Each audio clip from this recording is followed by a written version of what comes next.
Uh-oh.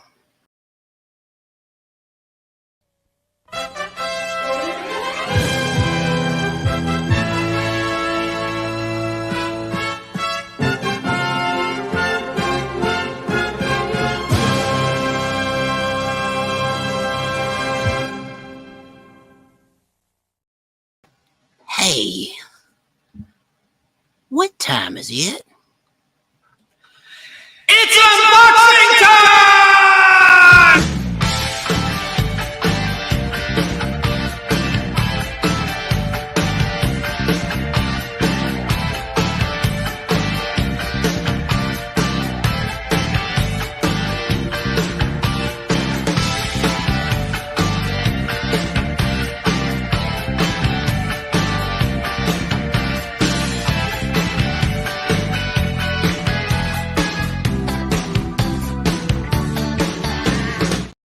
That's right. That's right. It's Sunday, so that means it's unboxing time. Gonna unbox a full box of comic books, a long box, and you pick the box. Without further ado, I'm gonna bring on our guests. We have some very special guests today.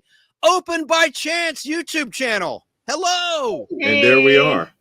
Open by Chance. Thanks for having us. Hey, everybody in the chat. No relation. No Isn't relation. that funny? I know. I stumbled upon you because I love your videos. What these guys do, I'm sure you've heard of them. They go to conventions, film the conventions, makes you feel like you're there, and then they do a wrap-up showing what they bought at the conventions. Yeah. What kind of conventions do you guys like to attend? Primarily comic book conventions, vintage toy collections. Hopefully it's vintage. Yeah. And then vinyl records. We go to a lot of vinyl record shows as well as showcases, because do a little toy history thing sometimes, because we talk about some of the stuff that we have here. And then we have our weekly roundup where we look at some of the newer items. Our hearts are more in the vintage because of the nostalgia, but we do talk about newer items, and we do discussions about the hobby and the industry and other things like that. All things and everything nostalgic, including television shows, even commercials. You'd be surprised how nostalgic some people are for like vintage commercials at this point, because all they get now are political ads and medication. Yeah. Yeah. Yeah. And insurance. Yeah. Insurance is a big There's one. no heart in it anymore. Here's one of your subscribers, Kay Moonan's in the house. Hey, Yeah. Kay, Good afternoon. how you doing? So let's not waste any more time. Let's have someone in chat pick a box. I'm just waiting for folks to tune in. I'm going to write down a number from 1 to 10. The first person that guesses correctly in chat selects the box that we're going to go through. So I've written down a number. So chat, pick a number between 1 and 10, and I'll go grab the box. Kay Moonan. Kay Moonan said box 5. Nope, you got to pick a number. First person that picks the correct number, Lobo, guess 7. Oh, same with Sick 2210 Productions, who sent me this T-shirt. That's his YouTube channel. That's Shane B. Okay. Keebler, no sugarcoating the truth, guess 6. So far, no one's guessed it. My Flock, guess 7. PDF Elves, guess 2. Nobody's hit it yet. Kay Moonan's guessing again, box 5. Sticking with 5. It's not 5. This is never see? Guesses right away. Hey. You picking 3? Yeah. Y'all can play. Okay, it's not 3. Oh. 10. There's not too many left. No sugar coating the truth. Guess 9. Let me put that on the screen. It's not 9. Is it 10? It's not 10. Oh no. We got 1 PDF Elves. My Flock guessed 1. And by the way, if you've guessed selected a box, you're not eligible this time. Sorry. Got to be a first-time person. Oh, okay. Hey, Moonan guessed 9. 3.14. No, you have to say 316, and then you get the Steve Austin special. Keep going. 4. No, it's not 4. Oh, wow. It's someone on Facebook, Jerry Dobson, Nostalgia World Facebook group, to guess number 2. It's not 2. 4's been guessed. People are repeating. Oh God, this has never happened. This is what? 8. Crazy 8. You are a winner. All right, I'm gonna make you eligible. It is 8. See, my flock also said 8 there. Ooh, what? Well, I'm gonna let you were first. I mean, and Lobo guessed 8 as well. All right. Let me show the picture of the boxes. Oh no. Okay. So that because Right. you've gotten the right to pick a box. Well, this is all legit. The reason I didn't want anyone on the panel to guess because I want people that have never seen this to know that this is completely legit, and they might think, well, Let Mike flock do it. Yeah, Yeah, let that's my cool. flock or Lobo, whichever one, because my flock is a my flock's kind of a partner. She wants to talk with you after for a minute after the show, after we go through after the unboxing, rather after the show, because I'll keep going after y'all sign off. All right, Lobo. Okay, Sarah, are you cool with that? I'm gonna let Lobo pick the box. Okay. All right, Lobo. Oh. So here's the photo. If I could pull it up, and I'll go grab a box. Let me just show you the numbered boxes. That would help if I get to the right area. Pictures. There we go. Now you can see box on the right 2, 3, 4, and then to the left of that 5, 6, 7, 8. That's not like a Broadway number, Broadway tune. The Rockettes, and then there's 2. Well, let me take the comment off so that you can see the numbers. It's 10 and 11. Yeah, it's 10 and 11. So Lobo, pick one of those boxes, and he did. Box 5. Okay, and right at the top. No one's made me work. I don't mind, going down to the bottom of the stack. But you should have picked number 8, because then he'll have to move everything. That's what I would have done. I was like, give him a workout at the same time so that he can work. He can energize his body. It's important, especially since they're long boxes. Yeah. Yeah. I'm going to go grab the box. Would you guys mind talking about what comic books you like while I get the box, please? Oh, I see. Okay. Currently right now I'm reading The Question. The Question came out the 80s DC incarnation. Yeah. The Question came out with Charlton during the Blue Beetle. He was like attached to Blue Beetle, and then DC took over, and now I'm reading the 80s Question, and it's pretty good. They don't tell you how he became the Question, how he got the mask and all of that. Maybe it'll come along later. I think I'm on book 18. I take it to work, and when I got some downtime, I'll read a few. But I'm liking it. It's some good stories. Good mature audience stories, touches on a lot of topics. They're out of Hub City. I'm guessing Hub City is in Washington State or maybe Oregon, just because of some of the other places around it that it talks about. Mm-hmm. So far, he's met up with Green Arrow, and he's met Batman once, just for like a little 2-page. Batman got on him because he's just like running kind of rogue, just doing whatever. Batman thinks he's a nitwit. Yeah, has no structure. And then he went and got some structure. So he's doing a little better now, but he still needs some fine tuning. The only thing that always got me about The Question from that era, he's always bragging about how he has a VW Bug with a Porsche engine in it, but never drives it fast. It was like, I've got to mention it in every comic. Oh, no, I've got this. He doesn't mention often it enough. Often enough that I remember it from when I read it in the 80s. That he's always bringing it up. Oh my, it's disguised because it's got a Porsche engine in it, and he drives like the speed limit everywhere. Yeah. So yeah. But the Question is Big Sage or Charles. I don't know how to pronounce his last name. Nelson Riley. No, it's Charles Victor something another, and he's a news reporter. So that's what his like day job is, and his name is. And then he puts on the mask and some kind of chemical bond to his face so the mask doesn't come off. So he's the man with no face, and he becomes the Question. The one thing I do like about it though, it changes his hair color.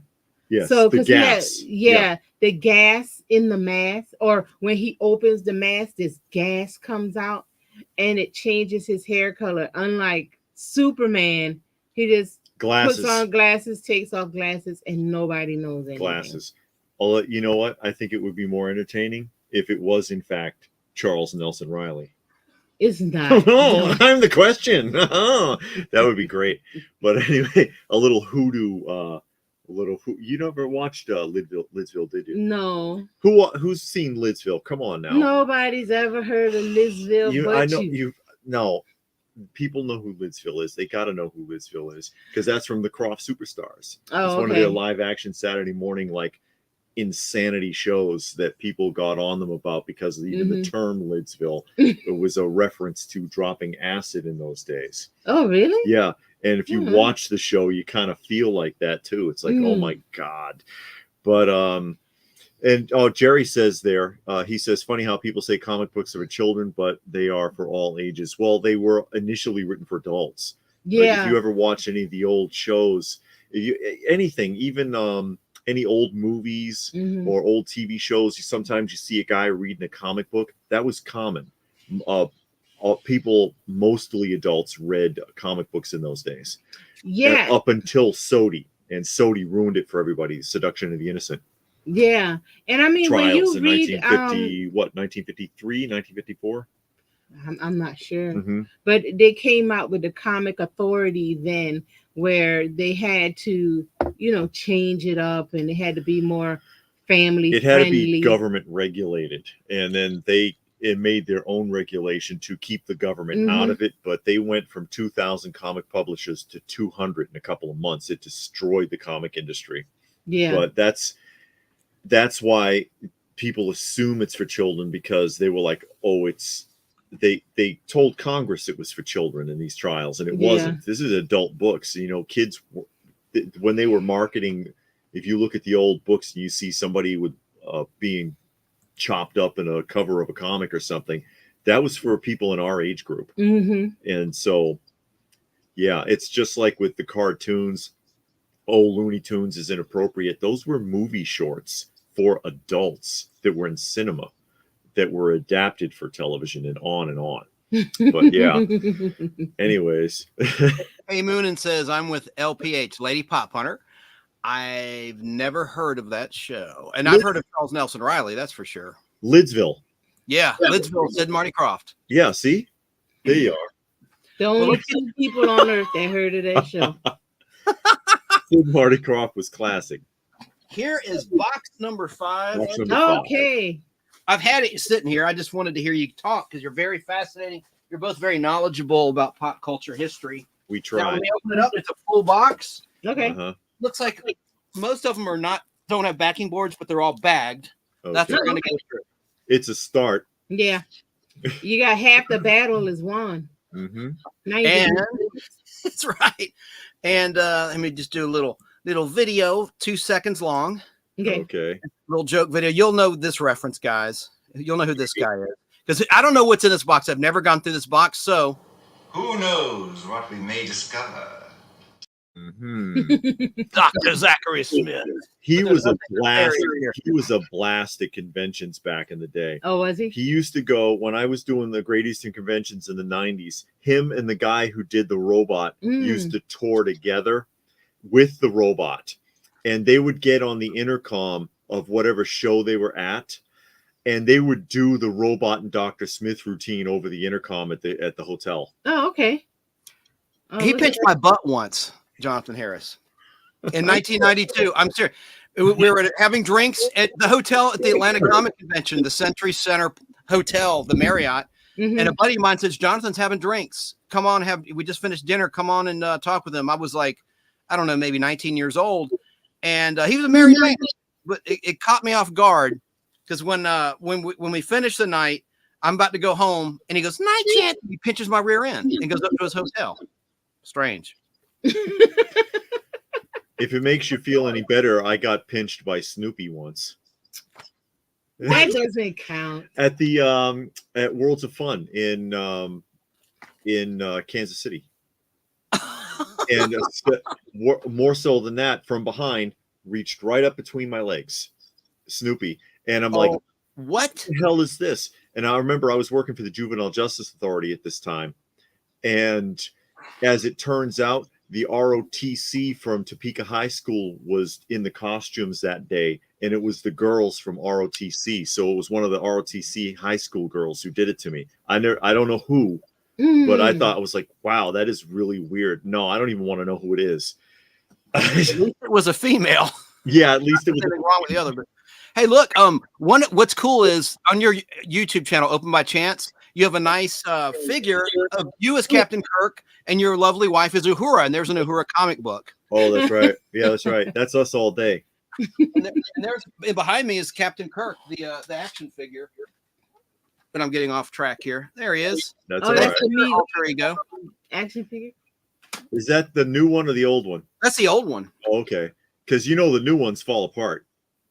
I'm sure they do. Nothing's made very There's good. a ton of complaints about it all over the Mego pages. It's like, how come my Megos from the 1974 are still intact and this new one broke out of the package?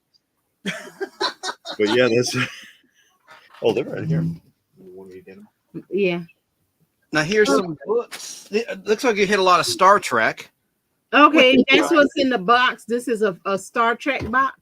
No, I see some DC poking out. I see some guy. I hope it's not all Star Trek. Well, DC did Star Trek too. Yes, that's what these are. These are DC and then Marvel. Oh, okay. I'm going to go through these quickly. Uh-huh. You may not have picked a good box, depending on what the viewer's looking for. If you're looking for some sexy books, valuable books. Uh-huh. Usually, I think people are getting a nosebleed. They're like, oh, I know. like, oh no, it's too fast. Slow down. All right. I'm No, just trying you're to You're go fine. through it quickly. You're fine. Here's the Human Fly issue 3. Oh, there you go. We're getting Oh. somewhere. Who was a real person? The human fly? Yes, he was a real person Mm. that he used to get in trouble for climbing up the side of buildings and stuff. No ropes or anything. He'd just show up and do it. Mm. Back in the day. Oh, here you go, Chance. Oh, wow. Hang on. Let me make you big. There they are. Love it.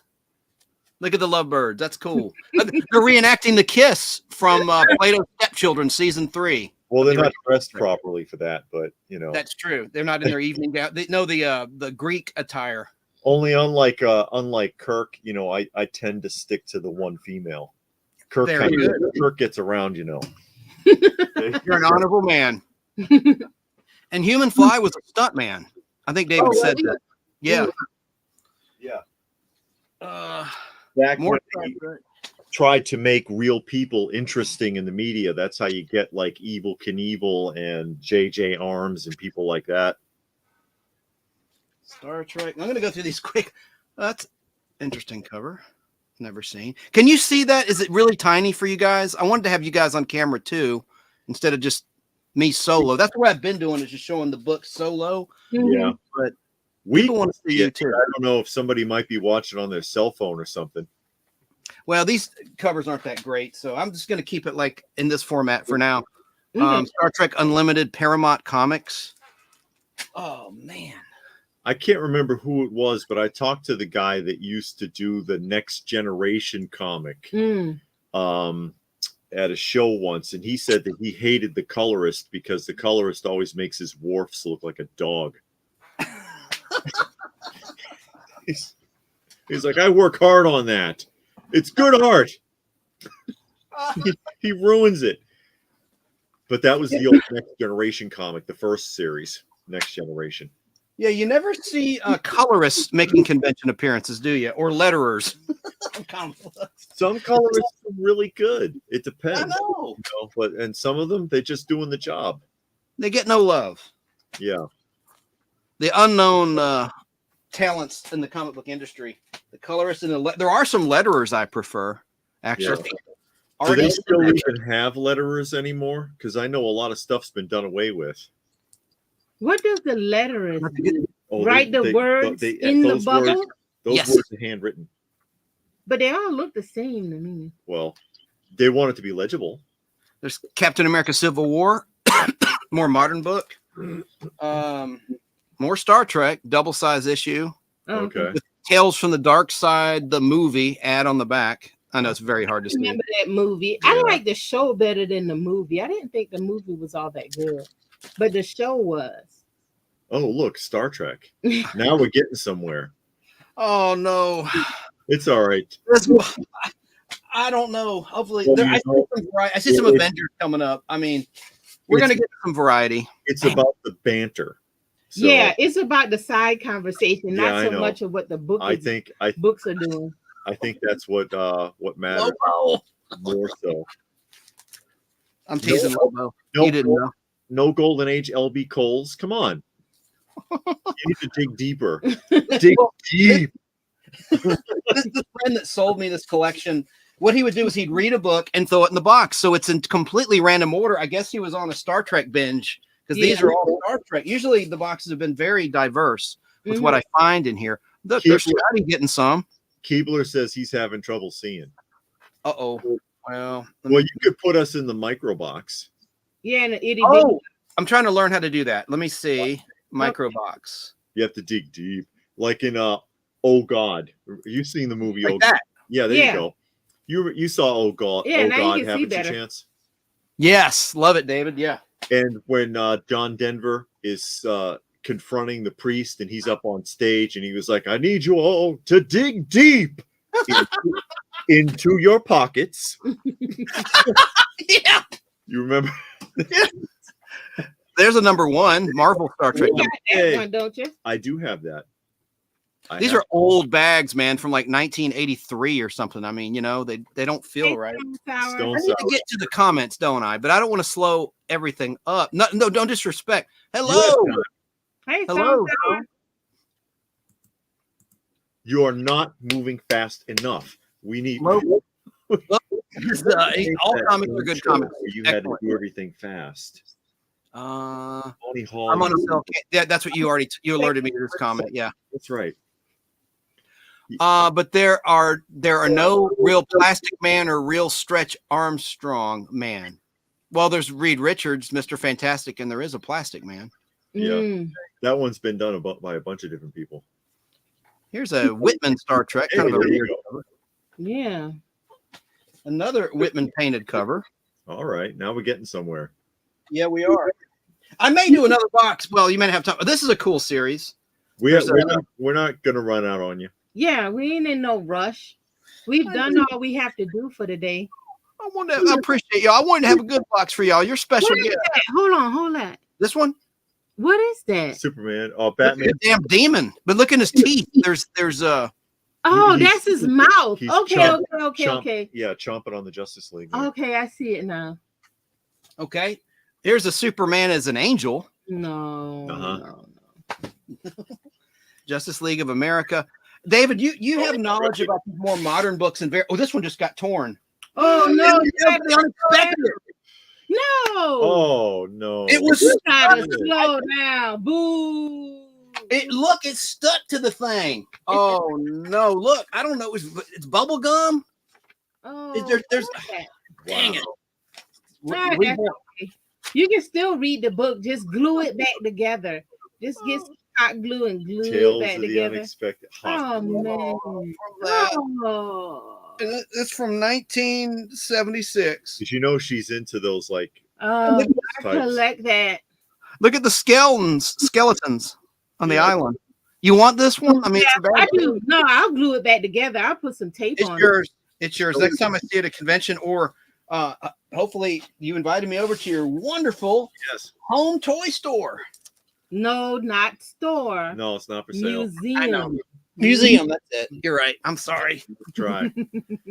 I got to get it right. You get that a lot though, just because of the way things are set up here. People That's what I was thinking. People want to know where our store is, and it's like, oh, vintage Star Wars, Marvel. Those are popular. Yeah, I found a lot. Oh, this is a cool Cyclops painted Star Trek. Look at that. Yeah, look at that. Kind of hard to see. I'm sorry about the glare. Mm-hmm. Anyway. Oh, here's Amazing Spider-Man 308. It's a McFarlane issue. Yes. That's a nice one. Yeah, in the cemetery. Mm-hmm. Yeah. Put that one aside. Superman, Super Bug, Super Roach. What is that? Superman's head is an insect. Yeah. I don't know. Insect Queen, it says. Uh-huh. So they ripped off the Brood Queen from X-Men. Star Trek 6, the Undiscovered Country adaptation. Oh, so that's from a movie? Yes. Okay. Here's Star Wars issue 6, but it's a reprint. It says so in the corner box. See, at least they warned you. Yeah. But then you can't cheat people. Oh, please believe me, they will try. We're gonna find the first Miles Morales somewhere in this collection. Think so? You think so? Oh yeah, I'm confident of that. Oh, Space 1999 issue 4. Hey. Oh, okay. There you go. John Byrne art. Yeah, I have it. I'm gonna send this to my flock. Sarah, let me set that aside. Let's see here. Oh, I'm seeing some Shogun Warriors peeking ahead. There's more Star Trek. Let me hurry it along. We're not even a quarter through this box. More Star Trek. I have nothing against Star Trek. Lobo, I agree. All comic books are good. But, okay, now we're getting some interesting stuff. This is a kind of a key issue. Captain America 155, nice condition. The origin of Cap. Okay. One of several. Issue 108 was an origin issue as well with the newsprint, like a newspaper cover. Yeah. A newspaper story article. But, okay, that's a good one. Captain America 290. This was a semi-key with that lady, Mother Knight, if I'm not mistaken. I'm in a good mood. I'll give y'all some comic books out of this box, okay? Okay. That's your payment for an appearance fee on the Podblast. Look at that. Red Skull cover's always good. Yeah. That's a nice one. That's interesting. He's like half old man. That was the old man Red Skull where age Father Time had caught up to him.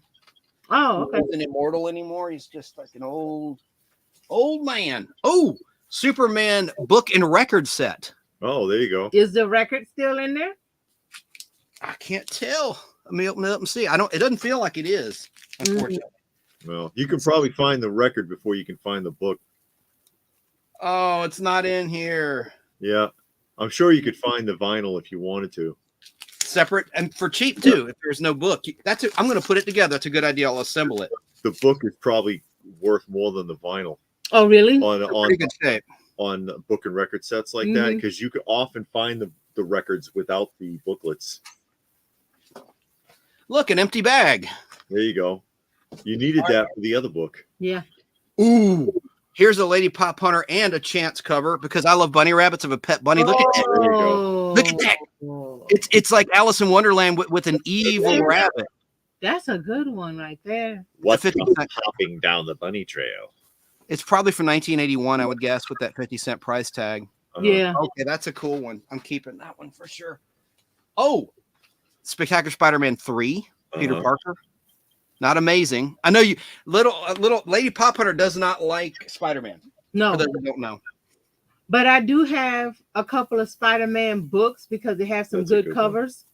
What's that? Rats eating Yeah, him? he's in the Yeah. attic. He's knocked out. That's a good one. Mike Zett cover, absolutely. And it has a $1 price tag from Titan Games and Comics, Smyrna, Georgia. I frequent there all the time. I was there the other day buying supplies, bags, and backing boards to rebag this collection. Bags and boards.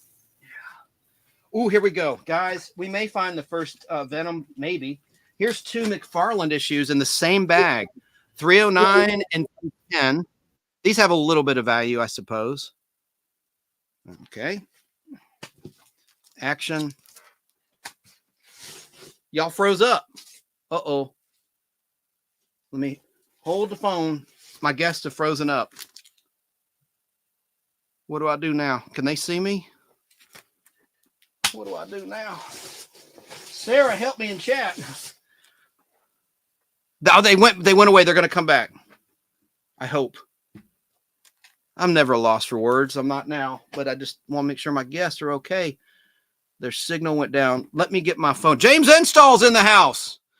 KTRS. He's on tonight. Sunday night is we're live at 10 o'clock Eastern, 9 o'clock Central, and 7 o'clock on the West Coast with Geek to Me Radio. You can hear him from anywhere. If you go to the KTRS website or on YouTube, I don't know if he's streaming tonight. He streams live on YouTube and also on Facebook Live. Their Wi-Fi left the show. It did. I'm going to just be patient and I'm not freaking. Oh, let me text David real quick. This isn't a show for Fistful of Radio or Apple. This isn't an official Podblast. So, personally, I don't mind. If you got the time, I've got the time. I'm just going to text him the obvious. Y'all dropped out. Y'all dropped. Okay. He's probably like, no poop, Sherlock. We're working on it. Let me just go ahead because these don't look like terribly. That's a cool beat up cover. I bet Lady Pop Hunter would like that because someone's getting beaten up. She likes covers that deal with, she likes war books. She likes romance books. I think she may have said this when I was getting the box. I couldn't really hear. And she likes clan books, anything that's controversial. Okay, they dropped out entirely. Oh no. Oh no. I'm going to hold because I'm getting some interesting books and see if they can come back. I'm going to text him the link. That's a good idea. He may be looking for the link in his email. Hold on, folks. There we go. Let me text him the link. And I will text Sarah the link. Let me text him the link. That might be helpful to open by chance link. Checking connection now. Okay, he just texted me back. Well, I'm going to hold and stall. Jerry Dobson. Chance, I have something to tell you. I tried to tell you last night, but I was being too much ignored, so I'll wait until you're done with your comics. Okay. What? That Nostalgia World has a big birthday today on Facebook. I'm happy about that. He's in Michigan State. Listen, I want to explain. I was on Brain Benders Banter's panel last night, which we do every Saturday night. This is our fourth week of doing this. And I'm not running the chat. I don't know if you understand that, my friend. I was not ignoring you. I was not in Facebook, and not every comment from Facebook Live shows up in StreamYard. So it was not intentional. And I did acknowledge your comment and reply to it as soon as I saw it after I was live. And I tried to, give it a like while I was live. So, man, I apologize to you, Jerry Dobson. You're a valued asset to the Podblast.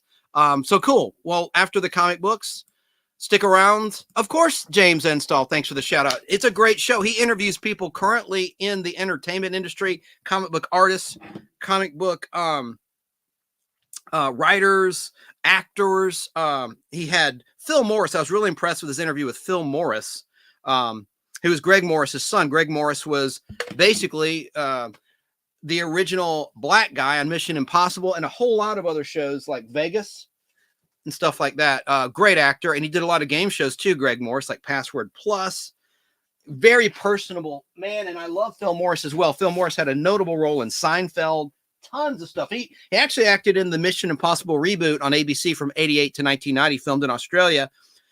And you know who joined the cast of that show in about the middle of season 1 was Jane Badler, one of my childhood crushes right here from V. Oh, no! This is not my day. There went the robot, no harm, no foul. And there went Electra Woman and Dinah Girl. And there goes Batman. I caught him. There goes Fistful of Radio sticker. This box is not a bust. I see some good stuff coming up. There's Jane Badler. She was like the lead lizard alien in V, the original miniseries, and V, the Final Battle, then V, the series from 84, 85 NBC. And then in the reboot in 2009 to 20, it lasted 2 seasons on ABC. They brought her back. It wasn't the same, though. I like the original miniseries by Kenneth Johnson the best. And for the most part, it holds up to this day. Although the fashions, of course, are somewhat dated. All right, let's see. Keebler, no sugarcoating the truth. Greetings from South Carolina. Danny Staten's in the house.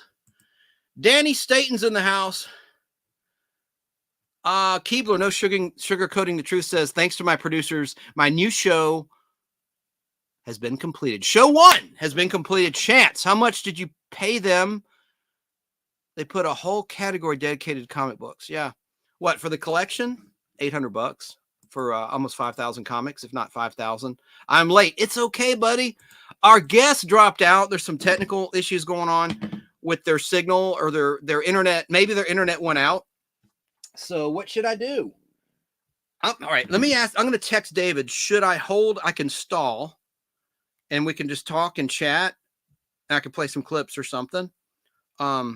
Hang on. Let me just see here.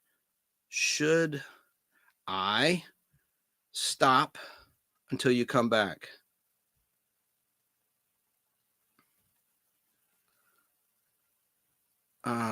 These are, I'll just tell you, there's Shogun comic books, Marvel Shogun comic books that I see next in the box.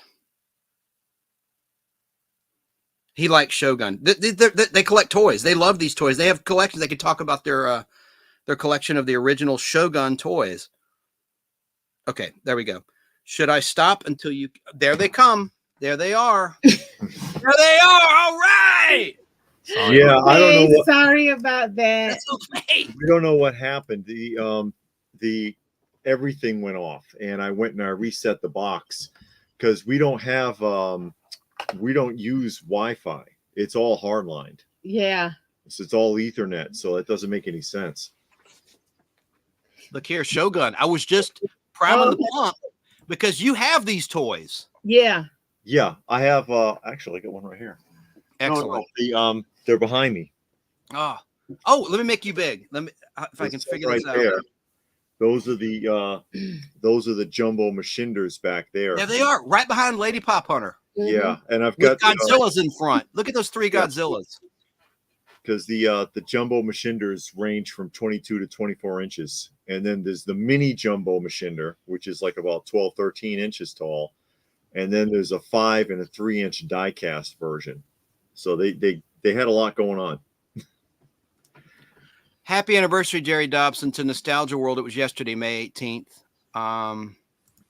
Happy anniversary, buddy, to your Nostalgia Facebook group. All right, James Install, host of KTRS, Geek to Me Radio on KTRS St. Louis, Missouri, a huge radio station in that market, said if you paid $500 for 8,000 comics, I think you heard right, then you got a great deal.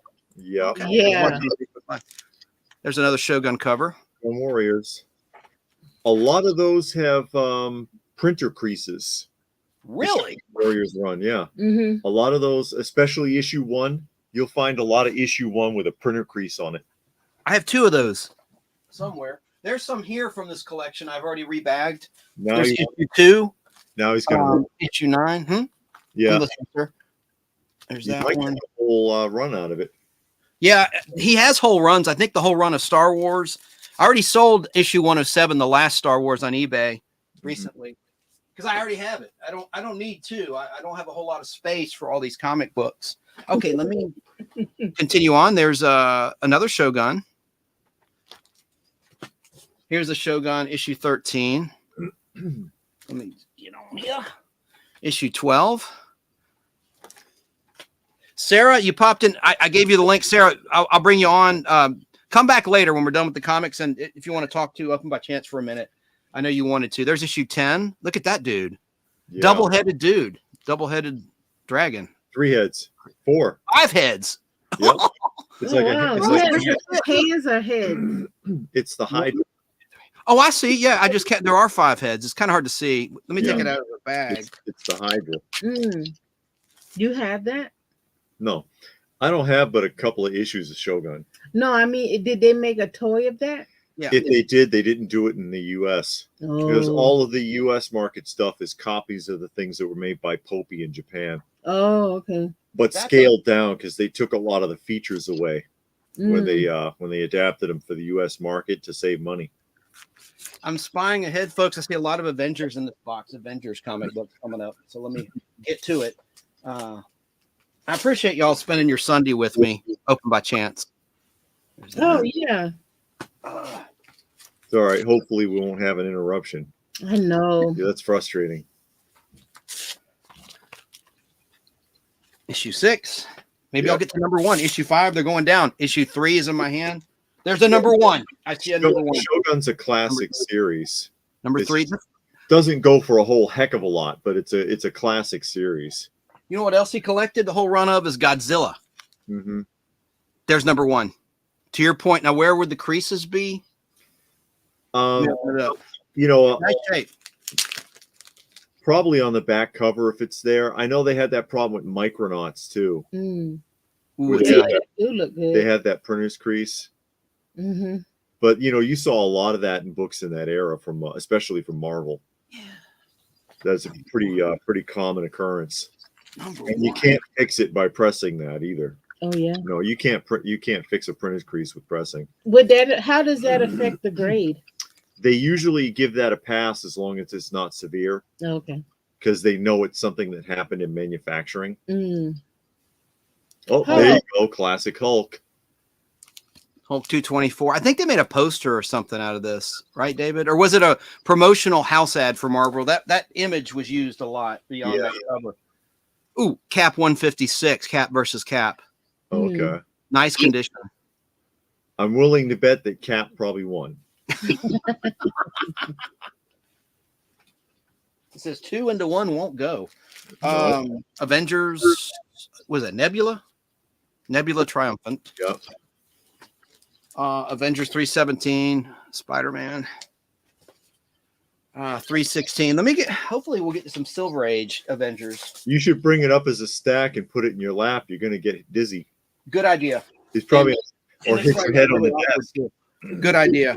Good idea. Just, made it a little easier on you. Yeah, and on your Kind of back. a lazy cover, right, Lady Pop Hunter and Yeah, David? nothing's going on there to make you want to read that. No. And Kind of lame. no background. 313, That's better. Yeah. 312, Acts of Vengeance tie-in. They were trying to strike gold twice, like they did with the Marvel superheroes, the Secret Wars, and they had all these tie-ins where you had to buy multiple books to read the whole story. Yeah. Big gimmick. It worked. I guess so. Yeah, because it made people go out and read other books. They would at least buy that issue, if not get tied into the run. What was the other one? Like Atlantis Attacks, like 1989. You had to buy all the annuals that year, that summer. Yeah, or the one with DC was The Invasion. Mm. The Invasion. And it was a 3-part series, but there's only like 3 issues, deluxe size issues, but they crossed into like every title. They did that with the Blackest Night. Everybody was in that book. They make you big. I'm going to pull up. I'm sorry. I'm not trying to interrupt you. Let me make you big because I'm going to find something that goes with this comic. Go ahead. Oh, okay. no, I was saying they also with DC, they did that with Blackest Night. They brought in like every character DC ever had. And then, but they started them like in the middle. So it's something was going on. So now it made you want to read their book so you can know what's going on and how we got there, because every conversation started in the middle, So it kind of made it hard to follow if you didn't know the characters. Yeah. It made it real difficult. And I stopped reading it because I couldn't follow the story, because like I said, every time they introduced a character, well, not introduced, every time they brought in a character, they brought them in the middle of a story. So it was like, well, where do you even go to get that? Now you got to read the whole, go back, find that person. Maybe. Oh, and there you do go. something. Yeah. This is Avengers #2, extremely clean copies, like near mint. The reason I was just digging through that, but here's Avengers 5 with the Lava Men, and then they sort of did a tribute to this. Oh, it's so hard to see with the glare. But here is from the collection, from the box, Attack of the Lava Men by John Byrne. And there's the original Lava Men, Avengers 5. Anyway, that's all. Okay. Avengers. I'm going to go through these quickly and put them in my lap like David suggested. Hurry it along. Oh, that's She-Hulk? Yes, ma'am. She-Hulk, because she joined the Avengers for a while at this point in time. Oh, okay. That's right. So this is further down the road. Savage She-Hulk. Yeah. Right. I think this might have been around the same time Byrne brought She-Hulk back when she was in the Avengers. So she's going to be in the movies, of course. In the new Avengers movies, they say. The She-Hulk that was in the TV show? Yes, in Disney Plus. That is the rumor. So now that they've got the coffin nailed down, they want to shovel dirt on it. I understand.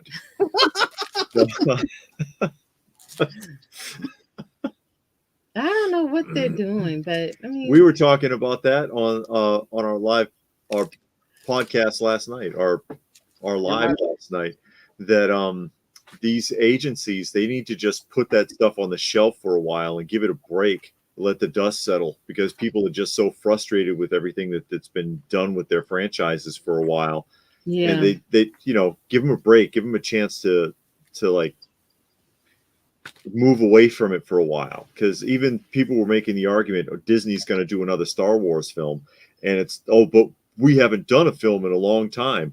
Yeah, but you've been cranking shows out nonstop since the movies. Yeah. So you're still saturating the market with Star Wars. Just slow down for a minute. Give it a break. Oh, I have this comment must address. You're right.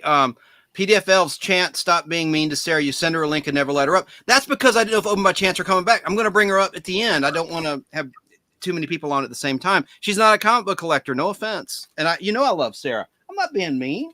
Mm-hmm. I'm not being mean.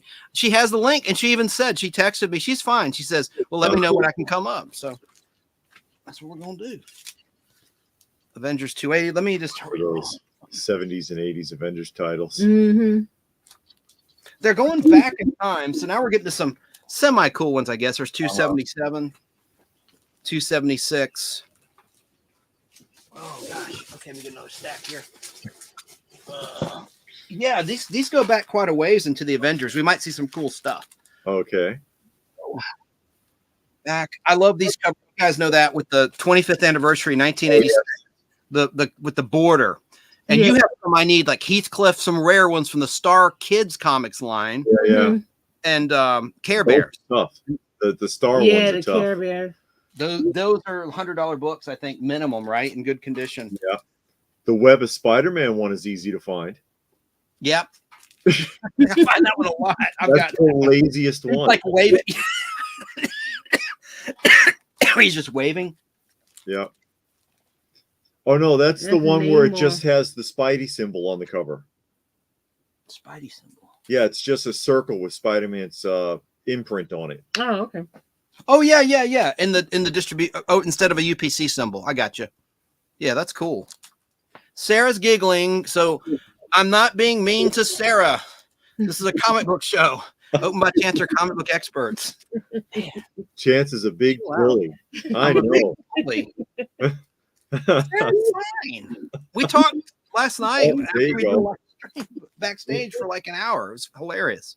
Any Kane covers right now. Yeah. They Oh, still Kane covers. You're right. work him out. They said they were going to bring Jonathan Majors back, and then now it sounds like Yeah. they're not going to bring him back. So I don't know what they're doing with that. Oh, you could paint anybody's face blue. They can find somebody. If they can have 3 Bruce Banners, they had what was the first one in 03? Eric Bana, and then you had Ed Norton, Yes. and then you have the current one, Rothflow. So they could put a new head on anybody in casting. Yeah. And Kang is kind of an infinite character. He could be anybody, so they'll have no problem one way or the other bringing. They did Kang back. they did it to Rhodes too in Iron Man. Yes, they did. They pulled the Darren Stevens on them. They did. Is what they And did. I like the original Rhodey because he was in the villain in Big Mama's House 1. I have a soft spot in my heart for the Big Mama's House movies with Martin Lawrence. And in the first one, he was the villain. I forget his name. You're right. Yeah, he didn't think Terrence Howard or something? Huh? Terrence Howard. He didn't think it was gonna go anywhere, so he dumped it. What an And- epic fail. Yeah, and he did an interview and admitted it. He said he stopped it because Kind he of blew didn't that think one. Yeah. that the movie and the shows were gonna go anywhere. So he dropped it, and now he's kicking himself. That's what made Sean Connery retire. Yeah. Oh, and then he came out of retirement a couple of times. Lazenby replaced him. He came back for Diamonds Are Forever after that, and then he hung it up for Roger Moore. Then he came back that one year, David, in LPH, 1983. He had 2 Bond films. You had Octa, you know what, Octopussy, Yeah. and then you had Live and Let Die by Warner Brothers with Connery coming back. Mhm. And Kim Basinger was in that movie, Barbara Carrera, but Word it for couldn't be word, Bond. the same film as the other one. It was a remake of Thunderball. Yes. And they didn't have the rights to the classic James Bond theme by Monty Norman, so it had kind of a disco sounding bass line theme. It didn't work. That's a key book, guys. That's the first appearance of Nebula. Yeah. Oh, okay. Newt What Dan. I was thinking of though was him taking the script for Extraordinary Gentleman and Mhm. passing up on Gandalf. Mm-hmm. With, Key. after that, he retired. Mm. Actually, it's not a key. You're right. He retired for good Yeah. from acting altogether. And Yeah. what about Gene Hackman? He retired some years ago. He's surfaced. He's older. You know, people are really unkind to him on the internet. They're like, oh, look, he looks like a cadaver. It's like, dude, he's an old man. Give him a break. You know, he's just walking to like the grocery store and some idiot snapped his picture and is putting it all over the internet. And people are making really mean comments about Gene Hackman. Yeah, it's incredible. I remember when a while back, a lot of people picking on Stallone too. Oh, his face looks like putty. And it's like, dude, he's in his 70s. And two, what have you ever done? Yeah. Thank you. You know, Thank you. what have you ever done with your life? Yeah, Well, you're not. Warrior. Right. Right. It makes it actually. I get that from William Shatner at his celebrity roast. The only celebrity roast to get any attention on Comedy Central when they tried to bring celebrity roast back after, you know, because Dean Martin did it for years and then stopped, and they weren't getting attention until they had William Shatner on, and when it was his turn to take the podium, he says, "I got to ask you, who the hell are you people? What have you ever done? You know, to sit there and criticize me." And I'm like, yeah, he's got a point.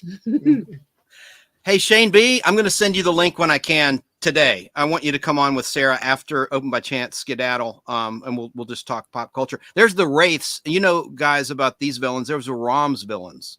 Oh, okay. The alien Wraiths. WRAITHS. Let me hurry along. 242. 241. This looks like the whole doggone run, and I think we're going to hit some keys here. And this is an interesting one, guys. David Letterman cameo in assistant editors. Oh, wow. Month.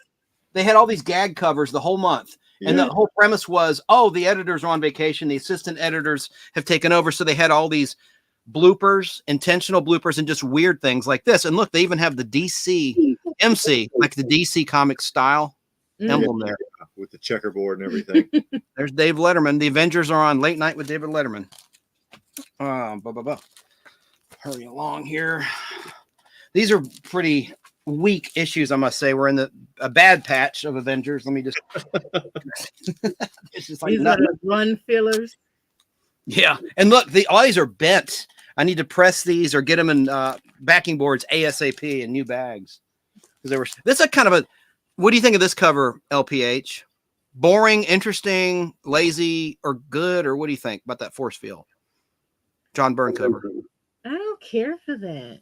You sound like my friend Al Hardy. Oh, this is a semi-key first Star Fox. Go ahead, dear. No, you just gotta look at it a lot to figure out what's even going on. You know, maybe once you get it figured out, it could be interesting, I guess. But I mean, what is that? It says Up Against the Barrier. It reminds me of Under the Dome, the Stephen King TV show and book.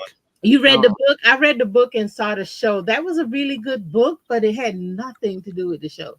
They just took the show in a totally different direction. Like the Fall Guy movie. It never should have been named The Fall Guy. That's in theaters now, not for much longer, starring Ryan Gosling. The only thing that was consistent was, yeah, he's a stuntman, but they left out that he's also a bounty hunter. Yeah. And they trashed his truck. Colt would never intentionally trash his truck. Oh, don't get me started. There's Steve Rogers testifying. All right, this one's a semi-key. This is the second appearance of Captain Marvel. Yeah. And first one where she joined the Avengers. Yeah. Rambo.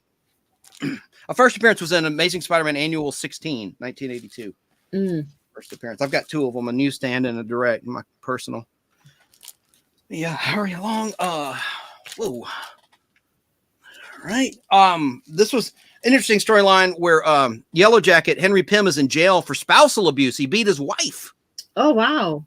This was a very controversial storyline that tells an important lesson. And he was jailed. And look, and he's going nuts because that's kind of a semi-romance cover, LPH, where what's going on while he's in jail with his woman. Oh, that's a nice one. And let me read it. It says, who is the new man in Wasp's life? The most offbeat Avengers tale ever. Uh-huh. Oh, that's a cool one right there. And what is Yellow Jacket going to do about it? He might go O.J. Simpson. Uh-oh. You got to keep that one. I like this cover by John Byrne, kind of neat. With Oh, yeah, Ant-Man that's a on good the one. arrow, on the bow. I mean, oh, on the arrows, right the first time. But this cover is kind of cool. I like covers like this, guys. It reminds me of X-Men 241, you know, Days of Future Past Part 1, where you just see a bunch of faces. Now, who's going to be the new Avengers pick 2? 2 of these people will join the Avengers. It won't be Spider-Man or Hulk. Yeah. Start narrowing that down. Oh, they never joined the Avengers? Well, I mean, actually, the Hulk was one of the original Avengers, but It can't be wrong because that's a Parker Brothers property. I mean, I guess it could in the print, but and then it was She-Hulk was one of them, but I don't want to spoil the other. It's only been out for 44 years, you know. Yeah. Moondragon. Let me hurry along. $2 price tag. Okay, Oh, Sarah. I like that one. That's a good one. The With story. the suicide cover. Yeah, you like those. You like. I didn't mention that. When you went down, I was talking about the books that you like, which are romance books and KKK, suicides, lynchings, crazy stuff, right? Drug covers. You love overdose. Covers, yeah, patriotic covers, that kind of stuff. Yeah, I have that one right there. I haven't read it yet, but I have that one. No, don't shoot, says Iron Man. To save the world, this boy must die. Born again and again and again. I guess he keeps dying and resurrecting himself or something. I'm gonna read that too. I'm reading that tonight, LPH. Okay. They're yelling at him not to, but everybody there has the capacity to stop him. Yeah. But they're all standing there. No, don't shoot. No. I know I'm laughing. It's not funny. I mean, I don't know. Wait, don't. It makes me think of Gene Wilder in what was it? Charlie and the Chocolate Factory.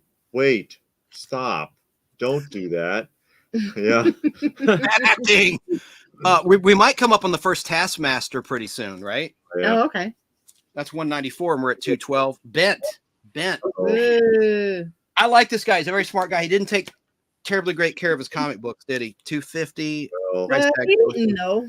He didn't know. He's a good person too, and he gave me a hell of a deal. I mean, Yeah. he's a prince of a guy. He doesn't want me to say his name, but Ghost Rider. Oh, yeah. I always liked this character, the Molecule Man, first introduced in Fantastic Four. Issue 19, I think. Interesting character. He has that wand, and he can he possesses people with that wand. There's a nice cover. I always liked Tigra. Do you have a bunch of Ghost Rider books? I got the whole run, the whole Marvel run.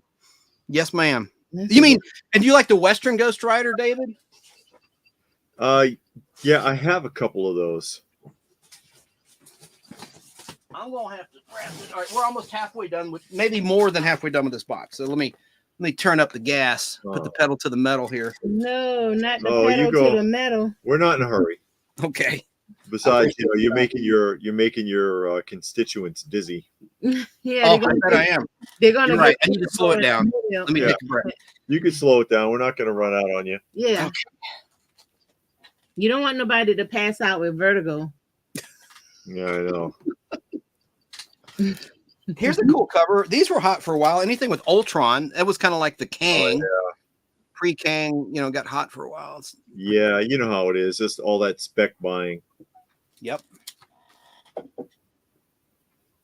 There's Jarvis. Yeah. Taking some action there. The Butler, the voice of Iron Man in the movies. Live action Jarvis.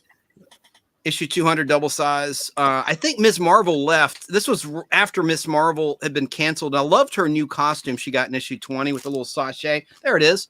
See, it's kind of sexy. I mean, right there. See Ms. Marvel? Right there. Yeah, yeah. And I think John Byrne art, it's George Perez is what it is. All right, issue 199. All right, we're getting up on where I think the first Taskmaster, yes, I can speak, is. Oh, there's a train with Shogun. Yep. Hey, Corey. Corey's comedy channel. He does all the jokes. He said, this guy Chance is like a taxidermist. He really knows his stuff. or stuffing. Stuffing. He's live tonight, actually, in a couple hours. You should subscribe to Corey. He's a really nice person. He's said tremendously kind things about me and about my energy level. And he does magic. He's a magician in Las Vegas. Oh, okay. Oh, wow. He's a working magician, and he does cool magic. on occasion on his first Taskmaster. There it is. There it is. First full Taskmaster. He appears in really nice shape. This is the best score so far, I think, on this box in terms of monetary value. Sure. But it's not as hot as it once was. Well, we had a good economy, but yeah. They killed that one too, because the reveal that they had in the film with the Taskmaster. That Taskmaster was a and woman. then after the fact, when they revealed that they had to use a male stunt double for the actor because they couldn't find a female to do it, was pretty embarrassing. Yeah. Talk about poor execution? What about the Ghost in Ant-Man 2? They screwed the pooch on that character too. We was didn't introduced see Ant-Man 2. We didn't see it. Okay, well, the Ghost was introduced in 1987 in Iron Man. I'm trying to remember the issue number, like 217 or something like that. But yeah, they blew it. I hate to say it, and I had such confidence in the MCU, and then they just sort of stumbled somewhere around Moon Knight. I don't know. And Thor 4, Love and Thunder. Oh yeah. I don't like how they handled, and they made some moves. They got rid of Victoria Alonso, who a lot of people that work for her said she was toxic, and she really abused the employee. She came from the digital side, the effect side. She was overworking people and disrespecting them, reportedly. Yeah. I wasn't there. There's the first Taskmaster, not first full appearance, but that one's a nice one. Yes. What do you think? Huh? I said, that's unfortunate. You can't just do your job. Yeah, I mean, you got to ride people. Yeah. Well, she was one of the people that screwed up She-Hulk in a lot of people's minds. And so now we're getting to the point past her, because, a lot of these things were in the can during the whole firing fiasco. And right where she got fired, she made terrible comments about men, white men in particular, on the red carpet of the Oscars. It wasn't necessary. She just went on the attack, attacking the fan base. I'm sure men are probably the core audience of Marvel, right? Yeah. You would think so. That's a nice cover by Byrne. You would think so. Now, women have come to the fray in the last 20, maybe 25 years. You go to conventions, there's a lot of women in cosplay. I love this cover, LPH, Possessed Wanda. Yeah, that's a nice. Ooh, she looks just evil. The Witch of Wundagore Mountain. Okay, that's a good one. No problem, Corey. I mean it from the heart. You have a great channel. I'll be there tonight, seeing if you have an illusion or two, or just good talk with the chatters. There's a John Byrne cover from the storyline. I love the Byrne era. This one's a key. I can't remember why. I think it tied into the WandaVision series, but this book got kind of hot for a while, and it's in really nice shape. Yeah. I love this. I love the Absorbing Man. Are you familiar with the Absorbing Man, LPH? The character? No. Crusher Creel, introduced in Journey to Mystery, Thor. He, just like the name implies, and they screwed this up in the first Hulk movie. They had the Absorbing Man played by Nick Nolte, where he touched objects and he could become that property for a limited amount of time. And there he is, turning into steel. It was a good villain. Yeah, he was in prison in what is that? Journey into Mystery 114. Correct. Good job with the red cover. I have it in my collection. Yes, he was an ex-con, actually a convict, and he breaks out. He was in jail. He was in the chow. He was in the chow. He was sitting at the bench having lunch in prison, and Loki struck him with the power to cause problems for Thor. Yeah, he's eating lunch and he's starting to riot, a food fight and a riot. Yeah, he says something feels different. I love that. He's like, yeah, I've got the power. He's like, it's like the wrong person that got powers completely with that guy. That's why he's a villain. I like this cover. It's kind of a semi-desired one. 7 of you will remain as Avengers, and the rest of you are out. So who's going to get the boot? A lot going on. Yeah. You can see that cover. Kind of like a Dynasty cliffhanger. Yeah. There's a throwback to a Jack Kirby type monster. Oh, yeah. Pre superhero Marvel. Okay, issue 179. We're about to hit a real bad cover. A lot of people pan this cover with the Beast. I don't know why people just make fun of this cover. What do you guys think? Look like it is the Beast. Yes, but he's blue. Yeah, because she has some of the run where he was gray. Mm-hmm. Well, he just changed the color. Well, he used to shave his body.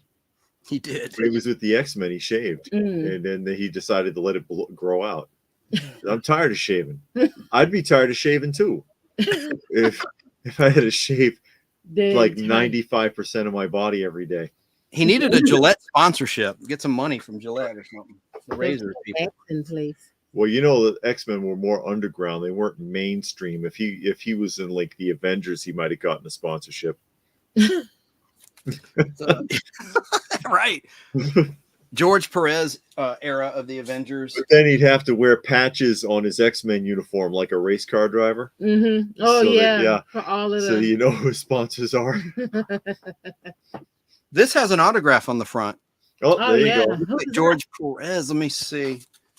It might be. Now that CGC will grace you with that. That's right. With that. Good point. That's an excellent point, and that's something they should have done a long time ago. Mm-hmm. I have a first Beta Ray Bill Thor 337 signed by Walt Simonson. It was a very unique signature, if you know what I mean, with the O. It says Walt. It's like all over the place. Like no one could forge that. So it's obvious it's legit. I was there. I was like 12 years old when he signed it when the book was new. So that is good that now they're not going to. Thank you, Corey. And thanks, chatters. I'll get to chat in just a minute. They were biding their time. It was actually very smart of CGC because you know what's going to happen now. What's that? Every other grading company will authenticate. If you send them an autograph, all EGS, PGX, CBCS, they'll all authenticate except for CGC. Now that they've milked the whole market of doing the thing where you send in your book and we'll certify a signature because they have their signature, when they set up an event. Mm-hmm. Now, and they know that people would prefer to have CGC books if they're going to sell them because it'll sell better. Now they've just taken that market away from all three of their competitors. And anyone who has who is forced, we'll say, to have CBCS, PGX, or EGS certify an autograph is going to crack that slab and send it into CGC now. Wow, that's cool. If you think about it, that's brilliant marketing. That's BlackRock right there, because BlackRock's the one that bought them out, right? I think. Yeah. Yeah. Yeah, but now they're going to get a lower grade because it's like you already got a 9.8. Why you can't just be happy? So you'll take it out, send it to CGC, and get a 9.0 or 8.5. Yeah. What? Hey, this was a 9.8. Now it's a 9.6. What happened? Yeah. And then you'll ask them to clean and press it. Yeah, and then they're gonna rip the cover off. Like I did today. You know, they don't because they don't do it of what I don't consider it to be an authentic clean and pressing service because I clean and press. Mm-hmm. Right. And I do it for other people too. I get commissions from time to time, and what I do they don't do. Mm-hmm. So you get the rush job. They don't even steam clean the book, but they don't steam clean it. They don't do any detail cleaning. They don't have time. No. Wow. But yeah, I mean, it's actually brilliant from a purely marketing perspective. Ultron cover again. Yeah, Yeah, it is. And my friend Danny, he's a big defender of PGX, which has a horrible reputation. But he didn't like CGC. He loved that scandal that broke one of a couple scandals against CGC. I'm neutral. I'm not a grading guy. Yeah. I'm not a grading. I want to smell the comic, hold the comic, read the comic. You know, I don't want to encase it in carbonite rather, like carbonite. Han Solo. I have some that are great. There's a 9.8 first UFOs, but I bought it already graded. You know what I mean? I didn't send it off. I'm too paranoid. I don't want to mail my book. Now they go to conventions and will grade on the spot. That's different. I might consider that for like a $5 book, but I don't know. How do you feel about grading, guys? Well, go ahead. I'm not a fan of it. I want the book in my hand. I want to hold it. I want to touch it. But I don't knock anybody that does it. Yeah. You know, if that's what you want to do, that's on you. I'll never say anything bad about you. That's just your preference. But me, I want to. Because there are people that'll fight tooth and nail on a subject, and they'll get mad. Yeah, they get real nasty about that. But no, I want the book in my hand. I want to open it up. I want to read it. I don't want to read it on the computer because I know a guy. he get all graded books, and I asked him how you read, because he'll tell you, yeah, I read that book, but he buys it great. I'm like, how did you read it? Oh, I got an account online so I can read the books. And I'm like, you buy the book, then you buy an account to read it. I don't know. But no, and with me, it's either or. I mean, like 98% of my collection is loose. It's a bagged and boarded. I do have some graded. There are times where I'll want to get something graded to preserve it because it's like a golden age book or whatever, or certain things. But if that I want to maintain it and protect it. But for the most part, my stuff is loose. But I think if it's a ultra, I want to say rare, but if it's an older book like Batman 1, Detective 27, Superman #1, Action Comics #1, something like that. Yeah, you might want to give it as much protection as possible. You probably want to grade that. But if it's something that came out last week, there's no need for you to grade that. No, you got to get it in a slab. Yeah. Hey, Danny Staten and anyone in chat, if you're not familiar with Open by Chance, you need to subscribe to their channel, especially if you're into comic books. I can't imagine you haven't heard of this team. They're awesome. So, Danny, I suggest you subscribe to Open by Chance on YouTube. And LPH has her own YouTube channel as well, Lady Pop Hunter, right? Yep. Sometimes we put stuff up there that we can't put on mine. Yeah, because I'm not monetized, so he uses me. I get in trouble. I get in trouble, like, because I put together the vintage holiday specials, and I reinsert all the original commercials in the commercial blocks, and I was getting in trouble on YouTube. Yeah. Thank you for linking Open by Chance, PDF Elves. Oh, appreciate you doing that. Appreciate that.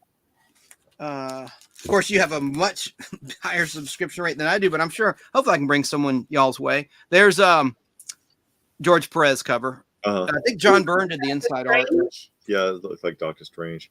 Oh, okay. Perez the first time, and then he left the book and came back to it. But we're getting to some cool Avengers covers now. I can't wait to see how far back this collection goes. Mm-hmm.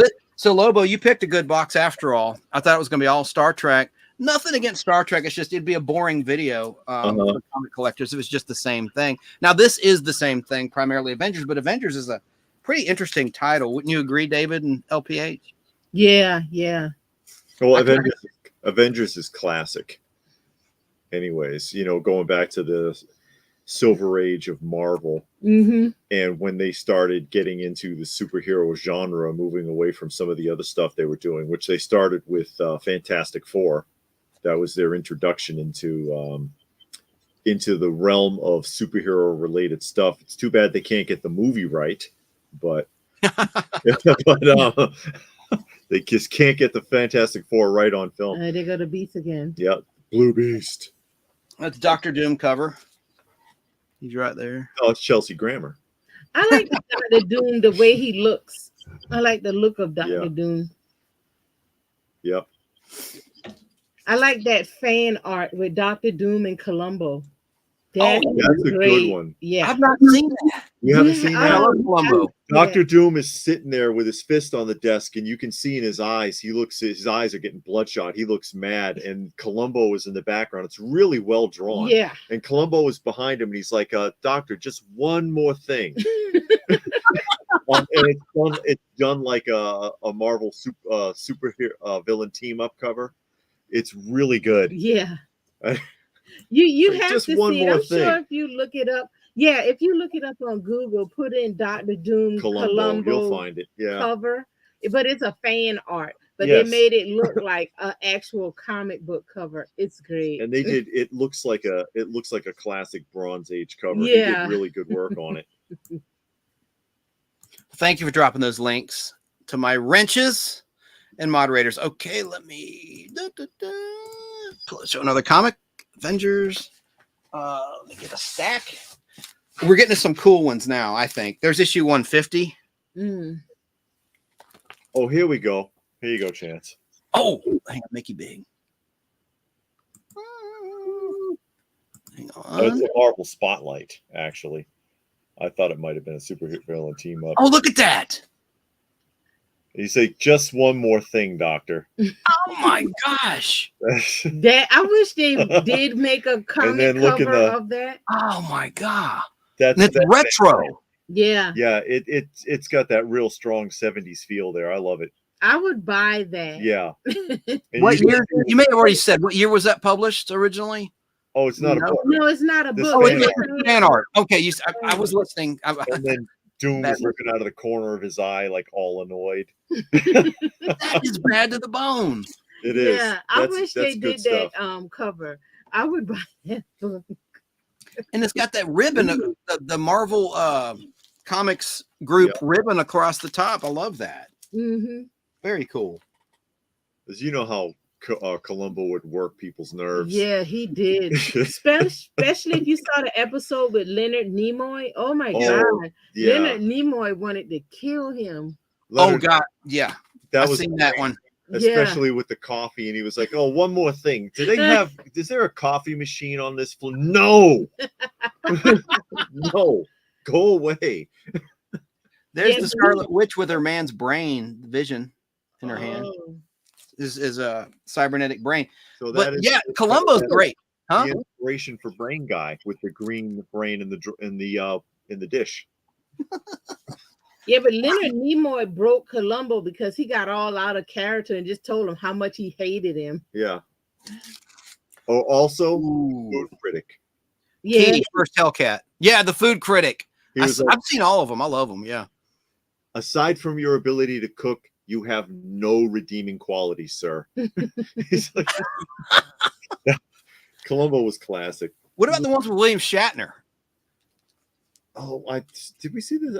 did The we one with see? William I don't Shatner? know if we He saw. did- Oh, foreshadowing. He was Foreshadowing. a radio host in the 1990s, 94, but then in the 70s, in 76, he did a classic one. He did twice, 2 Columbos, and he was a killer in each one. Spoiler alert. Wasn't he wearing a blue jumpsuit I in think one of the so. episodes? Yeah. Which is like a precursor to the Michael Myers with the Kirk mask in the blue jumpsuit. Thank you. That's a Yeah. great point. Never thought of that. My friend Al Hardy doesn't believe we did a live podcast back in 2019, and I mentioned, did you know that the Michael Myers mask is a Captain Kirk mask? And he goes, that's not true. I said, everybody knows that. Yes, it is Yeah. true. He just wouldn't believe it. Is Yeah, it Kirk? they bleached it. Yeah, they bleached it to make it white. Here's And they- another. Mhm. Oh, go ahead. Go No, ahead. they messed with the hair too, didn't they? And Yeah, because Yeah. they teased it out. So that teased it out. it was, it was the 70s. Got him some highlights. Yeah. But if you want to know what happened, here's a good conspiracy theory for you for Halloween. Michael Myers puts on his clown mask, loses his mind, kills his sister, ends up in the nut house, right? Uh-huh. First movie. In the third film, Silver Shamrock puts out masks that are supposed to alter those who wear them, correct? Right. So how do we know Silver Shamrock wasn't doing prototypes with the clown mask, and that's what happened to Michael? That's right. Now, just to stir everybody up there real quick. Here's one, David. Guys, this annoyed me, and it happened a lot with pretty much every title back in the 70s. They'd miss a deadline, and they would just reprint a book. This is a reprint of Amazing Adventures 12, the first hairy beast. Mm-hmm. And, right in they just slapped the Avengers logo on a reprint, Mhm. The same cover, everything. Different color scheme. It's yellow in the original book, the background. But yeah. There And they you did have go. a Fantastic Four. What's that? I said, there you go. Do you guys know who this Starlight Comics group is? Someone in chat's talking to y'all. Starlight Comics. I I'm think not. You go ahead. no, I think they were a comic book company way back, like in the 50s, 60s or something. Seem like I have some of their comics. I think that name does sound familiar. It's a drive-in here in Atlanta. Y'all are in Georgia, like I am. The Starlight down in Moreland Avenue. Yeah. Bad neighborhood, but it's still Yeah. there. Drive-in. But is it still open? I think they closed that down some years ago, didn't they? I had been there last during COVID. You'd think COVID might have killed it. I thought COVID might have helped it because people could isolate in their cars, I guess. I don't know. Oh, okay. No, I think they're still a lot around alive. Let me look it up real quick. I know they do that outdoor yard sale flea market there. Because Lord knows you're not already social distancing sitting in your car. But what do I know? Keebler, is that an Image Comics title? Which, I don't know a whole heck of a lot about Image after the early 90s. Now playing at the Starlight Drive-In. It's still open. They're playing Fall Guy and the new Planet of the Apes, Kingdom of the Planet of the Apes. Yeah.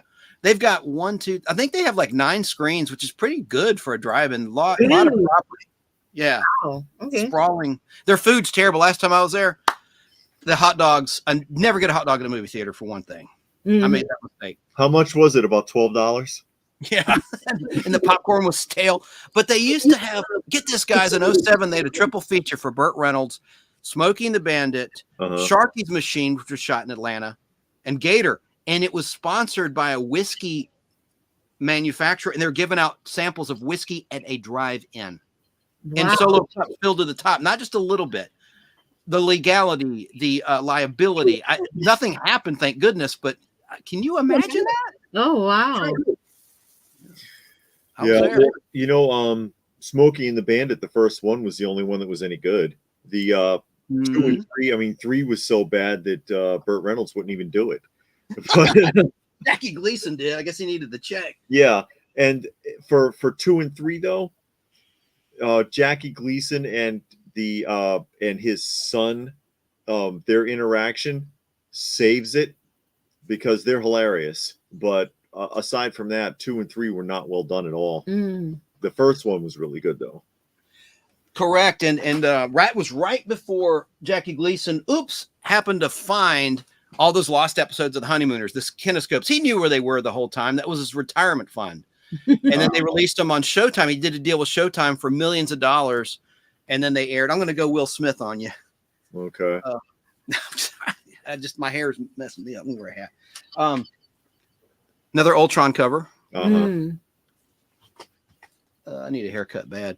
That's besides the point. Another Avengers cover, of course.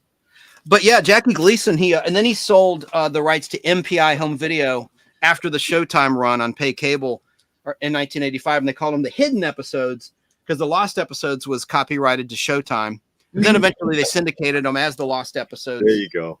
In 1987. But monster cover. That's a nice one. That looks like the monster of Frankenstein. Yeah. The Return of the Unliving. Yeah, it is. Okay. But Unliving implies it's a zombie, I guess. I don't know. Well, no, Frankenstein's kind of a zombie, isn't he? He's dead, brought back. Yeah, he's just not brainless. Yeah, that's a good one. Here's a Kang cover, but it's kind of ratted out in the corner, but it's not bad condition. It presents well. Yeah, it's an old backboard. Presents well. Yeah. You got to watch out for those old sticky Mylar bags. Oh, yeah, and the Marvel value stamp being cut out. Oh, my God, yeah. More like Marvel value killer if you cut that thing out. That's one of the big issues with Spidey comics. The Electric Company ones. They didn't call it a value stamp. They called it a Spidey stamp. And I think, what did they start in issue 14 or something? Yeah. But, and they're on the back cover. So it's even worse. It's not in the book. They're actually on the back cover. Oh, wow. So, yeah, you got a hole in the back cover. Your book is just dead. That's a cool cover. They Strike from Space, Thanos cover. Yep. Always like that one. We're almost done with this box. Here's what we got left. Okay. Now I want to find the other Avengers box. Maybe it goes back to number 1. You never know. It'll be the last box that gets picked. Yeah. No. Just because. Here, this is a nice cover, a 3D cover, if you will, where they're leaping out of the pages. Oh, that's cool. Avengers. That's better. Sorry about the glare, folks. Corey's comedy chat. I'm going to get to the comments in just a moment. Lobo Grizz Chance. Do you come across comics in Spanish very often? Not too often, but at the shows opened by Chance can speak to that. Let me make them big. Have you guys found Spanish comics? Not too often. Every once in a while, you get the guy who has. And the last show we went to at the Barnyard. Mm-hmm. There was the one guy, and he had a box that had foreign variants. And every once in a while at a show, you come across that guy, and he's got the comics. They're from Italy. They're from South America. They're from Germany or something like that. But that's getting to be a rare niche in the hobby, and they're usually in really bad shape too. It's tough to find those in decent shape. Yeah, and by the way, Lobo can speak several languages. He can speak German, English fluently, Spanish. I think Japanese also. Japanese? Yes? No? I don't. Let me know in the chat. Okay, let me move along with the book. 121. Yeah, I did throw on a hat, Shane. I need a haircut, and my barber's been in Mexico on vacation for like 2 weeks, and I'm waiting for him to get back. Anyway, You better make sure they want your hair cut on set. I was trying to get on. They just wrapped on Saturday Night Live 1975, period piece set in 1975, and they wanted long hair looks. And so I was growing it out, and they just wrapped. I just missed it, so now I got to cut it. That was the reason I was trying to get booked on that show. Didn't work out. I have to put you in a wig. And not everyone had hippie haircuts in 1975, but no. I mean, come on, man. Actually. But that's the assumption. That's right. It's like everybody. A lot of people think that everybody's room in the 1980s looked like the kid's room from Poltergeist, but it didn't. No. You know, we didn't have all the fancy toys and like real expensive Sears furniture and mushroom lamps and whatever. Yeah. You know, that's that ideal room. Yeah, what we had was dirty shag carpeting and wood paneling. Yeah, just the bed. Yeah. And then carpeting on the toilet.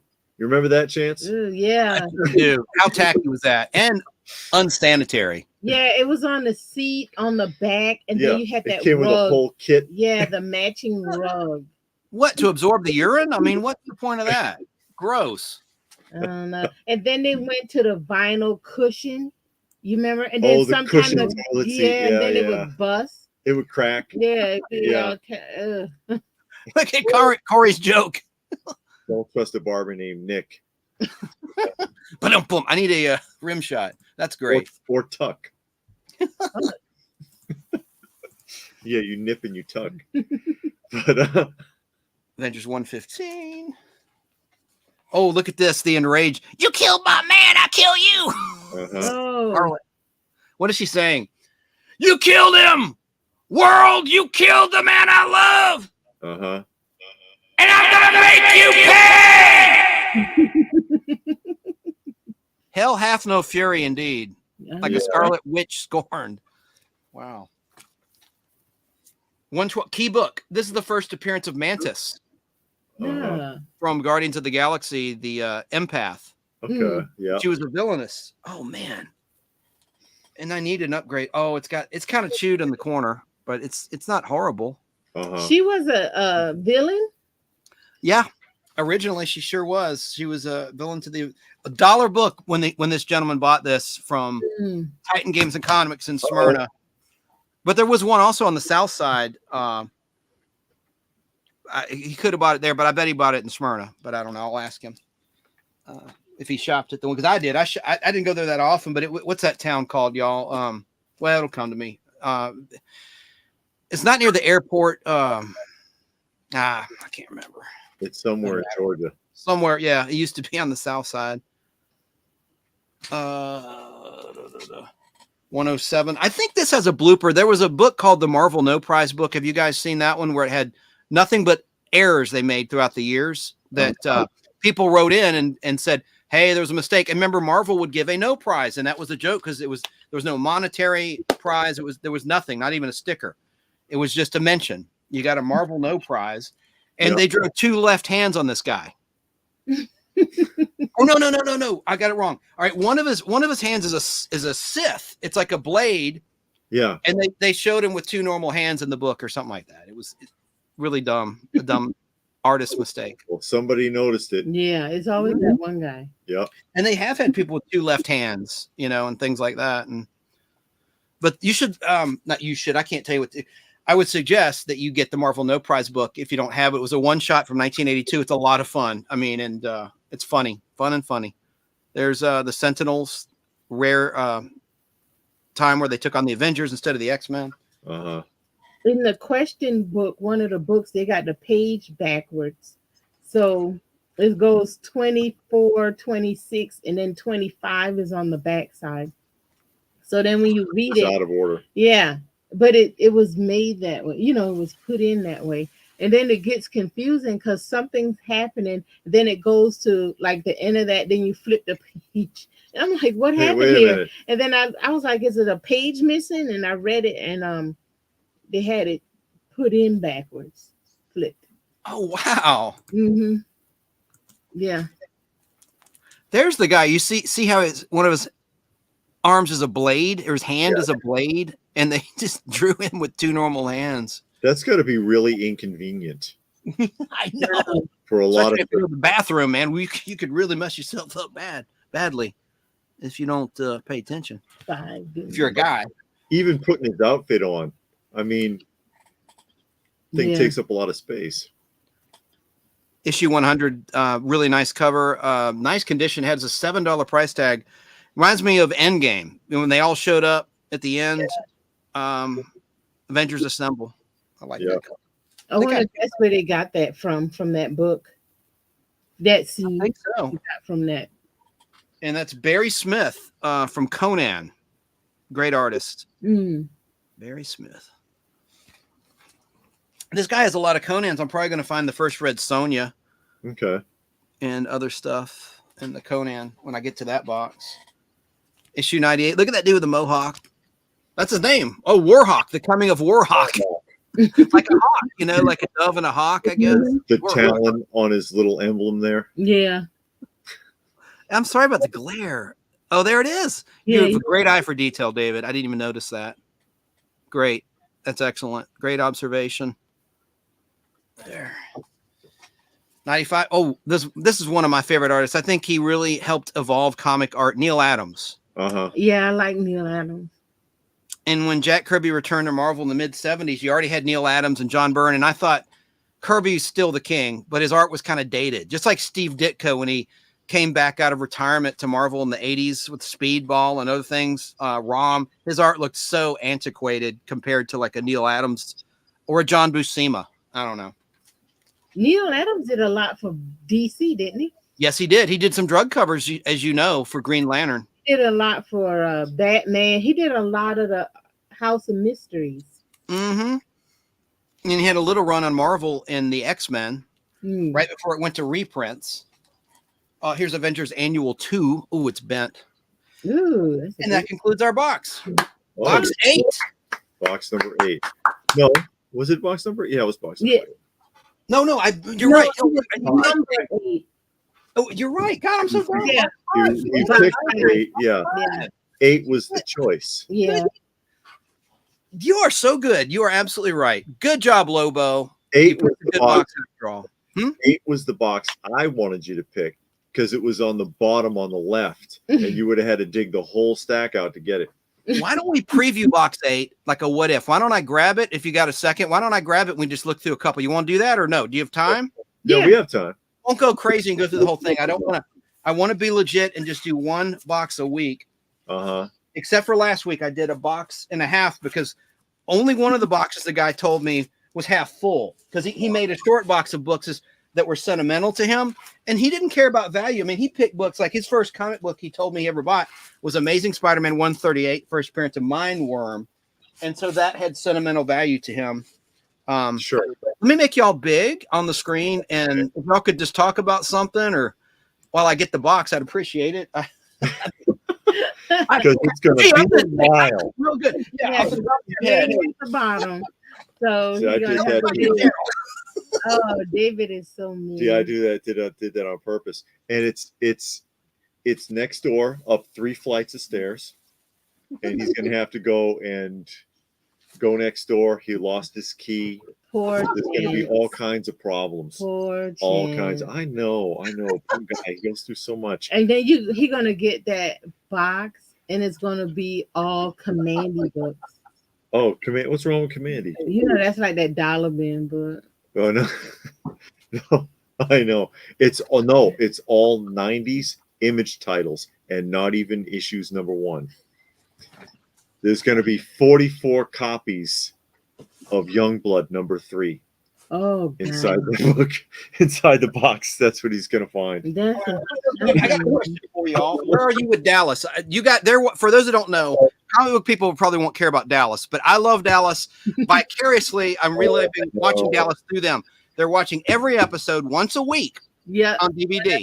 So where are you with Dallas? Yeah, because we don't, just to clarify for people who don't know us, we don't binge watch anything. We watch vintage programming, and we watch it the way it was meant to be seen, 1 episode a week. Yeah. And Dallas is on our list. So Ray went to court and he got off. You know, they found him guilty, but the judge understood because he had a bench trial, which everybody should have a bench trial, not a jury trial. So the judge found him guilty, but gave him suspended probation. Well, no, he gave him probation. I think it's 18 months. Gave him a suspended sentence with probation. Then they had the oil barons ball. Sue Ellen invited her little boyfriend, her little wannabe teenage boyfriend, to go with Lucy. And Cliff is wink, nudge, nudge. Yeah, Cliff is the oil baron of the year. Bobby showed up with Jenna Wade. Pam was there with the man she left Bobby for, and she's mad and upset, and saw them in the bathroom, and the sister just acted plumb fool. And but Pam didn't notice it, but of course Afton did, because Afton been trying to tell her for the longest your sister's trying to steal Bobby. So that's where we are. We are there. So can't wait to see how that turns out, because I know Pam and Bobby gets back together. That just make me sick. I'm with JR on that one, because JR when the sister was asking him, she was like, I know I have my reasons for trying to split up Pam and Bobby, but what's yours? Oh, I never liked that woman from the day she walked into our home. Yeah, JR always liked her. Hated Pam. And it'd be a blessing to get rid of her, and I'd love to welcome you to the family. Yeah, but now JR could care less, because JR don't care who Bobby's with, long as it's not Pam. Yeah, I don't blame him, because she's stupid. Yeah, she is stupid, and she's done a lot of things wrong, and she's done a lot of things to Bobby that was just downright mean, and Bobby's never did anything to her, and she's nearly cheated on Bobby, all kinds of stuff, and now she got another man, but mad that Bobby. Oh, she did cheat on him. Because yes, she did. I don't care if she didn't sleep with dude. She went on a vacation with him. She cheated on him emotionally. Yeah. And that's even worse. So that's where we are. Okay, number 8. How do I know you didn't just write an 8 on the back of the top box? No, I'm kidding. Well, you compare the photo that the handwriting expert. Hang on, let me pick it up. We're gonna compare real quick, because that's a good point and that's hilarious. Marathon says. Can you see 8? It's kind of hard to see 8. Where is 8? How can you? Yeah, it's down there at the bottom. We believe you. Yeah, we know you. I just have to tease. I can't help it. And we just finished watching Space 1999, 1 episode at a time, both seasons. Yeah, we watched that one. Because my flock mentioned it there. Yeah, I didn't like Helen got on my nerves. Helena, Dr. Helena Russell. Dr. Syringe Russell. Doctor, let's tie you down and put a needle in you. Yeah, she couldn't wait to get Koenig. Even though we've been in space for 8 years and seen like 1,000 aliens, I don't believe you, Koenig, that you saw an alien. Let me inject you with something and put you to sleep. Yeah, she was chomping at the bit to get rid of him. She never believes him. Remember in season 1, Koenig yelled at Helena, why don't you believe me? Yeah, I know. I don't blame hallucinations. Yeah. With the radiation, she thought he had radiation sickness, and Yeah, and she didn't listen to Maya when Maya was sick. You brought up that point. Maya's like, I'm in restraints. I could be dangerous, and she's like, oh, I can't do that. It'll be all right, Maya. Yeah, she didn't want to do nothing to Maya, but Koenig, her little love interest. Oh, she couldn't wait to put him away. Yeah, she threw him under the bus many times. She did. I don't know how many times the eagle, as it were. He would wake up strapped down to the to a table in the medical unit. Like, what are you doing? Listen to me. It's all right, Koenig. Yeah, sure it is. You just need to sedate you. Yeah. This box has a lot of character. This person drew Cap. Captain America. It's like he spilled hot chocolate on it. I hope that's hot chocolate. But Robin. Batman. Batman. Yay. We might see some Batman, but I found a Batman box, and the ones I did before I went through before I started doing these live weekly things. Okay, Web of Spider-Man you talked about earlier. Oh, look at that cover. That looks like a psychotic serial killer cover. Yeah. Yeah, that's like their manifesto book when they just scribble. Who's the mother? What's the matter with mommy? That's creepy. Oh, yeah. Okay. Yeah. Yeah, that's a cool one. Part 1. Oh, look at mommy down there. Looks like Mommy Dearest or something. Yeah. And then look at a little boy all frightened. Yeah. Oh no. Oh yeah. No, please don't hit me, Mom. Mm-hmm. Yeah. I have it on videotape. That was a ABC after school special. That's Sean Astin as a kid with his real life mom, Patty Duke. That was one of the first roles he did, long before Rudy or Lord of the Rings. Sean Astin. Oh. Anyway. I miss those after school specials. They used to come on every so often. Some of them are pretty stupid. Yeah, but some of them were good, like teenage pregnancies, don't use drugs. The teenage abuse. pregnancy, we saw a teenage pregnancy one just recently. You remember? No. And the girl gave it up, and the boy was like, "No, that's my son." And the social worker's trying to convince. Yeah. Social worker's like, "All right, you know what, kid? I'll tell you what. You take him for a week, and we'll see how it goes." And at the end of the week, he's sitting there crying, like, "Yeah, you're right. You got to let him adopt because I don't know what the hell I'm doing." Yeah. That was pretty bad.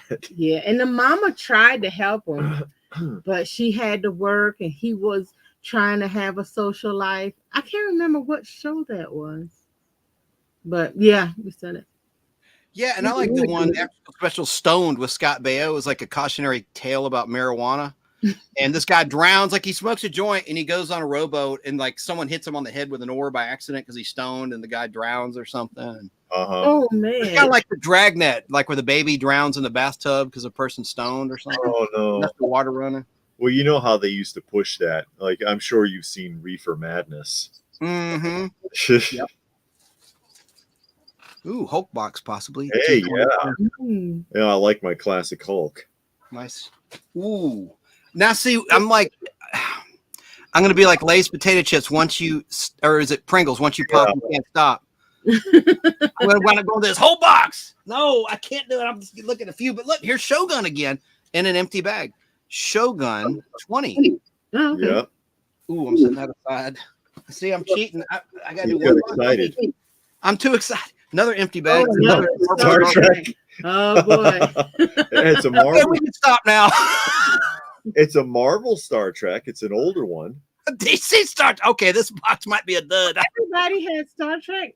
Well, Marvel, Whitman. DC Gold Key, and the Whitmans were reprints of the Gold Key ones. I love this guy, but what's with these empty bags? 3 empty bags in here, man. What? Why? You're too smart for that. You didn't have any EC comics? Ah, Star Wars. Star Wars. That's a Walt Simonson interesting cover too. I mean, I love that art. The droids. Yeah, that's a nice one. It says Spacewalk, Deathwalk. Chance, those are not the droids you're looking for. Okay. You don't need to see his identification. No. Ooh, we might hit a key. The Boba Fett origin. Maybe. There's The Last Jedi. That was a hot book because there was a Star Wars movie. What episode 8? I think The Last Jedi. Okay. Yeah. Well, they totally got rid of Mark Hamill's Luke Skywalker in such a non-dramatic way, just like they did with Captain Kirk in Star Trek Generations, right? Where he dies on that stupid bridge. Yeah. So dumb. Well, you know what they should have done, what everybody was hoping they would do? Dark Horse Comics Dark Empire. Yeah. That's what everybody wanted from Star Wars. But yeah, there you go, Boba Fett. Key book, key. And it's a newsstand edition. Yep. David, I'm gonna make you. Will you explain the significance of newsstand? We talked about this in your live stream. I was in chat. Real quic. Newsstands are rare, are they not? Or Yes, sort of. good condition, I mean. Sort of. The in particular, most of the time when you bought comic books, they were coming from a newsstand or from a bookshop or magazine shop or something like that. There really wasn't much in the way of a designated comic book store. So when they reached a point where there were more comics being sold in comic stores than in newsstands, then the newsstands started becoming more scarce because they had to have a barcode. But if they were direct market going to a comic store, they didn't have to have a barcode. So they would put something else there. Mm-hmm. They would black it out completely. So you'd have a black box and you can still see the bar under that black mark sometimes. Mm-hmm. They would put a line through it, or they started putting a little picture like, Spider-Man's face or something like that, or DC, whatever. So in that period, from around somewhere in the mid 80s to the mid to later 90s, they started, it got harder and harder to find a book with a newsstand book that had a barcode on it. And they consider those to be more desirable simply because that format of the book is scarcer, even though it's absolutely identical to the to the one that you would get direct market. There's like no difference otherwise. But some people will put a huge premium on them. Because the newsstands had the option of being able to return the books, but direct markets. Who is that? Dead Man? No. The Killer of Time. Oh, okay. Oh. But the direct markets were stuck with the books. Newsstands could return them. So whatever extra they had left over, it could be disposed of. It could end up anywhere.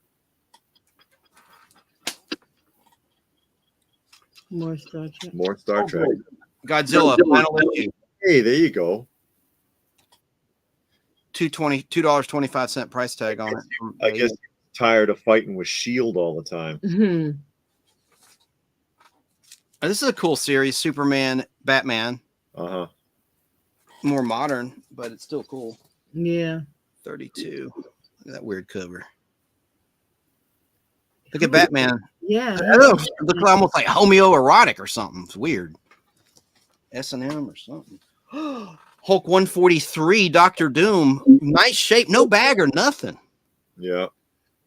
Ooh. Yeah, you better hurry up and get that one in a bag and board. Yeah, I'm setting that. Set that to the side.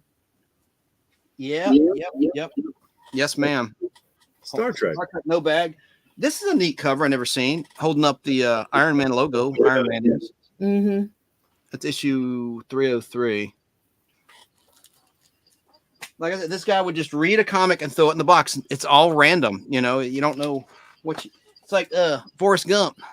Life's like this comic book's like a box of chocolates. You never know what you're gonna get. Yeah. Crazy Joker cover. I bet that's a hot book. I bet Joker covers, aren't they kind of hot? I don't know. It's kind of been overdone at this point, though. Yeah. This I got my picks of people of characters. I'm just kind of tired of seeing. Yeah, Joker, Harley Quinn. Oh, that looks like an Invasion tie-in. Oh. Actually. It says the search begins for the third Kryptonian. Uh-huh. I'll set that aside. But like Harley Quinn, Joker, Deadpool, there's a handful of characters. It's like Flash Gordon. Yeah, Whitman Flash. Perfect. Yeah. I just don't even want to see them anymore. I know. Enough already. Enough. But there are other villains that that you can work on. Harley Quinn has been done to death. Yeah, I know. Yeah. And she's not. I only like the original incarnation. I like the one that was on Batman the animated series. I don't care for the Trelane. Yeah. I don't care. He was like a space Liberace, this guy. Well, he's the William Campbell's the actor who played him, yeah. He's the precursor to Q. Mm-hmm. Q. I never thought of that. Next Generation. You are absolutely correct. I never thought of that. Oh, look, here's a vintage Superman. Well, somewhat vintage, 25-cent cover. Uh-oh. But yeah, well, there was, people get mad at me, but there was not that much original about Star Trek: The Next Generation. It's really not. And even people who love the show will tell you that it didn't get good until the 4th season. Because in the last episode of season 3, for a cliffhanger, was the introduction of the Borg. But for the first 3 seasons, all they did was rewrite scripts. Most of the scripts. She had to go check something. She'll be right back. Okay. But they redid a lot of the original Star Trek 60s scripts, and even referenced it, like the one where everybody had a disease that they acted like they were drunk. If you remember that episode from the original Star Trek. Oh yeah. And they even referenced the original Enterprise in that episode. But they redid a lot of plots. Q, again, not really an original character. He was Trelane, essentially. And then they were like, oh, well, it didn't start getting good until the Borg came around at the last episode of season 3. But if we're being honest, the Borg's not an original concept either. It's not. It's not original. I'll lead you down the rabbit hole here real quick because I know somebody's going to be like, come on, what are you talking about? You're familiar with Doctor Who, right? Yep. What are the Cybermen? The Daleks? No, the Cybermen. Oh, I don't know because I'm not a Doctor Who fan. Oh, okay, the Cybermen. Because the Borg are a race of what's the term for it? Not androids, but cyborgs. They're cyborgs, essentially, with a collective consciousness that goes around and kidnaps entire populations and converts them into more Borg. The Cybermen, and remember, this is going all the way back to the 60s, Doctor Who, a race of cyborgs that goes around the universe, kidnapping entire populations and converting them into cyborgs to add to their collective. It's the same thing. So they just look different, but it's the same concept. We had a funny comment from Corey's Comedy Channel about those bags I was finding. He goes, oh, those are invisible comic books. Yeah, that's the invisible variant. And Lobo said the same thing. It might be worth something one day. Let me show you this book. There you go. Another Star Trek where the Dr. McCoy is promoted to Admiral. Okay, I don't think that would work too good. DeForest Kelly. Great guy. He was from Toccoa, Georgia. Uh-huh. Another Georgia man. And sometimes he had an accent and sometimes he didn't. Mm-hmm. Like when he got drunk, though, he had an accent, like in This Side of Paradise with the Spores. With the Spores, that's right. Suddenly, he's an old country doctor. Yeah. Ready to light him up. Empty bag and board. Hey, they save you a nickel. If you want to use it. You probably don't want to reuse any of those. No, I throw them away. They're all yellow, the bags. They've done their job. They've absorbed the chemicals and the coloring agents that turn the pages brown. Yeah. From white to yellow to brown. If you're submitting to CGC, those are the bags and boards you use because they throw them away anyhow. That's a weird Hulk cover. Yeah, it is. Modern Hulk cover. Looks retro. Yeah, kind of. Amazing Spider-Man 260. Oh, Spectacular Spider-Man. That's what was throwing me off. Yep. Amazing, Spectacular. Web of Scorpion. Yep. I don't know why I can take my little. I don't need my name up here. Let me quickly. My flock likes the Star Trek. He says I could Star Trek all day. Yeah, I've been bad about the comments. Thank you, Right. David, and thank you, my flock. Yeah, I turned her on to Space 1999. I know you already saw that comment where she said she was binging that. Yes. And you mentioned to her, yeah, you guys had just concluded watching all the Space 1999s. And she loves it. There's a stream, David, on YouTube, official stream of Space 1999 from Shout Studios, Shout Factories. Shout Factory is the company that put them out on Blu-ray. They're behind me. There's the Blu-ray set. Yeah. And they stream them like continuous in production order. And what I hate, David, is that, or dislike, I hate that word, hate. Ooh, that's a weird cover. He's demasked. I know you don't like Spider-Man, LPH. I got a couple. I just bought one. She don't like the modern incarnations more so that way. Yeah, because I was first introduced to Spider-Man, the newer stuff. But then when I was reading Man-Thing, he was in Man-Thing, and he was nothing like the modern incarnation. Yeah. And I have a couple of Spider-Man books. I just bought one recently, actually. Tombstone. What, Spider-Man 75, I think? 74. Yeah, 74 or 75. Yeah. Really nice cover. I bought it mainly because it was a cover buy. And then I have the drug covers of Spider-Man in the prison riot. I want Spider-Man 50. I think that's an amazing cover. Foil cover. Yeah. Shiny. Yeah. Harry Osborn's Green Goblin returns. But that's Amazing Spider-Man. Those are all in a row that you just described, LPH. 96, 97, 98, and 99 is the prison riot. Prison riot. With the guns, like the prisoners have the guns to the cops' heads. Yeah. That's the drug and prison riot. And those books did not have the code. Those are the only books that Marvel published that were not approved by the Comics Code Authority because of the drug use. In Amazing Spider-Man 96, 97, and 98, it did not have that seal of approval that David talked about earlier because of seduction of the innocent back in the day in the 50s. And Lee was making a point with that it's kind of useless anyways. It was like, why are we even still doing this?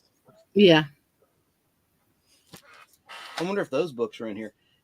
All right, I'm gonna stop here because I'm getting to about a quarter way this, but I don't want to spoil this. And I only have 8 boxes. No, I have 10 boxes left. See? No, I have 8 boxes left. Final 8.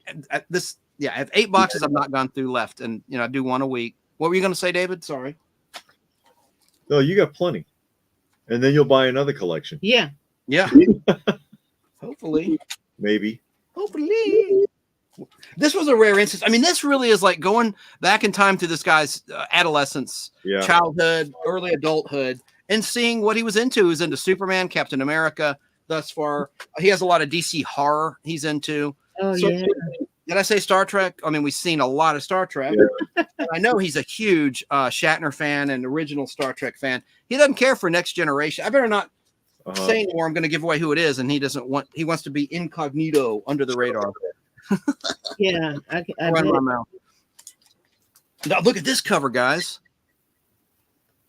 Oh, that's a good one. Parasites. Oh yeah, Parasite. Looks like he's in agony. Parasite's always trying to catch up with Superman. Is that a drug cover? Is that person OD? Who shot Lois Lane? Oh yeah, that's a good one. Who shot JR? Who shot Lois? She don't like Lois. I don't either. She is a B word. She really is. She is all the way back to the 40s. We watched the 40s. The Fleischmans. Yeah. She was always a butthole, just like you just wanted her, was rooting for her to get killed. This might be one of those unfortunate covers with what it says rubbed out. That means something else. Rub one out. I won't like where that is. Yeah. Oh, I didn't think about that with the pencil, the way he holds the pencil. What the heck? I didn't even see that. I'm sitting there. Why do you think he looks so upset? Look at his facial expression. He's totally frustrated. Dude, no. He rubbed one out. Unbelievable. What? That is intentional. Yeah, it was. Gun cover. Do you like gun covers, LPH? Or just not really? Is that not enough to? It depends on what's going on with the gun. Okay. Held to the head. Yeah. Perfect. He's all in. if the gun's doing something, or not just holding a gun. Holding is not enough. You got to be doing something with it. To your point about Lois Lane, I mean, I like Lana Lang. She was nice to Clark. Yeah. Lois liked the power of Superman. She was greedy in that regard. She was selfish. I mean, and even Lana was a sweetheart. She on that one island where the volcano was, she stole his lift ticket so that he would have to go back to the hotel. Yeah. She was awful. Always we're hitting putting him down, always just in the way. It has no function. Although he was never interested in her in the Fleischman, he Yeah. kind of brushed her off. It wasn't like a love interest kind of thing going there. He's like, yeah, okay, Lois. Yeah, But it became a love interest. and they're always trying to shoehorn those two together. I liked him better with Wonder Woman because it made more sense. At least Wonder Woman could help herself. You know, Lois always was in need and in danger. Yep. Yeah. In need. Correct. Like And she put whatever. herself there. yeah, always putting herself in danger. Oh, Superman is going to come and save me. Yeah. That's true. Oh, She well. used it like a crutch. Yep. Yeah. Pain in the butt. I just Did you ever watch Smallville? No, we heard about Smallville, that it was really good. And I actually tried to buy the DVD series so I could watch it. And then we saw it at Goodwill. I started to get it, but then they wanted too much for it because it was like the box set. Yeah. It was like the different seasons, but I didn't get it. Yeah. And so we never watched it. But I heard it was really good. Have y'all seen the Donner cut of Superman 2? No. Mm-mm. You would love it. I've got all right. I have a set of Invaders for you on DVD. Okay, that's part of your payment for being here on the show today. We're going to start to wrap. And my flock, come on, if you want to talk for a minute with Open by Chance. We keep it clean.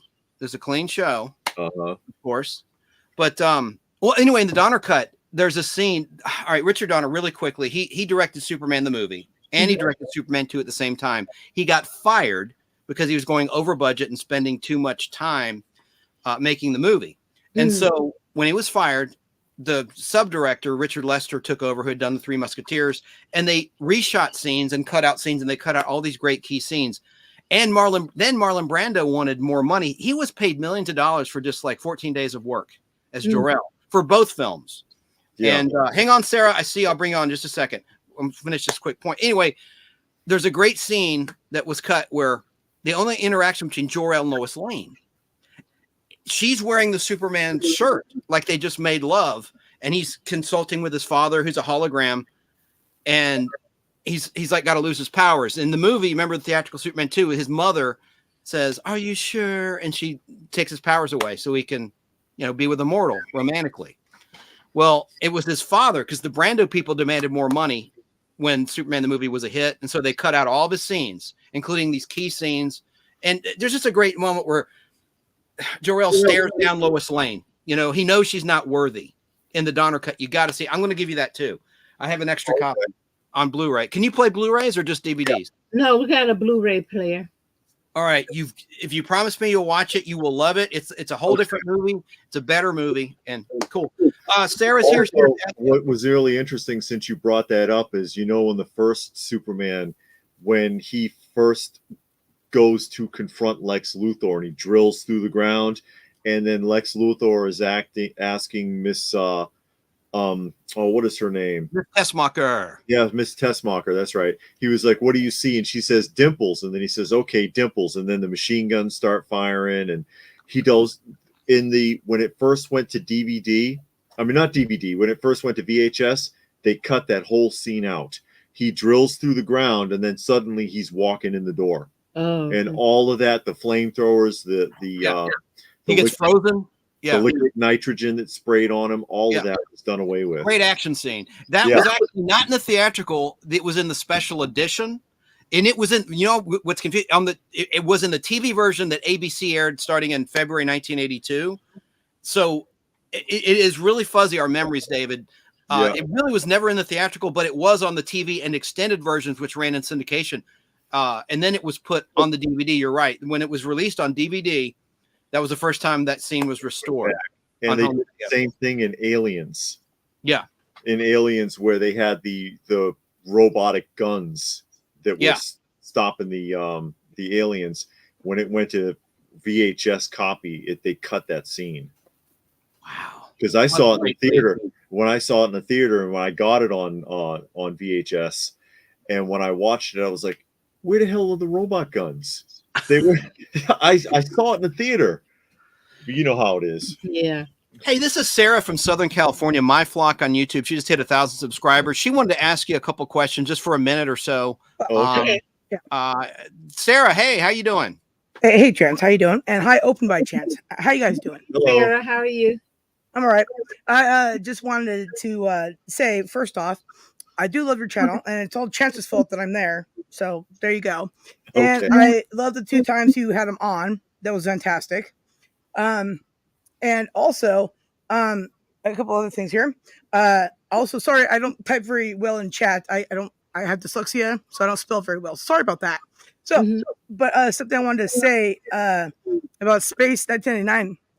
There's an episode there where there's a trader, right, who comes to the moon base because of course, and you know, he just suddenly gives everybody a bunch of stuff, and then they trade whatever the heck they traded for it, right? That is like the same thing pretty much as TNG's episode The Most Toys, which I actually do like that episode a lot though. But yeah, you know, it's like The Next Generation. Yeah.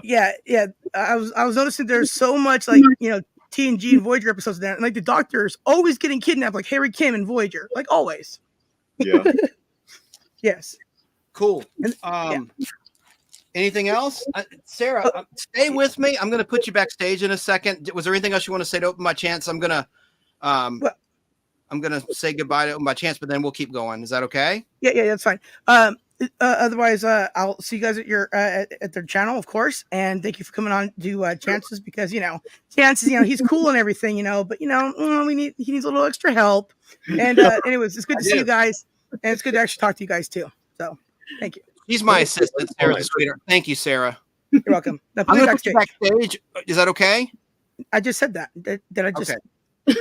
Here's someone else wants to say hey to you. This is Shane, real quick. This is Shane. He's in Georgia also. He's a truck driver. Okay. Hey, Shane. I- Open by Chance. Did you subscribe to Open by Chance yet, Shane? Oh yes, absolutely. As soon as he mentioned the Austin 316 comment, I'm like, yep, subscribe. And so that's done. There's your A-class license right here. You used to drive for Warner. You used to drive for Warner. I used to drive for Prime. Yeah. I drove for them for a little while. Well, I gave Prime 6 years of my life. Oh wow. I you know, I don't regret it too much. But it was funny after I left. I came home to be local, but ended up getting involved with a class action lawsuit against them because they were underpaying students for training. Oh, And yeah, I ended up getting about $3,000 out of that. oh, that's nice. So they've tried to get me to come back, and I'm like, hold on, how can I come back if I was involved in a lawsuit against you? I was like, we'll let that slide. Wow. Kind of need drivers. And they were going, I found out through my trainer that they were actually looking at people that were once working there that were excelling and wanted to try to get them to come back. We're like, oh, we'll offer you 2 more cents a mile. Like, get out of here. No. That's kind of funny because I get an email once about every 4 or 5 months. I get an email from UPS asking me if I would consider coming back. And I worked for them. God, how long ago? That was when I was still in Illinois. Yeah. That was years ago. And I'm like, I'm still on your list? Are you kidding? By the way, Shane gave me this shirt. This is his YouTube channel. It's a high quality shirt. Look at that. And look at the back. Look at the back. Look right there, LP. Can you see that? Yeah, now I can. Okay. Oh, okay. I like that with the skeleton. Yeah. Yeah, that's his logo. We were And I trying found one to Sarah. We were wanting to do shirts. We just don't have a logo. Not really. Not yet. Yeah. So the name is SICK 2210 Productions. Productions is on that. Yes. Oh, okay. He reviews movies, high quality production value, like your channel. You know, like 4K, HD, nice studio, nice audio, like you're hearing now when he's speaking to us with us. Yeah. Amazing. Well, I had to ask, are you two a couple? Yeah, we married. We've been Okay. married now 11 years. Mm-hmm. And I just think that's awesome to be able to do something together like this, Yeah. have a channel and everything with a significant other. That's just really cool. And I love that setup y'all got going on back there. Your museum, Yeah, you as make you them call big. it. Look, Love Well, it that. feels like one. Everybody mistakes it for being a store because I've had a lot of people do that when they stumble over the channel for the first time. It's like, where are you located? Yeah. And then it's we like, had somebody on Facebook was like, "Oh, I visited their store and I couldn't get a deal." And it's like, you couldn't have visited our store because we don't have one. yeah, trying to make me look bad. And it's Yeah. like, I was there and I could, they were really staunch. It's like, I'm not selling anything. No. You know how people are. Yeah. Now, how But does that ceiling work? That's drop ceiling. That's the tiles, and Yeah. we painted them. Yeah. So we Oh, okay. got the blue and white, and we wanted the checkerboard pattern. Yeah. So we painted some blue, some yellow, and then left the rest white. Yeah, and it also helps with dust reduction because those tiles, they shed, and so you get a lot of dust from them. Like if you ever see that in office buildings, that gets to be a big problem after a while. It's bad air quality too, but if you paint them, they can't shed anymore. Yeah, so if you have to lift them up, all of that dust don't fall in your eyes. Yeah. So, Okay. yeah. And it helps, aesthetically. Yeah, we wanted to make it not just look like a room, but we wanted something to go on that ties in with the colors of the boxes because we're mainly in the box collectors and all of the boxes excuse me, got a lot of coloring. So we wanted the walls to have color to help bring out the boxes. And then we do the ceiling. In every room in our house, the ceiling is painted. I believe in painted ceilings because that's a part of the house too. So we did that in here, painted the ceiling. And Shane, they go around to all these great conventions. I first met them at the Marietta Vinyl and Compact Disc Show. Yeah, because maybe a year ago. We got a huge record collection too, so we do vinyl records and we listen to them, and that's what we do. And they do a video like I said, you feel like you're at the convention. They'll go to a toy convention, a comic convention. They go to Macon, the Macon Comic Con. They went to the Cartersville Comic Con, and you feel like you're there. And then they show what they bought or traded for at the show. It's really cool at the end. And they keep it to like an hour. It doesn't take too much of your time, unlike my streams that go 5 hours sometimes. Well, from our perspective, we've seen a lot of tour videos where people go to a show and the show is only like, the video is like 6 minutes long and half of it is them filming their feet walking around the room. Yeah. And like, you can't tell what's going on. How are you going to get a feel for the show that way? Yeah. And so we want to, we go around to the tables, and some of the places will give us press passes, and because they know what we're doing. Like Joe Lanta and Toy Lanta have been giving us press passes, and we get in early so that we can show the stuff before it gets too crowded. And we like to talk to the vendors to see what they're doing, where they are, how can you get in contact? Because if you're in Kansas and you see the video, but then that person has an online store, now you can contact because you saw this and you can say, hey, you were at this show and I saw this on your table. Do you still have it? And some people have said, hey, people have contacted me about things because of your videos.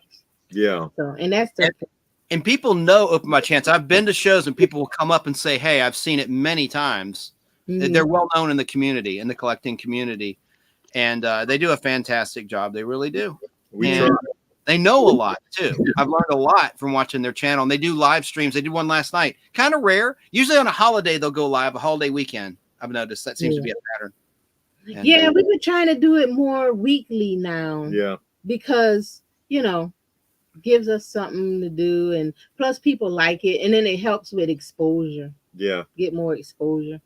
And you collect patches. Lady Pop Hunter has I got a patch jacket. Yeah. I got a vintage denim jacket and bought patches and just loaded it up with patches. Yeah, she puts them on herself. Sew them on. That jacket is actually an official WWF jacket too. Yeah. And Shane, you'd love the Daily Show. It's called Coffee Talk that David does. It's a news show, 1 hour long on his YouTube channel, Coffee Talk and Prepper University. But I run it on Fistful, every day at 4:00, Monday through Thursday, and then at noon on Friday. I run it the day after it's live, but it's still topical. He covers all the news. You would love it. He does a fantastic job. So Okay, I'm gonna look out for that. yeah, he's a big following too. There's a lot of people watching live, a lot of subscribers, and all that good stuff on Coffee Talk. Not to be confused with the SNL skit Coffee Talk. Mike Myers. No, not Mike Myers. No, I'm not verklempt. No coffee talk. Not that kind of coffee talk. No drag shows here. But Bye, Corey. Bye, Corey says, I've really got to run, guys. If I don't see you all in the future, I will see you in the future. I'll see you in the pasture. That's comedy. Okay, I totally watched that. David, can you read that? You're a better reader than I am. yeah, I really got to run, guys. If I don't see you all in the future, I will see you in the pasture. Now that's comedy. Beautiful. Beautiful. All right. Well, Shane. Did Shane have a question? Oh, go ahead, Shane. I thought. Oh yeah. no. Okay. I was gonna. I thought he had a question. I told Chance earlier. Well, the other day, we're gonna look at these Star Wars cars, but we can do that later. Oh yeah, yeah. What I want to do, Shane, can you just hang back for 1 second? I'm gonna. Yeah. You know, I know they got stuff to do, and I just want to show them one thing in the Space 1999 book. I just want to. Well, you know, hang right there. I don't know why I need to put you in the back. I'll make myself big so they can see this. Okay. This is the British Annual hardcover book, and what's interesting, guys, is this is a rare one. They have all these rare photographs of Space 1999. Yeah. Oh, okay. And look how it has this phony signature from John Koenig instead of Martin Landau. Attention all readers instead of attention all sections alpha. But what I love about this, I'll be really brief. I got it autographed by Zinnia Merton, Sandra. Yeah. and also Maya herself. You know what also annoyed me about that show? On season 1, you had this big cast in this room, but then in season 2, they took the cast away. The professor, the computer guy, the station manager. Yeah, everybody was gone. And then they changed the room, and then they never brought up what happened to these people. that got on my nerves. It's like, where did they go? You don't even bring it up. Did they die or what? It was in the book. Victor Bergman, who it was established he has a mechanical heart, right? Yes. In the book, it said his mechanical heart failed when a spacesuit malfunctioned on a spacewalk. He was repairing something on the base. Oh, okay. And so it caused the heart. And you saw a couple episodes where his heart would goof up on him, and he couldn't breathe. You know, so it was established. So the artificial heart that Helen replaced it with failed, is what you're saying. So Helen Good killed point. him. We could throw Helen under the bus on that one. Yeah, Helen killed him. Here was the only other thing I want to show you in this book. I think this is neat. I'm just a geek. I've never seen this online. Look, in the Tabor episode, remember how the Tabor made an android of Maya? Yeah. Yes. And then he switched it with the real thing. I love this. You see a whole double. Look at the photo double dressed up like Maya. You never saw on camera because they did a split screen with Catherine Schell as Maya. Not terribly well done. I don't know. I just love that little detail. I can't believe that's not like on one of the Space 1999 fan sites or something. But I don't know. I just love that little picture. That's all. Let me take my fat head off. There. I need an assistant in person. And I have all these autographs of Catherine Schell. I met her in 2000 New York City, and she signed 60 items for free. Oh, wow. And she was getting a little irritated. She's like, Chance, another one. And she was so sweet, though. Didn't charge. Actually flew from France to be at that convention to see Martin Landau, and Martin Landau had to cancel because his daughter was in a play in L.A., Juliet, and she was very disappointed. She wanted to see Martin. She told me, she was like, I wanted to see Martin. And, you know. I could see that. Yeah. I'd be disappointed too. Yeah, you came all all that the way trouble from France. She'd never done conventions or anything like that. And she just wanted to see Martin Landau. And look at this autograph I got. Remember, David, do you remember Sheriff Lobo? Oh, yeah. That was the bumbling goofball played by Mills Watson, Deputy Perkins. And he doesn't do interviews. Even when the show was on the air, his wife sent me this autograph of his. He's in Oregon State. He's retired from acting.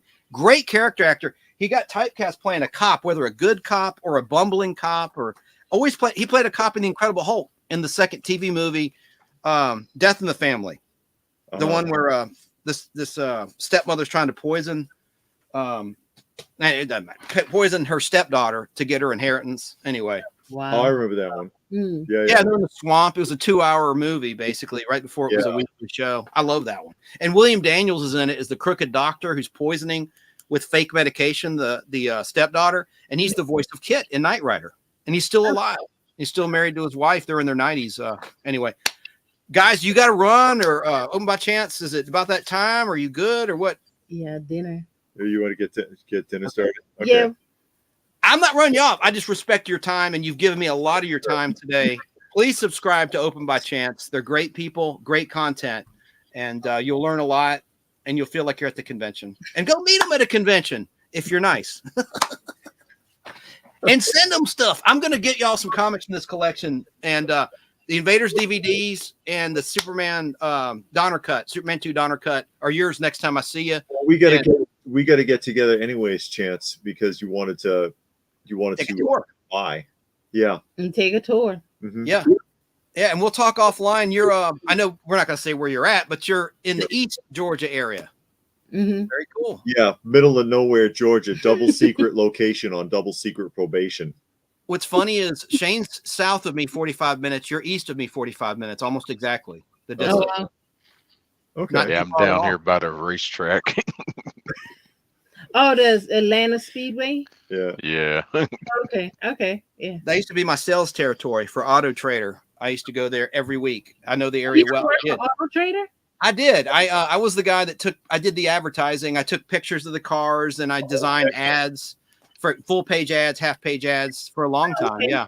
Like 5 or 6 years. That's In that division of Cox Enterprises. And they really screwed up because in 2009, they went all digital too soon. Because back then you can't take your phone to the toilet. Now you can. You'll drop it in the toilet. But you know what I mean? I know it's a crude analogy, but I mean, you could take the magazine with you is the point. Yeah. You know? Yeah. And Cox said, "Oh, everybody's going digital," and they got rid of it. And that was such a mistake because the good old boys that are buying motorcycles and ATVs, because I also sold for Cycle Trader, Heavy Equipment Trader, the backhoes. I dealt with all these big dealers. Great job, made a lot of money doing that. It was a lot of fun, but that was part of my territory. South, I went to Noonan, I went to Griffin, I went to Hampton, I went, and a lot of great dealerships out that way. Anyway, sorry. That's all right. Well, good night. I mean, goodbye. And I will be. Are you going live tonight or anything? Or are you going to take a break? No, we're not going live. No, tonight. we went live last night. Well, I'm going to go back and watch the stream. Appreciate your time. And would you be willing to do another unboxing with me down the line? Sure. Yeah, let us know when. Excellent. I appreciate it. Open by Chance. I'll see you later. All right. Thanks a lot. Bye. The good people, Shane. And let's bring My Flock back into the conversation. Hello, My Flock. Hello. I was getting now lonely in the basement, but I'm thank you for letting me back in to the normal room with everybody else. Are you mad? Are you mad? What would I be mad, Chance? You're so funny. I don't want you to be mad. There's a method to my madness. I know you're not a comic book person, so it was nothing personal. You don't have to keep apologizing for me not being into comic books as hardcore as you are. Listen, at the end of the day, I have comic books, and I did collect when I was younger. Then Legends went away. Yeah, well, I say things, Chance, a lot, but no. Back in the day in Temecula, when we were all, I was like a little kid, and we moved out here. There was a comic book store called Legends, and we got all our comic books from there. That's why I have the first episode of Deep Space Nine. That's why I have when Star Trek, TNG, TOS meets X-Men. I do have comic books from the past. I do, but just not as hardcore as like you guys. So I got really into Star Trek cards, and that's what I have a lot of. Speaking of cards, Shane's going to show some Star Wars cards I mailed him. I think in a minute or two. Hang on, I'm putting this box away. I'm not going to the bathroom. Sounds like I am. All right, there. I should have just made not to be crude. Oh, I should have just made a video out of this. You can do whatever you want. I mean, I can't believe it took 2 weeks for it to arrive. You're 45 minutes from me. You look at the postmark. What does the postmark say, sir? Or is it on there? Does it show a date? No, it does not. Well, I mailed it. Dang, I wanted to prove to you that I mailed it weeks ago. I mean, when did you get it? Thursday. Wow. That's Yeah. insane. I was shocked. No, I was like, really? Finally? You gotta love the mail system in Georgia, though. Well, y'all, I'm going to pull up some photos I have to convert. I want to show the comic books from this collection that I put on eBay. I want to just show some pictures of these. But what else is going on, y'all? Take it away. Well, it's gonna open it right now. Yeah, let's just get this out of the way right Let's quick. make him so- big. I usually Yeah, I so do it make in him big. my usually when I do in my unboxing videos. I started doing unboxing videos just to make fun of unboxing videos. And It sounds like something I would do. the first thing I really have to do is study the box itself that it came in. I'll do an analysis on the box Oh, and talk about it. And then we'll get to the contents inside. But we're going to show the back side of this envelope because I don't want to, give away the addresses of me and Chance. Right. oh, well, the addresses are 123. We're there right now, and you're welcome. Oh, But thankfully enough, if you can see the tape on here, Chance did take the time to actually apply tape to the look side of the envelope to ensure its security. That's very nice of him. That's I caring. won't like it because of Seinfeld, but also to protect. Also, I do like to protect it from the rain. I put tape also over the address, which I know you can't show, So- but so, in case it rains and smears the ink. Yeah. Yeah, one of my birthday cards Chance sent me was not sealed. The other one was, right? And so I cut the top part of it, so I kept his DNA intact so I could clone him later. You're welcome, every-world. We'll clone Chance later, okay? Oh, please. You don't want that. Okay. Funny. Listen, one Okay, clone of you won't be too bad. Then you'll have an assistant. After opening said package, he also added double layer of protection. It's folded up inside another piece of paper. Looks like a handwritten note. Yep. Here you are, Shane. I like the My handwriting's the worst. Okay. working on the back. If card number 172. The writing. The about writing. You know what? I can't read that. No, I said I like the facts. I said I like. No, my handwriting's the worst. I'm a lefty. I said I love the facts about the Millennium Falcon on the back of that card. If you feel free to read it, it's neat. I think. And there's a. Well, I'll shut up and let you talk. I can't Let me read. mute my mic. But our Yeah. Then he'll just be talking muted. first item we see here is a fistfulofradio.com sticker. That's awesome. I'm gonna have to find somewhere special to put that. And that's where David shows on Coffee Talk every day at 4:00 Eastern time on Fistful, Monday through Thursday, and then noon on Friday. David Eon. And we have the cards. This first card is a shot of the escape pod that R2D2 and C3PO escaped on. There's no life forms detected, But Trivia question, I can answer. are we paying by the laser? Shoot it. Out of here. Well, I'm assuming that unless it's a planetary target, nobody can hit anything in Star Wars. So Second card we have here is Leia, Luke, and Han in the trash compactor for the wall started closing in. That's a cool shot. Always love that scene. And it was funny enough that a lot of people asked questions about that scene. It's like, where was that worm at? Where did it go? How did it get in there? How did it die? And it's like, well, first off, it's space, yo.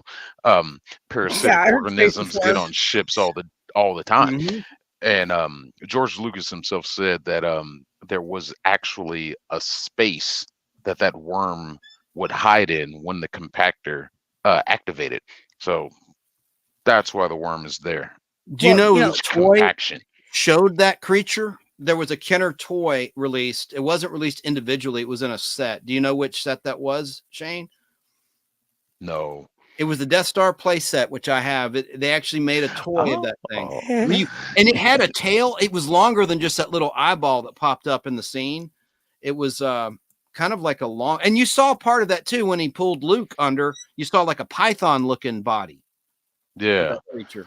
Yeah, You wrapping know, around the loop. I always figured that the worm was, or whatever. Oh, dang it, the thing, whatever it was called in the Star Wars trash compactor, was supposed to be in there to help break down the garbage, like the biodegradable stuff, like foods and other things like that. That's what I always assumed, because if they're crushing, liquids and metals, it's going to want that to not, friction and stuff, right?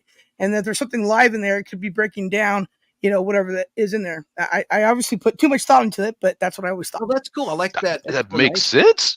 Yeah, Mhm. that works. It definitely does. Yeah, well, that's just what I always assumed.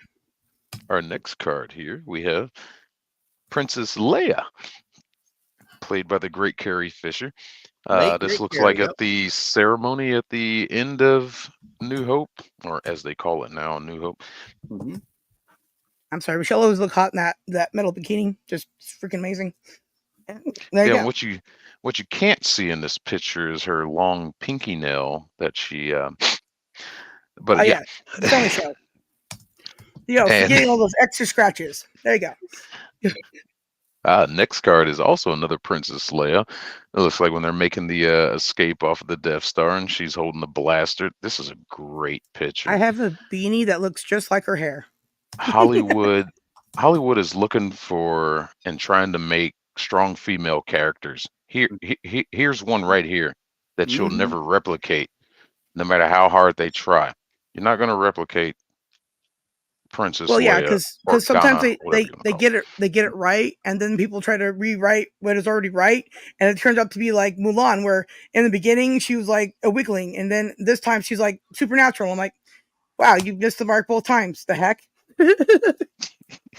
it. And A our strong woman last is a card. woman that can fail and also succeed, and at the end of the day, doesn't attack people for their problems and stuff, right? Like, can be Mhm.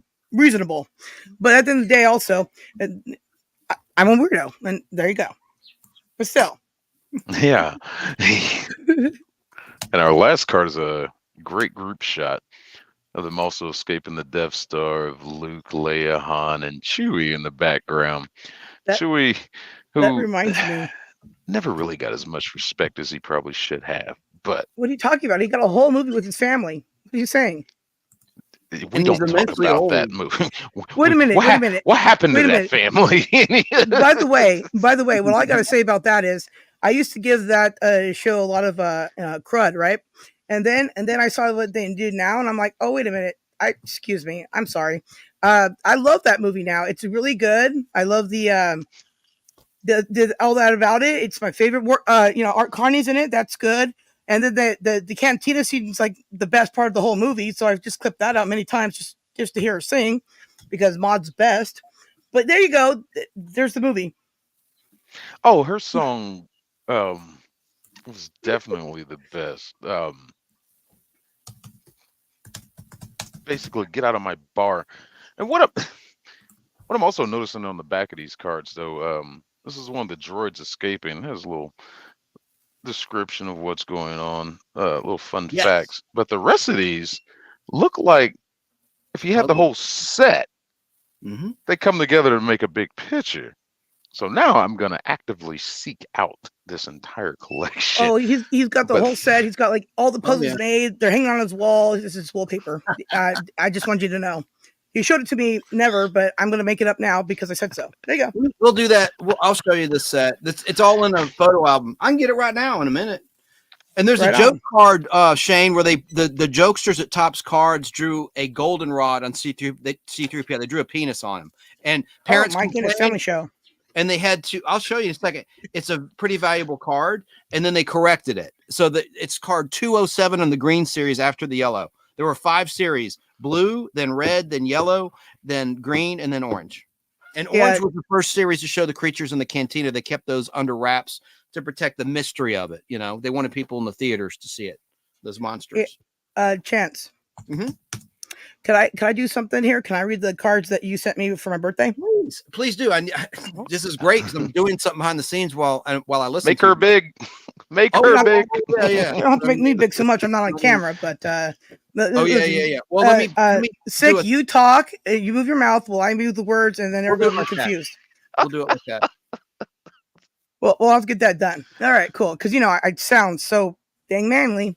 Okay, so Chance sent me 2 birthday cards, and I think it's really cute. Why? So the first card I open is the first card I'm going to read, right? And it's this. It's this card that he didn't send me the cover of when he said he was sending me 2 cards. Now, anyways, there you go. He let me know what to expect, and there you go. And I keep saying, there you go, and there you go. Now, the first card is black and whatever, and it says "Happy Birthday" on it. And you open it up, and then it says, "Bring on the celebration and the cake and candles too, because this very special day is very special, special you." There you go. There you go. Fantastic. Now he writes in here, May 14th, 2024. And it says, "Happy 42nd birthday to a very special girl whom I care about very much. Hope your special day is most excellent. Love, Chance, the Podblast." Now, very corporate of him. Love it. Was that a Bill and Ted reference there, Chance? Most excellent. Yep. But anyway, so that's the first card. Okay. Now I have everything put away all neat and everything. So when I move, it doesn't get all bent up because, a bent birthday card is just terrible. Now, this is the second one here that's been licked. Okay. So the DNA is preserved. Okay. I have not damaged the seal of that. So I cut open the top like a normal person. Okay. Anyways, so then I opened up this one, right? And this is the cover he sent to me of this one, right? And this one says, "A birthday wish for someone special. When the celebrating is finally done, may you have one last birthday gift." And then $20 fell out and hit me in the face, and then I got a concussion, but I lived. And then it says the happy feeling, the happy feeling that comes from knowing that you have a special place in the heart of many people. And then he writes in here, May 14th, 2024. Happy birthday, Sarah. Guess I should have read that before I continue reading what the card said, but I didn't. Oops. Anyways, it says, "Dear Sarah," mind you, it's spelled correctly too, so good job. It says, I could not decide on one birthday card for you. So you get 2 with love, Chance. And I'm like, cool. So there you go. I love them. They both are really good. And I can see why you were having trouble with them because, if they both said, or if one card said what both of them said, then you wouldn't have had a problem. But in the day, thanks, Chance. I appreciate that. And You're welcome. your writing is a cross between mine and my brother's, and we're both right-handed. But also my mom's brother Marvin, who worked at Mattel, he was left-handed. So I've read left-handed stuff my whole life too. So no worries on my end. I'm going to show you a picture from a comic book, a Silver Age comic from 1969. It reminds me of you, Sarah. This is flattering. So let me. I'm devastated. I reminded you of a comic book. Flattering, but it's no. Hey Shane, did you read? Can you read the back of the fun fact of the Millennium Falcon, if you don't mind, of that card, or is it put up? Oh, it's right here. I appreciate it, man. All right. Oh my gosh, love this Jim, writing in this card in the back of the. Sorry, Jim just texted me and he wanted to know if you had said exactly what you said about oh my gosh, C-3PO. I can talk. Getting his airbrushed thing on and off. And yes, Jim's, that's 100% true. But this is a family show, so I'm just gonna hint around that your answer or the answer to your question is true. And there you go. There you are.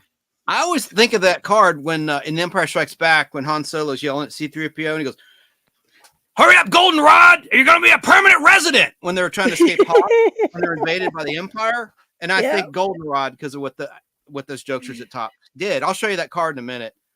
Converting some photos. Take it away, Shane. This is a weird thing to put on the back of this card. The more I look at it, because it's a picture of the escape pod from the Death Star. But on the back, it's Star Wars official description number 19 of 22 says the Millennium Falcon, trademark, Although it may have originally been a stock light utility freighter, the Millennium Falcon trademark is now a customized, souped-up ultralight speed craft ideally suited to the needs of smuggler Han Solo, trademarked. It is equipped with laser cannons and even secret compartments, which our heroes make use of during the course of their adventures. You know, that's about as basic of a description as you can give the Millennium Falcon. Sure. It Well, was a YT freighter. wait, are you saying the Millennium Falcon is a ship? Because I kind of zoned out when you were talking. Those are great facts of It's whatever. a ship that goes phew, phew, phew, phew, and shoots the pew pews. Oh, yes, basically. yes. Hey, Will, welcome in, brother. I mean, I understand you can only put so much information on the back of a card, but there's so much more to the Millennium Falcon. Like chances we were talking about once about Fall Guy and his truck, how a vehicle can be a character in said media, and the Millennium Falcon was definitely a character in Star Wars. I don't know, but I heard there it was a ship. I think there you go, the character of the ship. You know, made that, the Kessel run in less than 12 parsecs or something. Wait, it did things other than just be a spaceship? It did the Kessel run in under 12 parsecs. Yeah. Yeah, I don't know. Then I think Han Solo at some Star Wars point just kind of junked it because who knows? Then he's like, "Oh, buy the ship back," or who knows? You know what? Fix yourself, Star Wars. And there you go. Well, that's another problem I have with the Disney sequels. We didn't get into it on our Star Wars podcast Thursday, another channel, but talking about how Disney's sequels are just crap compared to the OT and the prequels. How did Han Solo lose that ship? It's never explained. Well, see, I'm pretty sure what happened was he just kind of like stumbled away because probably space drunk or something. Right, anyway, he's probably looking for his lost girl because she wasn't in the original show because they cut her out. So he was probably just looking for her and was all like space drunk, you know, and then just forgot about the ship altogether until like one day somebody else was flying it and he went, "Oh, that thing, that was mine." And then there you go. So that's what happened. That's way better writing than nothing, right? In the Force Awakens, the last time we saw that ship, truly saw it, Lando was flying it. What's Lando? Lando Calrissian. The real Lando. I know. No. Colt 45. Dude, yes, I know, right? As a child, I'm like, Colt 45. Yes, give me that. Lawrence had a crush on him. He appeared on the Jeffersons. I love that episode. Oh, one more thing, Chance, I keep forgetting to tell you. Keeves needs an answer. So we need to talk to her after your show. If you can hang out backstage, I'll send her the link afterward, and we can figure out the rest of her end of the whatever thing she's going to do. Okay, cool. Good. And then also TD said hi to everybody. She was busy or something happened. I'm not sure. Jim's gave me a cryptic text or something, and I was like, me neither. And then Triple B went to go get some more stuff for her studio to be hooked up. So she is driving, so she can't be in chat. No problem. And I think Snarky. Oh, I haven't. Yeah, she responded to my text. I texted her. Snarky. Okay. Never, I texted her last night, but no response. I hope she's all right. Well, she went to sleep, but then I got up and did other things I was supposed to do, so I haven't got a chance to talk to her either. So we're gonna have a family meeting backstage later on. Nothing good comes out of family meetings. Oh well, my fucking family meetings are the best. Some comments. Stone Sour 8 says David and LPH are great. Of Open by Chance, I agree, and very nice people. Jim's camera at Dawn says Georgia mail's slow. It's not just Georgia where the mail's slow. And Rad Art and Comics. My mailman comes by when he feels like it. Some days he just skips my street altogether. The producer 25 just subbed to you. Oh, thank you, producer. Thank you. I'll sub you back. I'm like Shane. I sub back. When someone subs me, I sub back every time. Chance, that is Jay. He was with me at Kara's funeral. Yeah. Oh man, that's right. Jay Everdry Jay, of course. I know Jay very well. Yeah. Jay Roberts. Yeah. Yeah, I can't believe Kara passed away. Sarah, have you ever heard Kara Stockton on the Shannon Burke show on Fistful of Radio? I'm Yes, I running have. one from 6 years ago to the day. Kimmer and Shannon Burke, they're exactly the same day.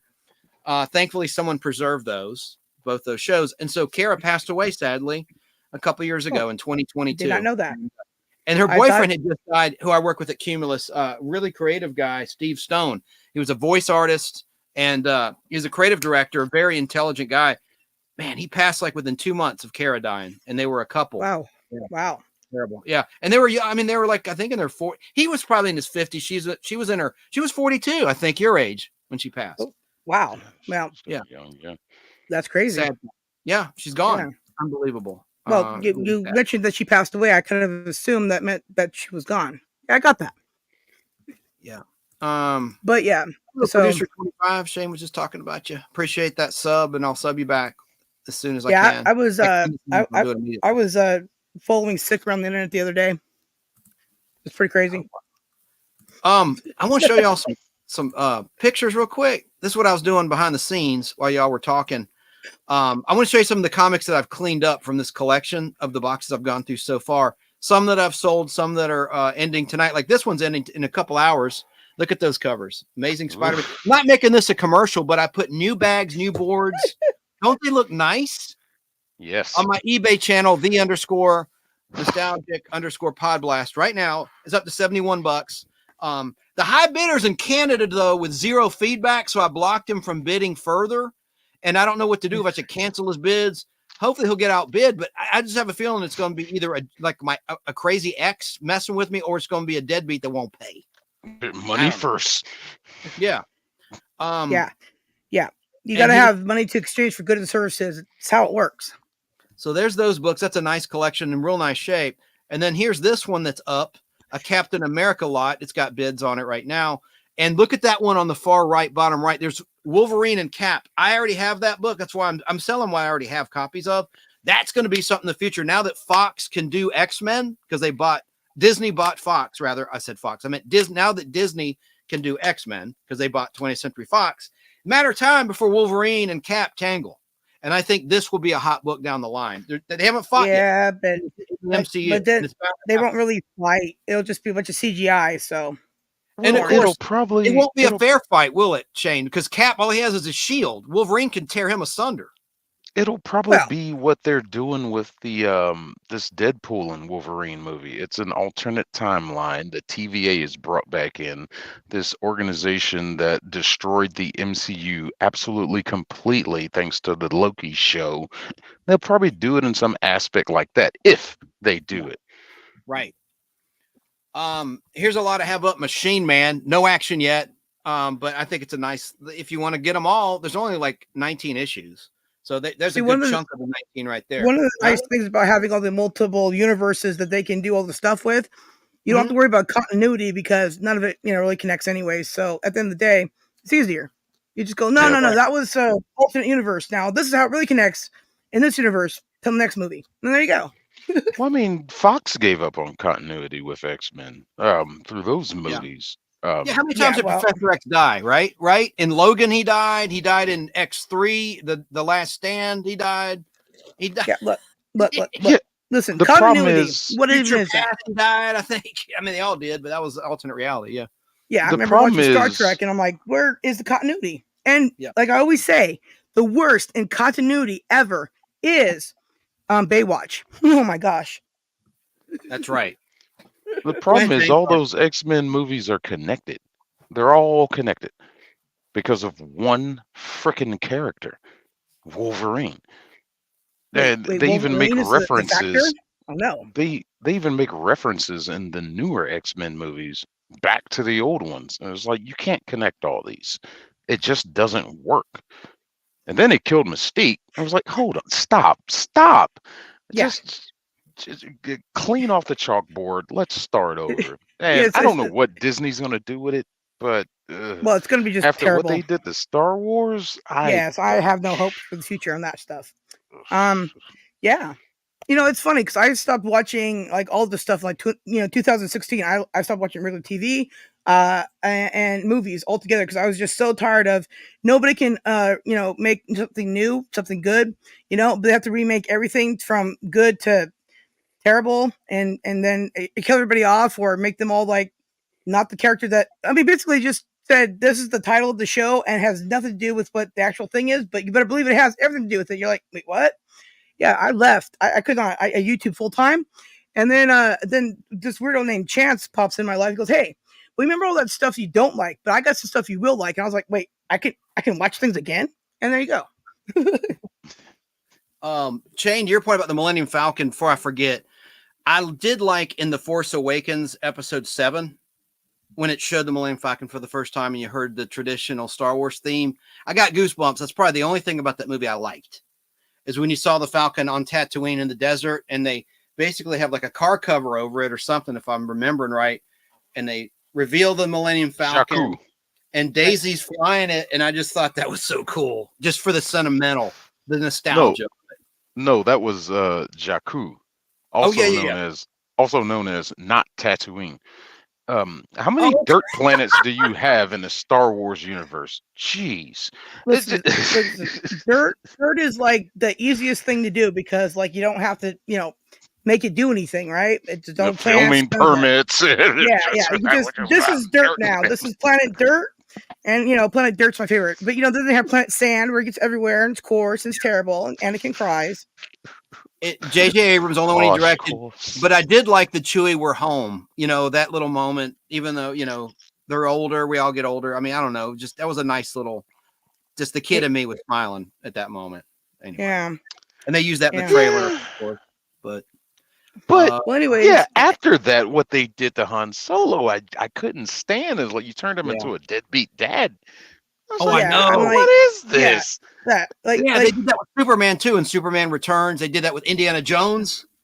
Yeah, because Han proved that he was a man of character. He may say like, "I'm going to dip out," but at the end of the day, he's got your back, even if it's a lose-lose scenario.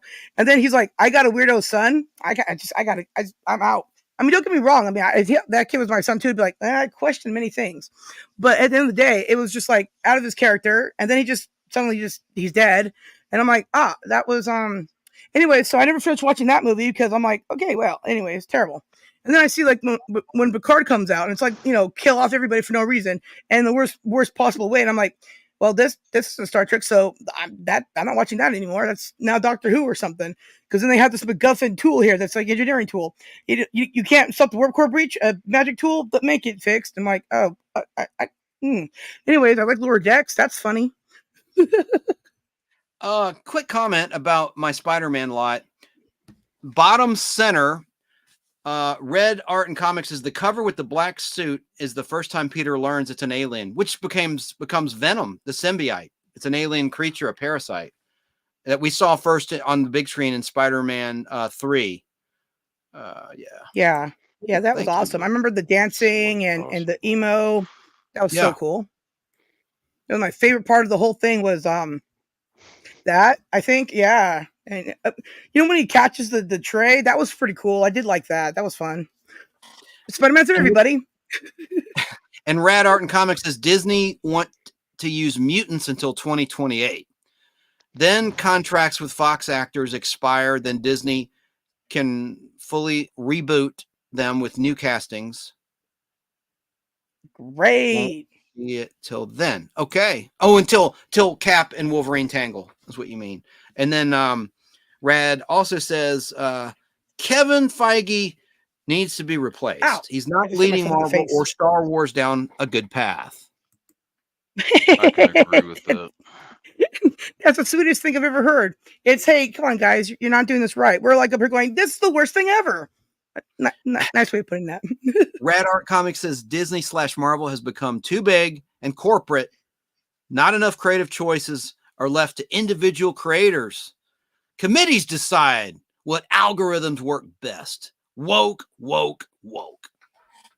There you go. But it's not even like, it's just piss poor writing. It's just like, because somebody can't walk down the street now or something like that, you can't write that in anymore. You have to be like, they glance down the street because now walking is no longer a thing you can say or something. It's that kind of rewriting to the worst, right? I'm so tired of that.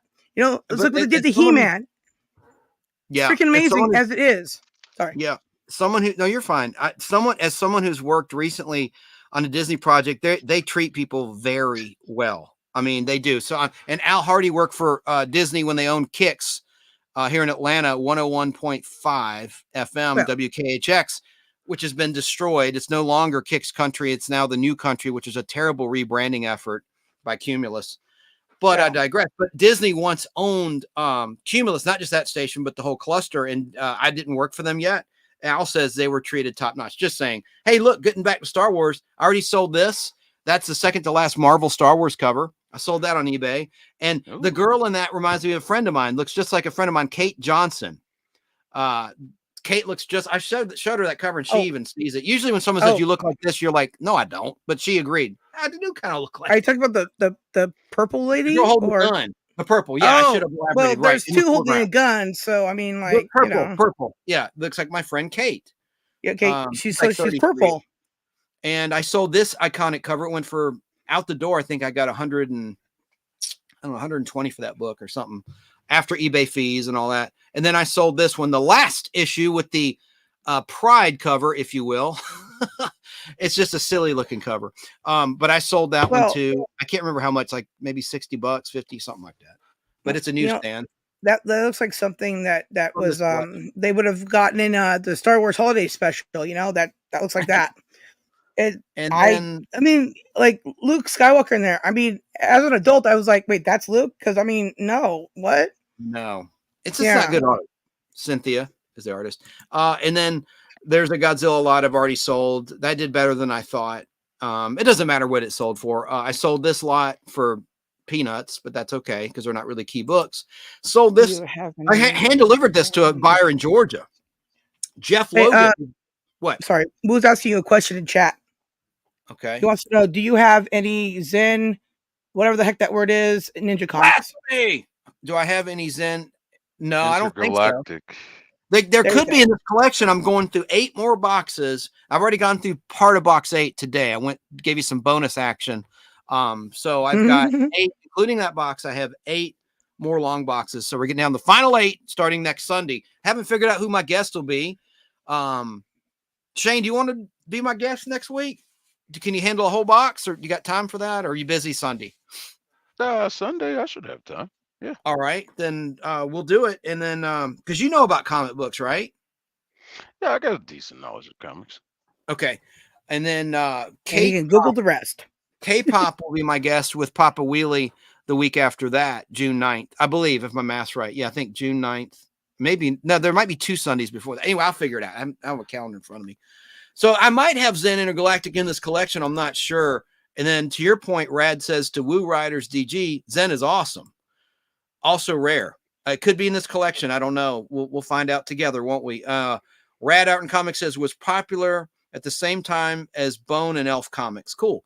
So I sold this one and delivered it to a buyer in Georgia, Jeff Logan, who was in week 2, my buddy. And it's not a collusion. He bids on my stuff, and that's perfectly fine. He's Not a bidding on collusion. something else. Seriously, I'm not telling him. Hey, It's bid on my stuff, eBay. that was the price. It's eBay. It's fair market. It's open market. So he bought those from me. I delivered them to his dealership Monday, right after I got off the set of a Disney project. I can't say what it is. Disney owned project. It was a short Woo day. It was a says- 4-hour day. Woo- Huh? Woo says he has the first ever issue. Very cool. Put it on the screen there. Cool. Let me just quickly show you some others of this collection that I've sold and I'm in the process of selling. Sold this, got a good feedback yesterday. Little X-Men lot. Rough shape, except for the one where Wolverine's getting blasted. Top center by the Sentinel. Wolverine, I can't speak, is being blasted there. That was in real nice shape. But I was honest. I'm always honest in my description. I actually, most people get them and say, man, they were better than you said. Like I point out every tick, any imperfection I find, I mention and in the description, and I go through every page, make sure there's no cutouts, no writing anywhere. I hate that when you buy a book on eBay that's not graded, not slabbed, and you go through it. I had this happen with a key book, Journey to Mystery Annual 1, first appearance of Hercules. Hercules. Oh my gosh. I always think of Coming America when I think of Hercules. I don't know why. No, or was that little nutty professor? Hercules. It was an Eddie Murphy movie. Yeah. That would be Dr. Doolittle, I believe, or something like that. I'm not sure. I can't No, remember. Listen, they're all the I didn't same. see Dr. Doolittle. No, It was it was Nutty Nutty Professor. Yeah, I know. It's one of those movies. fine. At the end of the day, it's him. He did both of them. They're the same movie. I Woo wants. have them, so I sold them. Go ahead, dear. Sorry. Woo's asking you if you can look up the value real fast, please. The value of The issue thing one. he's talking about. Yeah, Yeah, the thing he's issue talking one. about. Yeah. It says The mint best. condition. It says mint condition and not graded though. Let me look it up on gocollect.com. It's a great resource of all the recent sales of graded comic books from auctions, online auctions and physical auctions. But they are all graded books. Let me look that up. Zen, you want me to look up Zen number 1, right? Let me look it up right now. Y'all take it away while I look it up. All right. He's going to Google now because he's the master Googler.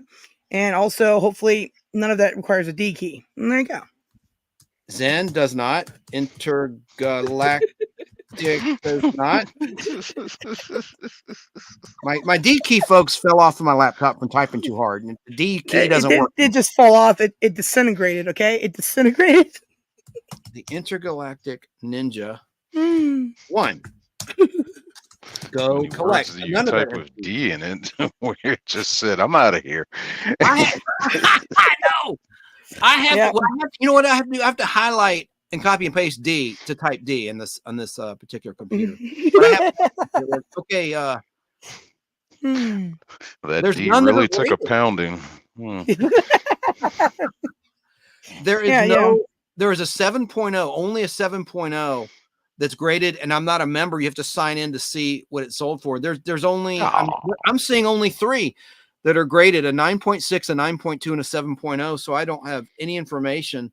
Zen Intergalactic Ninja 1. Let me look it up at Key Collector Comics, and that'll tell me the value there. Key Collector. I don't think I've ever mentioned them. I use them in my descriptions.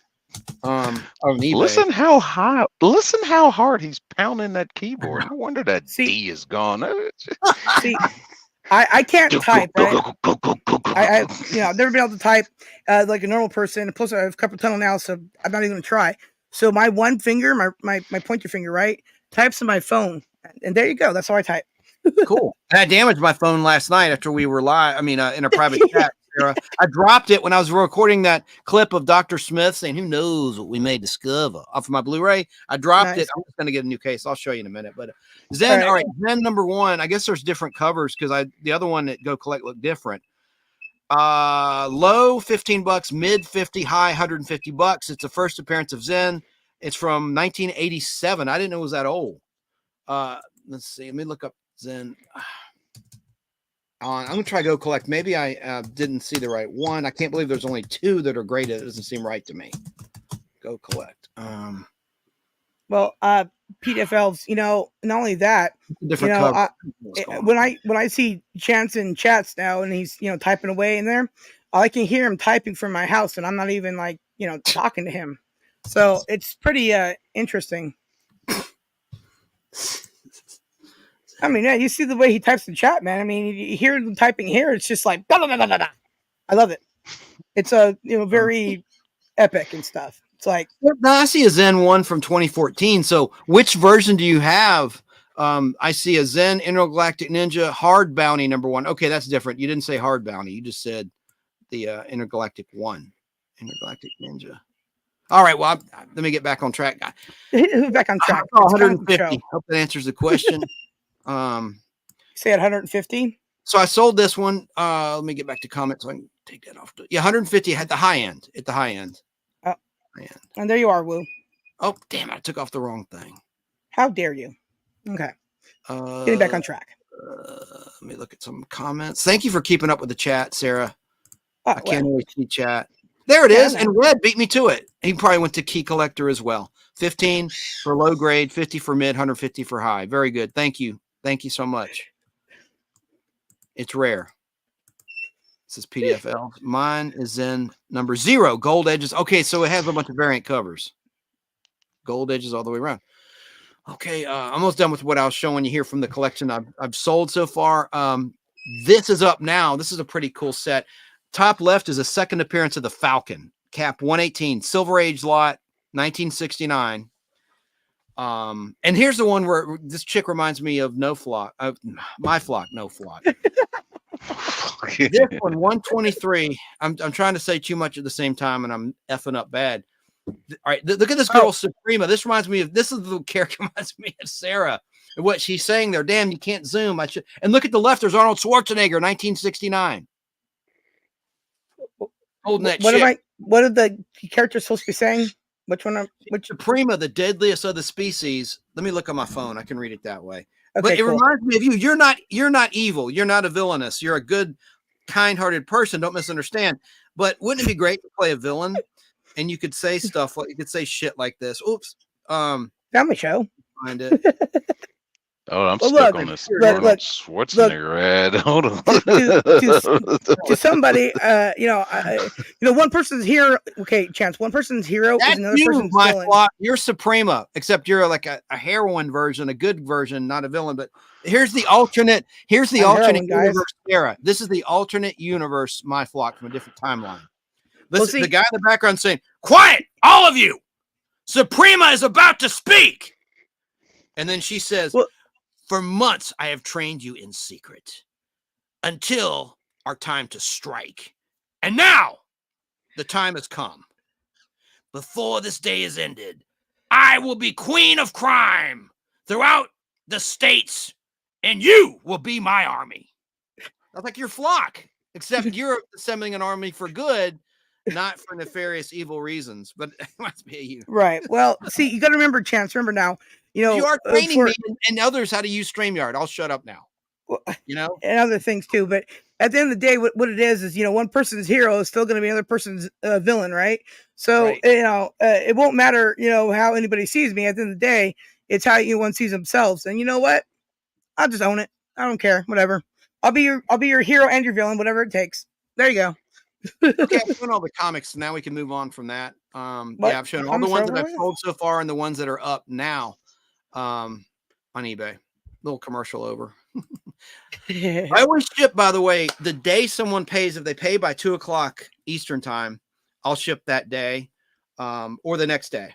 I'm good like that. I'm a top-rated seller on eBay, and I want to keep that designation. You get a break on the listing fees when you hit that plateau. I've never bought anything on eBay.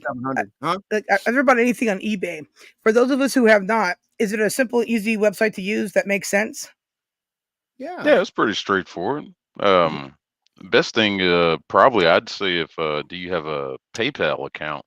Probably one of the easiest ways to make the transactions because it's like a trusted process. I've bought a lot of stuff off of eBay. Yeah. I use direct deposit with eBay. They now require you because I switched off my selling for a long time. You know why? I was such a jerk. Hey guys, I'm not perfect. Well, it was like 2012. It was in 2012, and I was selling some films and stuff like that. And my credit card expired, right? And I owed eBay $100, and they couldn't charge it. And I just said, I'm not gonna pay them the $100. They're overcharging me on fees. So I got a new card. Never gave them the new info, right? So came a day I wanted to sell stuff, and I couldn't. I'm like, oh crap, I got to fix it. So I wound up eating it. I had to pay them the $100 before they let me sell again. So it wasn't that I was a weasel or a cheat or anything. I just didn't give them the updated card because I was like, you know what, the hell with them. They can eat the $100. I figured they write it off 10 years later. No, they wanted that money. I figured they'd written it off years ago. It wouldn't be an issue. I just got a text message from Jim's, and I'm going to read it out loud or summarize it anyways. He said that Chance's typing is like Jim's stomping in the woods. There you go. Where's that comment? Oh, was it text? No. Yes, it was a text. Yeah, he's watching you on the TV, so he's not like in the chat. Oh, I'm sorry. I won't make myself big. I pigged out on set yesterday, man. They had salmon. This is Mario's Catering, the best in the business. Salmon, steak, rice, rabbit garlic food. Bread, salad. Yeah, that's what you call rabbit food. Nice spring salad, cake for dessert, and then craft service. I mean, it's top-notch production, man. I mean, and they make you breakfast. You could get omelets made to order, chef prepared. I always got 2 fried eggs on every day. I've been on this, I think, 10 days on this set. It's a great. Spoiling yourself with 2 eggs. My goodness. Well, and then other stuff. Explains it all. The eggs, man. It's the eggs. Cholesterol. Explains it all. The, Yep. the money that they're not spending on good writers, good directors, good CGI department is all going into craft services. That Oh, explains I a lot. shouldn't. I'm probably saying too much because I don't want to get blacklisted or something for running my Well, mouth. You know, if they blacklist fair you enough. for having Fair a good enough. time, no, that's I don't think I weird. said anything. Then again, I don't think I'm just going to watch it. You know, because I'm not saying what this show is or anything. Oh, I can tell you what the Yeah, show you is. haven't It's the said show. anything. Wait. I'm going to spill the beans right now. It's the show with people in it. There. Now you guys know. Okay. There. I told you. All right. And It's a it show premieres. where the guy does the thing. Yes, and it premieres on your local place. Okay, so don't miss it when they upload the new this whatever the heck. Okay, and we'll see you there or something. Here's what I did to my phone. I don't know if you'll show up on the screen, but let me get an angle. Yeah, it's cracked. Bottom right. Ooh. Bottom right. I dropped it. It's cracked Ooh. there, and there's a little bit up there. It's not. It could have been worse. It could have been right here. I've already replaced this. I don't have a case, so stupid me. But after a Braves game, I cracked the back too, and you can see part of the metal electronics. This is an older phone. For somebody who doesn't carry their phone with them everywhere, that's amazing that your phone looks that way. I did have a case, and I got rid of it. It just I don't like having things in my pocket, and I always keep this in my pocket. But that's what I was reading. That's your alter ego in another universe, Sarah. Yeah, base. Thank you. I think she has birds too. I think she has eagles and stuff. Well, they are. I'm- well, Anyway. you'll have to do a rewrite on that. I will only recommend one case to you. I've been bugging them for a sponsorship, and they just like no. OtterBox. I live and dedicate my life to having my phones in an OtterBox case. That I've ran over my phone in my damn 18-wheeler, and that thing, it just got dust on it. And I live by OtterBox. I have some of those somewhere here. Actually, they are good. You're right. But running over an 18-wheeler, that's quite an endorsement right there. That's talk about built Ford tough. My God. I mean, it doesn't get more. Wait. Did the screen crack if it gets run over No. by the truck?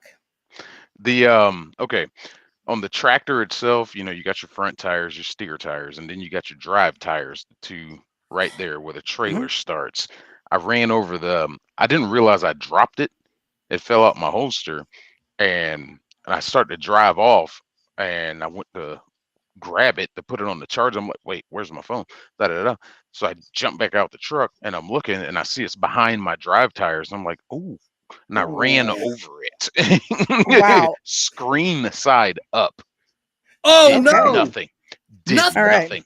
It did. Now, mind you, that's a nice case and everything. Now, I keep my phone in my case, and it's in my phone, doesn't have any problems, except for this new feature called "Your Battery's Gonna Blow Up" by Samsung, and I keep being a victim of that feature since the S7 and the S8, and then the S20 Plus, and I have to get a new phone here, but then I have to get the truck fixed, I have to move, and I'm like, I love this feature of the battery going to explode. So my phone's like separated. Half the time it doesn't want to work right, and then sometimes it makes the electronics in my room go wong wong noises, and I'm like, here's the feature. That's great. And By there the you way, go. Sarah, your package tracking shows is in your town at your post office. So you will get it tomorrow. Sent priority mail. Okay. Third. In You're gonna theory, our And I post didn't office is not the greatest. I had to mention to David. David was wearing an Atlanta Comic Convention shirt. The shirt I mailed you as one of your birthday gifts. Yep. Today, That's David, the red Mhm. shirt. That's the one that you already got. And Right. yeah, and that's the most recent one. They gave it away the last two shows. They have a show every quarter since 1992, even during COVID. They never skipped a beat. Every 3 months, one day only, always on Sunday. The Atlanta Marriott Convention or Atlanta Marriott Hotel is this convention, and it's from like noon until 4:00. Anyway, and they always give you a t-shirt. It's only $5 to get in. Parking used to be free, and then some joker bought the parking lot from the hotel and started charging. That's one of my pet peeves. But the last couple of times the gate been open, didn't have to pay. Well, I'm it's a so- joker apparently because comic books. When I go to the hospital to visit someone, it's one of my pet peeves. You have to pay to park to visit somebody, and there's a hospital. I shouldn't give it away which one it is. I found the doctor's entrance at the very bottom of the building of the hospital, and I always go out that gate. Never had to pay to park at this particular hospital. Wow. I'm not cheap. No, but I dropped my phone trying to get this 4-second clip. I thought it'd be a good setup. I'm going to play this moving forward with the final 8 boxes. Who knows what we may discover? In the comic box. Nice.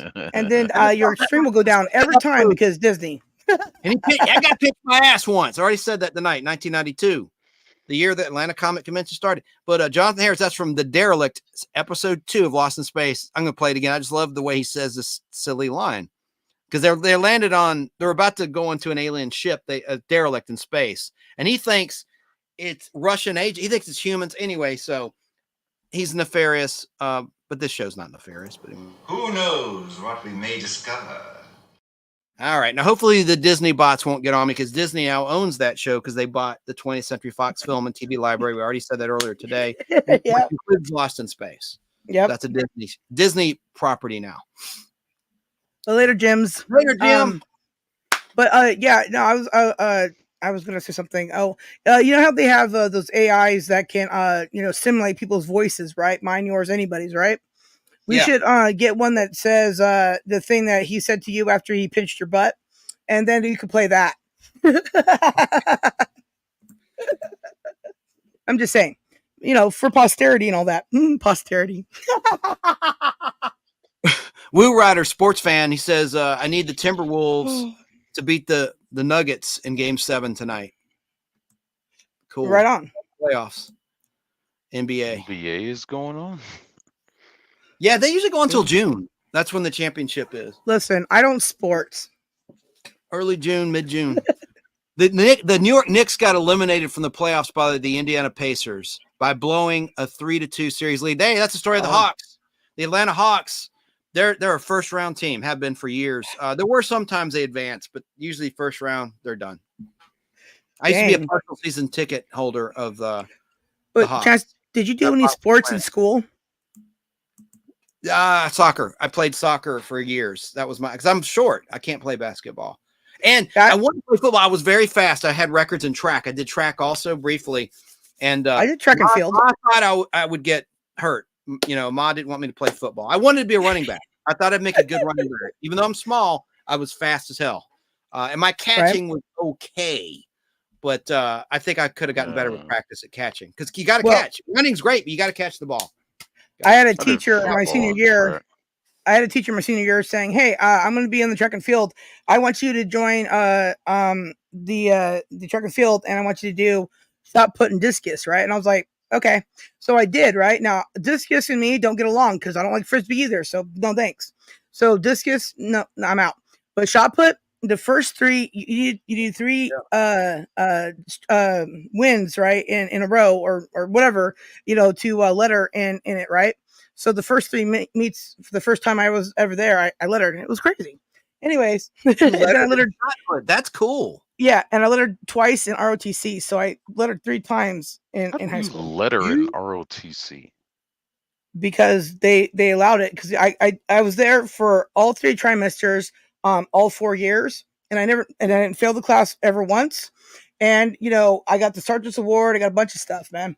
There you go. It's no H at the end, but that's a nice comment from Woo Rider saying, "Congrats, Sarah, on your lettering." Well, thank you. I appreciate that. Thanks. No H at the end, just an educational point. I'm not, not bad. Well, yeah. Sarah. Everybody get it right. Everybody knows that it's my kryptonite is the H. The H is my kryptonite.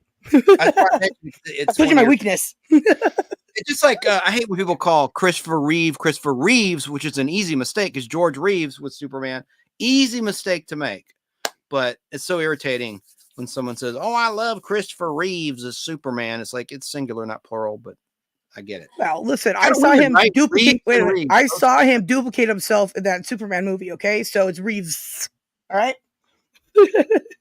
Oh. But I love this adaptation from the collection I've been going through, Superman 3. And Shane and I looked at the Vera robot animated. I haven't looked at the drunk. I love the scene where Superman is on the tar synthetic kryptonite and he turns evil. He's in a bar flicking peanuts and destroying the bar. Oh, yeah. Getting wasted, taking shots. Mm-hmm. And I wonder how they handle him bedding Lorelei Ambrosia, the blonde. He banged. he has sex with her. He bangs, have sex. You know what? It's literally the same thing. There. Good job, He James. had consensual adult relations. There it is. with- There they are. I made myself big. There they are on the Statue of Liberty. Let's see how the comic handled that one. That you never get here. And that's Billy Connolly's wife. That you never get here. Stars. She was in Space 1999. The actress who played Lorelai. She looked completely different. She was the girl in the bed with the bad heart in season 2. Right. With I remember the that one. flames. That's her. Another Superman connection to Space 19. Oh, they cut away. They just kissed. Let me see. It says. Aw. It says. Aw. And listen, we're gonna have to rewrite I'm that. not in a rush, Superman. So, what are you doing up here? There's different dialogue in the movie here. Just what is it you have in mind? Tell me, says Superman. I'll do more than tell you. I'll show you. That's in the movie. Back at my place. If you'll do me just one bitty favor first. Now, that is in the movie. There's an extended scene in the TV version where Vera Robot Lady Shane is hearing them having sex. It's a shot of her lying in bed, and you hear them like she's giggling and they're moaning and stuff. And she puts like cotton in her ears and like tissue. She won't hear anyone. She can't handle it. She's like sexually frustrated in her bed by herself. Oh my gosh! And that's an extended scene. That's a great little weird scene. Make myself no more. For all the families out there, make sure that you don't have your kids. Too late now, but at the end of the day, just go get it. And then Lorelai goes, "Wow!" Like I guess looking at his member or something. You don't see it, you hear it, and Vera's all frustrated in the bed by herself trying to read a book. And I love that you hear her go, "Wow!" That movie, man, it was funny. And for the real version of that movie, tune into my channel where we see the words. I won't play that clip. I can convert that. I'm going to try to put that on my channel. I now have a disk drive in my new computer. It's a refurbed older computer. I'm going to put that on my YouTube channel. Get a lot of views if it doesn't get copyright, but Well, you should just make up another channel that you could test that kind of thing on, and there you go. I bet someone already put it up there. Before I go to that trouble, I'll look. I bet that scene. No, someone had like a video of all the extended scenes and shots in Superman 3 Extended, and Turner aired that version, but ABC debuted it in 1988, and I have a super VHS copy I got from Caped Wonder, Jim Bowers, when he lived here in Atlanta, Georgia. Nice. He's pissed at me for some reason. I think because I promoted the Podblast in his private group, it's ridiculous that he got mad at me. But I like him, respect him. He's got a big following. He has all sorts of Christopher Reeve items, capedwonder.com. He started it over 2 decades ago. And over 30 years ago, almost in May, we met Chris Reeve at the Castlegate Hotel, just mere months before he was sadly turned into a paraplegic from that horse riding accident. So I got his autograph. I was there with Bowers. Bowers has a picture of me with Reeve he's never given me. And he also has video of me meeting Chris Reeve. It was one day only on Saturday in 1994, Castlegate, May of 94. And man, we were talking recently, and then he just got pissed. I think because I'd put in chat, I want to feature this in the Nostalgic Podblast. And he's really big on no cross promoting, which that's fine. I don't understand people that are like that, but to each their own. And then he blocked me from the damn group, Caped Wonder. And I'm like, we were sure he did? Are you sure he did? Yeah, Are you sure he blocked you? Yes, he did. Because he blocked me from his personal Facebook too. And I'm like, dude, because we were sending messages to each other. We're getting along. First time in years we interacted. But I think he got mad in 2018 on Instagram. I think it was 2018. I just made a comment. I think he took the wrong way. I said, how many times have you seen Superman the movie? And I was just asking. And I think he thought I was being a wise ass or something. I don't know. But he's got the little check mark. He is somebody. But all he cares about Superman the movie, Chris Reeve, he's kind of super focused on that one aspect, which is fine. That's like his thing. I'm focused on a lot of stuff. Space 1999, Superman the movie. I'm Invaders, Dallas, I like a lot of stuff. Jefferson's, Norman Lear, comic books, I'm not knocking him. I'm just talking about me right now. That's all. So hopefully your name is Chance. You said I like 8 times. Oh, that's two things you've said that gave me Vietnam flashbacks. Oh, God. No. See, no, you mentioned Atlanta Marriott. That took me back to Dragon Con 2005. Is this better, Keebler? Go ahead. 2005. Yes. Yeah, I'm not gonna. Thank you, I'm not gonna say what happened. Let's just say I was Chance, get your sunglasses on. Chemically induced. But You know- I did meet Sorry. Margot Kidder and had a Yeah. great conversation with her. In 05. Now, where was Yeah. it playing? I was half listening. I'm sorry. Atlanta Marriott, between the Marriott and the Hyatt. How they're connected. They had Dragon Dragon Con there. Oh, I was there. Yeah. Say, dude, we We may have passed each other. If you saw a black guy with a mohawk with red tips wearing a shirt patched up, Goofy. Oh, sorry. big jinkos and chains, that was me. No, that's I funny. bet we were there because Margot was super sweet. It was after the incident, where she sort of lost her mind. I mean, according to the media, had a mental episode. But yeah, she had gotten her stuff back together, and she was super sweet. God rest her soul. And it's really sad how Dana Reeve died too. Chris Reeve's second wife, after Gaia Exton, a model he was with back when Superman the movie was a thing. And it's Pepsi. Tracy's Fractured History More is here, and she says, "Where do you get your energy?" It's Pepsi. I'm sober at the moment. Well, no, it's ADHD for sure. Stay away from I'm Coke. just hyper. Coca-Cola. Coca-Cola. YouTube. Coca-Cola YouTube. Jeez.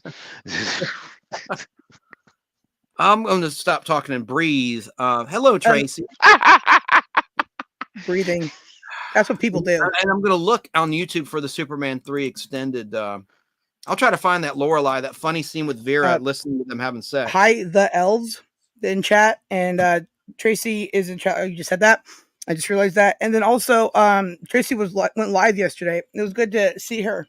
I had to, then leave and go live on Triple B's, but yeah. Now Chance looks very 90s kid now, and I love it. Oh, cool. Now he just sees some rollerblades and Crossfire and Pop Tarts, and we're good. Dude, where's my jet? This will probably get great little documentary on Netflix, sir. What? It's called "Dude, Where's My Jet?" When Pepsi ran this publicity stunt. Oh yeah, you collect the points, and I remember the guy that. fought for his Harrier. Yep. Don't tell me I can win a thing and then say I can't win it because somehow that wasn't really the real prize. Okay. All right. What? Exactly. They had a great case. Let's see. I want a jet or the money. I'm gonna go with the jet. You're not gonna give me that, then I'm gonna get extra the money, right? How about that? Yeah, at least cash value. Yeah. Plus then for my inconvenience, and you can give me more money. There you go. And they got McDonald's there doing their monopoly thing, and the guy that's in charge of all the security and stuff is like rigging the thing, so all his friends and family keep winning. They're like, you didn't think that was gonna be suspicious, like at all? Not at all. Right? Yeah. There you go. There you go. Let's see here. Like Chance, you're gonna win these cards, and that's it. He's like, and no Harrier jets, no paid vacations, just these cards, and maybe a comic book. But there you go. How about free Pepsi for life? No, on a jet, on a leg. Listen, does the jet come with free Pepsi for life too? No, they give me the jet. They give that away sometimes on Press Your Luck, the new version hosted by Elizabeth Banks. They'll have give away jets. Pepsi for life. Oh, Pepsi is really not that good. Unless it was blue Pepsi, then I'd be okay with it. But we all know Chance showers in Pepsi. There you go. I met a girl on a cruise, a woman on a cruise. Samantha and I did, and all she drank was Pepsi. She looked unhealthy too, but she was an older woman with her husband on the cruise. We ate together a couple times, near the captain's table, not at the captain's table, but anyway. You're not that cool yet? I drink Pepsi. I'll go to bed, wake up, have Pepsi all day long. We're like, really interesting. And I don't know. Just a little random memory just popped into my head, that the Pepsi lady with her husband. Jay says you got Neo glasses on. Yeah, this is from 07. They were expensive. They were a couple $100, believe it or not. Speaking of Neo, what we were talking about earlier about the whole remaking classic things that just aren't as good as they used to be. Matrix Revelations. That one, I'm still working on a review for that. There was no need to do a fourth Matrix movie. What I do you don't mean? understand why They totally did because they the need story more was money. done. The Yeah, story. Warner Wait a Brothers minute. wanted more money. Wait a minute. Didn't you want to go see special effects of the movie and storyline is stupid? Because there you go. What's her name? I think it's Lana Wachowski. That's a whole nother conversation. But It's only just one of the confusing. Wachowskis came back to do it, and I think he did it out of spite because they didn't want the project to go on without them being somewhere and involved.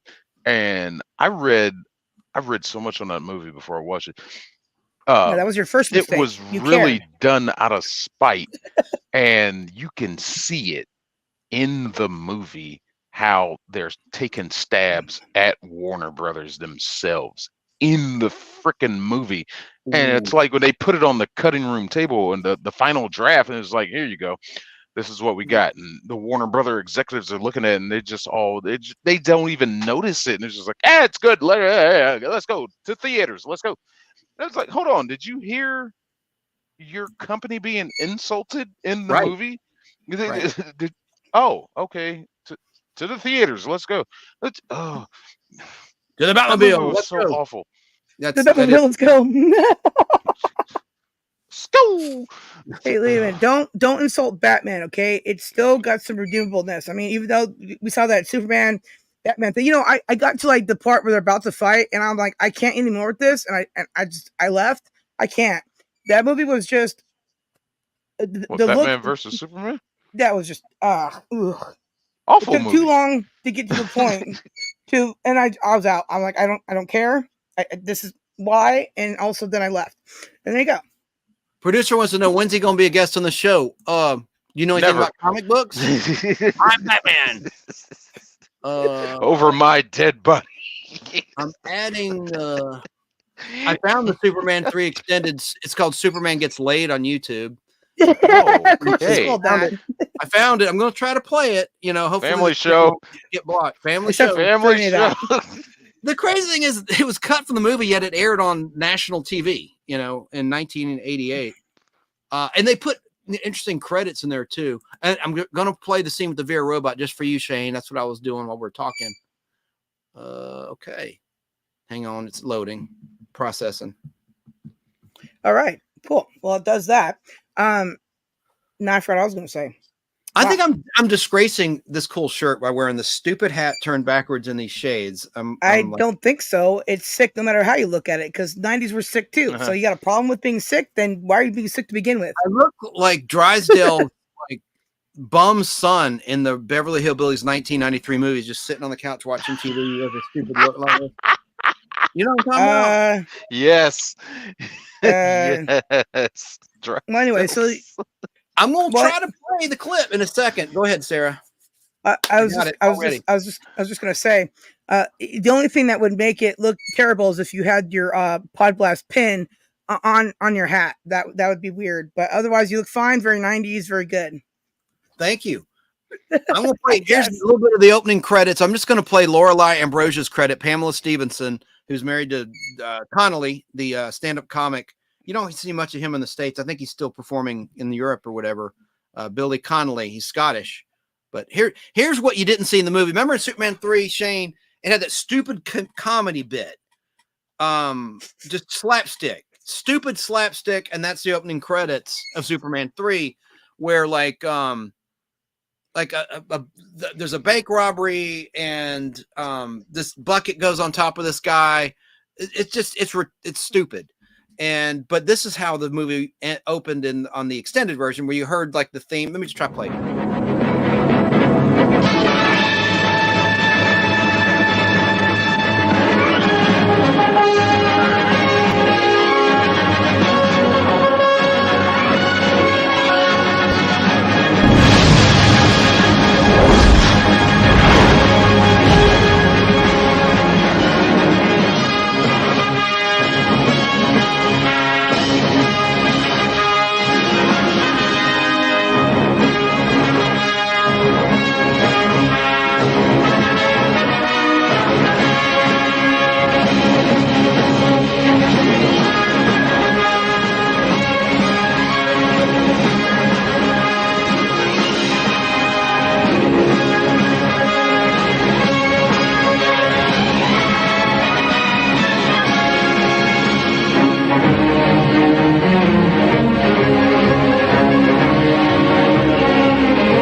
Yeah, I said I would cut it when her credit came on. I like that little musical note.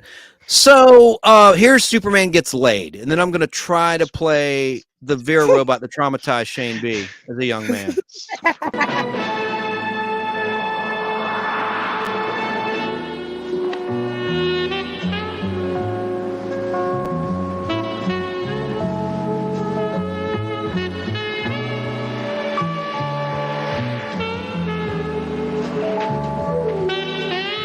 Hi.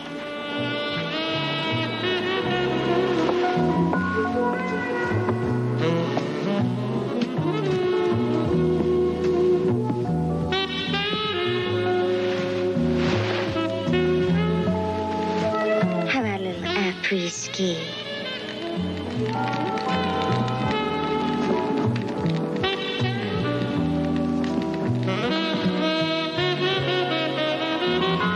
Champagne?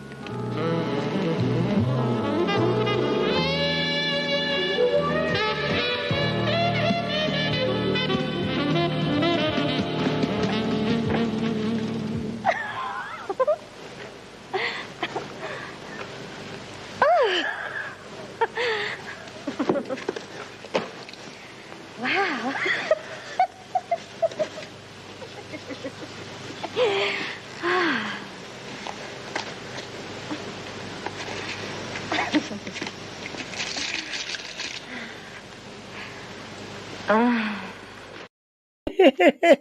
Advanced computer technology she's reading. I love the wow. You know, I wish Chris Reeve had dubbed moans in there, but that's in a little cut scene. It's kind of funny thing, and she has all sorts of funny lines referring to that, like after the fact, after Superman becomes good again, that were cut. That's in the extended version. I don't know if they ever released that officially on home video, but did the stream go down? No, but Nope, what is the we're good. one like? Not, but the other night. I'm sorry, that guy's gone. That's in the movie. But then, you just got to see it. I sound like a fool talking about that. Now, here's the Vera robot, the trauma. This will probably cause the stream to go down because this is a theatrical scene that's not altered. By the way, in that opening credits that I played, someone had superimposed that S. You could tell that wasn't in the rest was all original. That little opening of the music or whatever from the extended cut, but the S, some guy on YouTube put that on there. Anyway.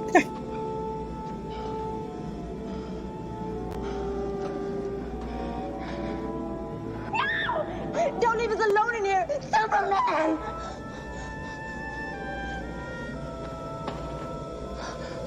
Oh, I get it. The coaxial energy shaft is engaging the grid source vector. Right. We're through, Frogface. I'm splitting. Hey, wait a minute! Girls, come on!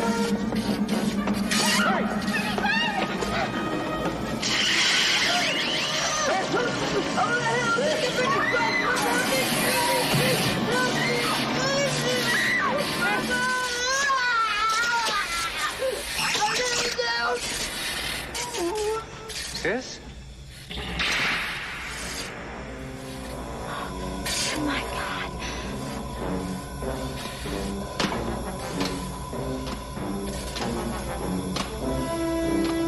What is that?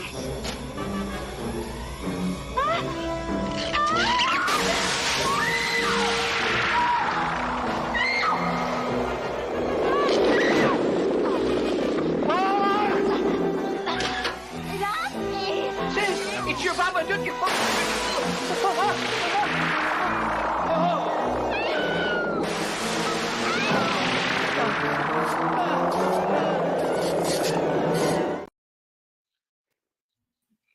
Well, it's too bad it didn't show more.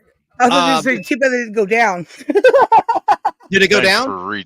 Thanks for it re-triggering didn't. my PTSD. It didn't go down. I just thought that's what you were going to say for whatever reason.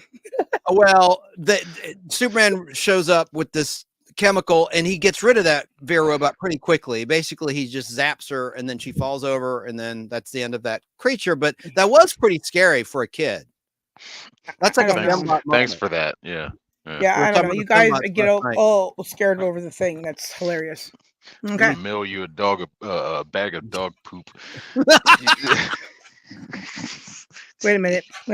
You and everybody else has been doing that. I've heard that he's got like 7 bags. Has it been you the whole time?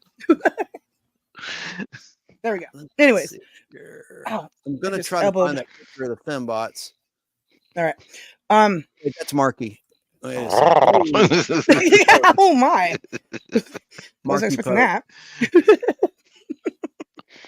More Marky post. Oh, sorry. Whoopsie. Let me get, Oh, get whoops, fembot. whoopsie. Wait. Well, I that went too fast for me. I need to analyze that more, sir. Please. I'm pushed up my glasses for that.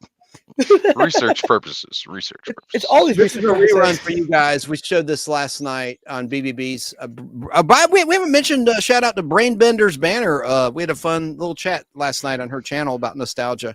Well, I there's a sort of fembot. did when I said Traumatized where everybody me was as well. at.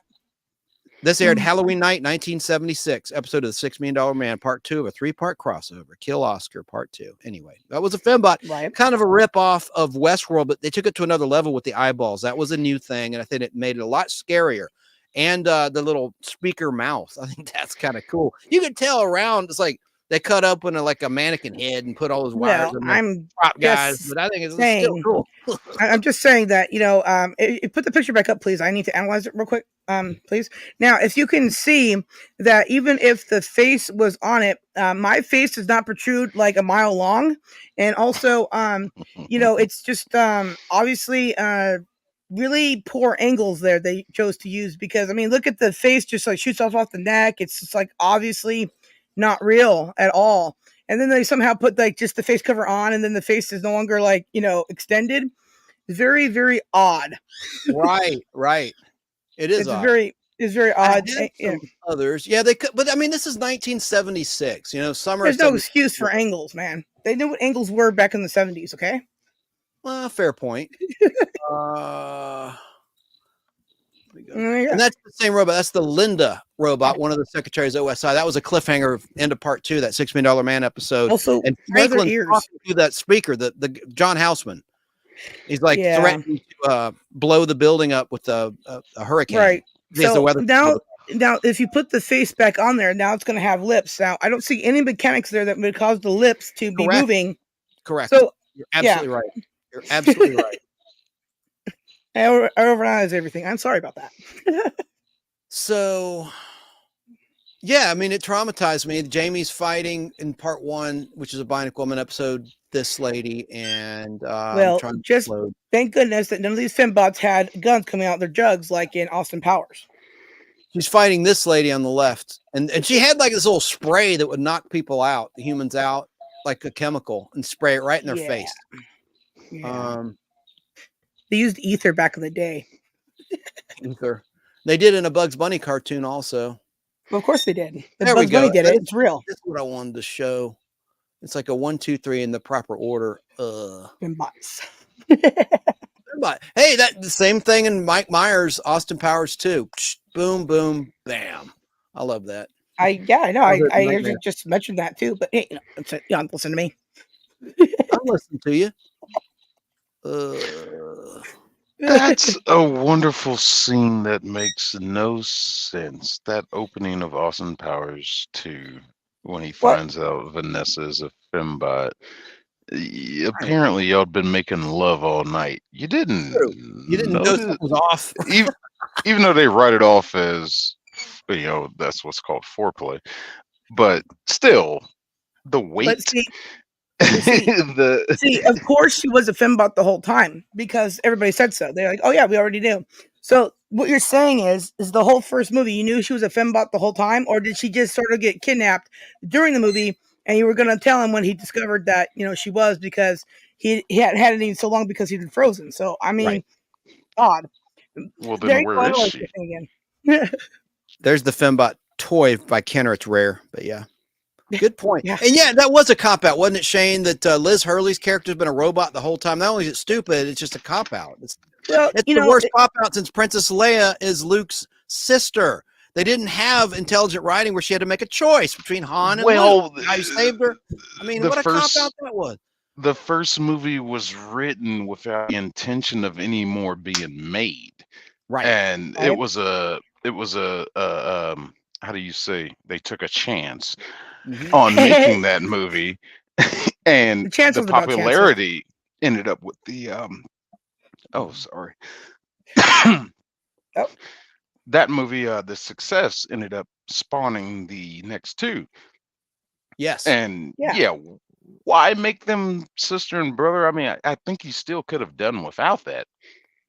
To Well, continue anyways. the story, but yeah, Lucas felt it necessary to throw that little tidbit in there. It's like, well, And then we really, got the holiday why? special. We got the Jar Jar Binks, and then we got Ewoks before that. Yeah. and then you got like grumpy old man Luke Skywalker, who just like I don't even know why. Listen, whatever. He doesn't even know why he was there either. He's like, I got money, I guess, and there you go. Well, he surrounded himself with bad producers. He had Gary Kurtz in the first two original Star Wars, who was great. He wasn't in part 3. Ewoks was not Gary Kurtz.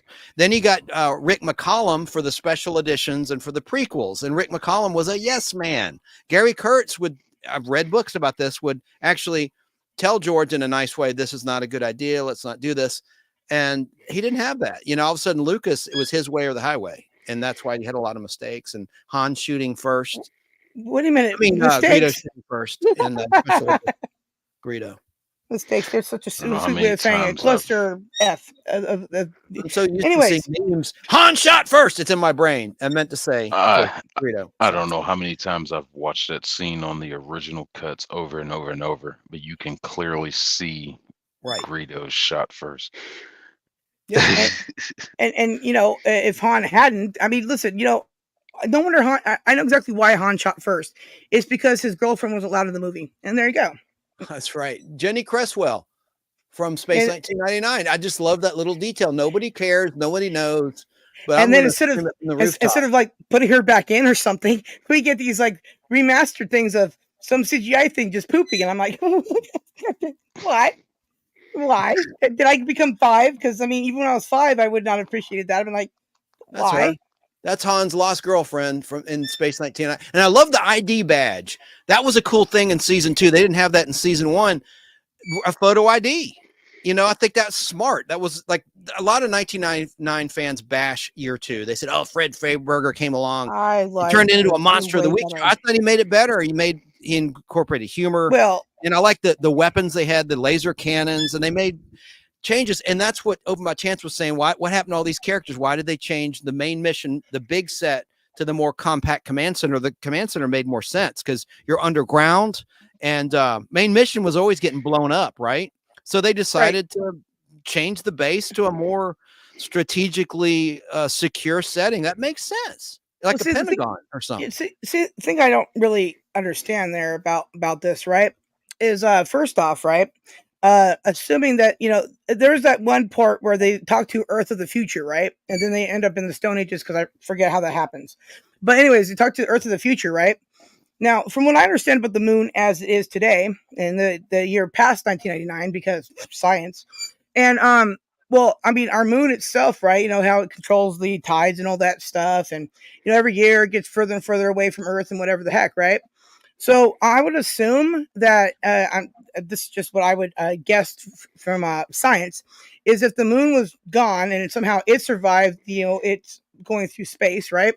And the Earth, would it like not break apart, or just like, I don't know, not even be able to something anymore? Like that everything that the moon causes that we need, I'm just wondering.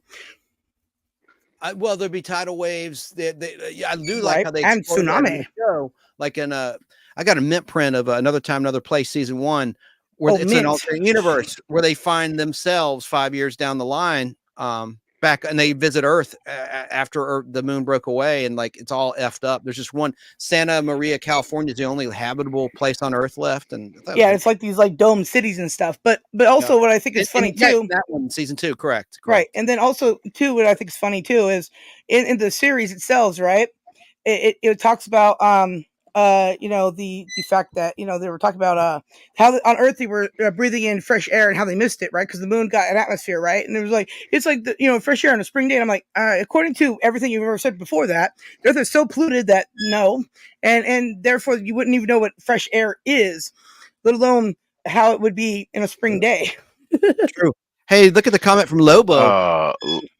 They weren't Take it away. titled. They Right. weren't titled episode 1, 2, 3, 4, all that when they started. And allegedly there were works that Lucas was kind of putting together with other people of the stories, and it was kind of determined the more interesting part of it to take a chance on was Eh, that sector of 4 through 6. But yeah, they weren't titled episodes when it first came out. That only happened when the prequels came out. And well, the re-release actually leading up to Empire Strikes Back, they re-released Star Wars in theaters and they added that episode Yeah. 4 because Empire Strikes Back was the first new release to have that episode 5, The Empire Strikes Back. You know, episode 5 in terms of a new one, because the original Star Wars, I have a 16 millimeter widescreen print of it, doesn't have it from 77, this print I've got, and it just says Star Wars, you know, is a period of Civil War. And one quick thing, Sarah, a couple shows back, anyone that's been watching, where's Esmeralda, by the way? She moving? Remember, she's still moving. Still, she's moving miss out of her. state, and they had to get a temporary house because they didn't have enough time to find a real place to live. So she's really busy.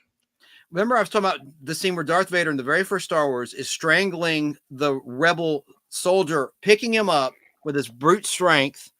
And he's talking, and I got confused with the dialogue. I've seen it 100 times. And I said, wait, that's not right. He goes, you are part of the Rebel Alliance and a traitor. Take her away. No, that's what he says to Princess Leia. What he says is, when he does talk, because I remember I was like, does he talk when he lifts him up? Of course he does. He says, if this is a counselor ship, where is the ambassador? And you hear the popping bones, and that's when he throws him against the wall. Okay. Just for Good continuity. job. I just had to clear that up. Continuity. Yeah. I like continuity. When I see a lot of it, you know, like in Star Trek and stuff like that, I go, oh, it's one of the things, like I was saying again, back to Baywatch, that just big pet peeve of mine, right? You know, you're sitting there going like, you know, projection order is the best. And I'm like, yeah, cool. But I mean, I'll settle for just, you know, like, you know, the order, like just a normal order. And then like, I remember watching Baywatch and I'd be like, when did I watched it last week in like this, like months in a row. And then now I don't know what's happening again because some people that were dead are back. And then the next thing I know, then Mitch is jumping out of a plane, but then that character, you know, whatever his name is, left like months ago. And I'm like, yeah, I don't know. Then I got older and I realized, oh, they don't even know what's happening. Then they had Baywatch nights with, you know, David Hasselhoff doing, you know, what was it? What is it? It's Private Eye work, right? And then suddenly it became like a supernatural Private Eye show. It was amazing. Anyways, and Baywatch, everybody. And there you go. Okay. Gina Lee Nolan was a Price is Right model, and she joined Baywatch, like I think towards the middle of the run. And Bob Barker loved her. She was pretty blonde. Gina Lee Nolan couldn't really act that great, but she looked great in a bathing suit and that red one piece. It's Baywatch. Nobody noticed. And then in 1999, every time I hear Tony Verdeschi in Year 2 say, take her away, said that several times. Sounds just like Darth Vader saying that to Princess Leia at the beginning of Star Wars. You are part of the Rebel Alliance and a traitor. Take her away. It's the same intonation, the same line. I always think of that. Whenever I think of Darth Vader saying, take her away. I remember the other thing I was going to say about Space 1999. They had like, you know, I'm trying to figure out how many people in you know, that they say are on the base, right? And I think one time I heard there was like 300 people there. Yeah, something like that. And then like one episode, like 100 got killed or something like that. And I'm like, yeah. And I'm like, so now there's like 200. But then they lose people left and right. I'm like, did anybody really count? That was an illusion, though. You got to remember, it was established at the end that the whole thing, the attack was all an illusion. A what if? Right. If you come right, okay. Well, there's that one though. But I'm talking about, okay. Then I should rephrase that. I think it was this one. Then you know, the guy that's really tall and is wearing that black thing costume. Fraternity, yeah, that one. He's that one. The guy who was put on an asteroid to think about his crimes, and there's paintings of all the death and destruction. Yeah, and he's like, yeah, I was totally right the whole time, and that right. But like on that one though, one of the orderlies, he strangles her. Yeah, and then he causes, you know, the captain, or you know, what's the bucket to smash his face in with the airplane stuff. But like in that one though, like he's just like going around killing people. Like it was weird. Anyway. But he can bring them back to life. Remember, he brought back Commander Koenig so he could have he's a sadistic bastard. He wanted to have the pleasure of killing him again and again and again and again and again, different ways. Yeah. And then, but my point is like, you know, he's just like, you know, like. Now I forgot my point. You know what? I'll figure out my point later, and we'll pick up the conversation next time I remember. Personnel numbers varied.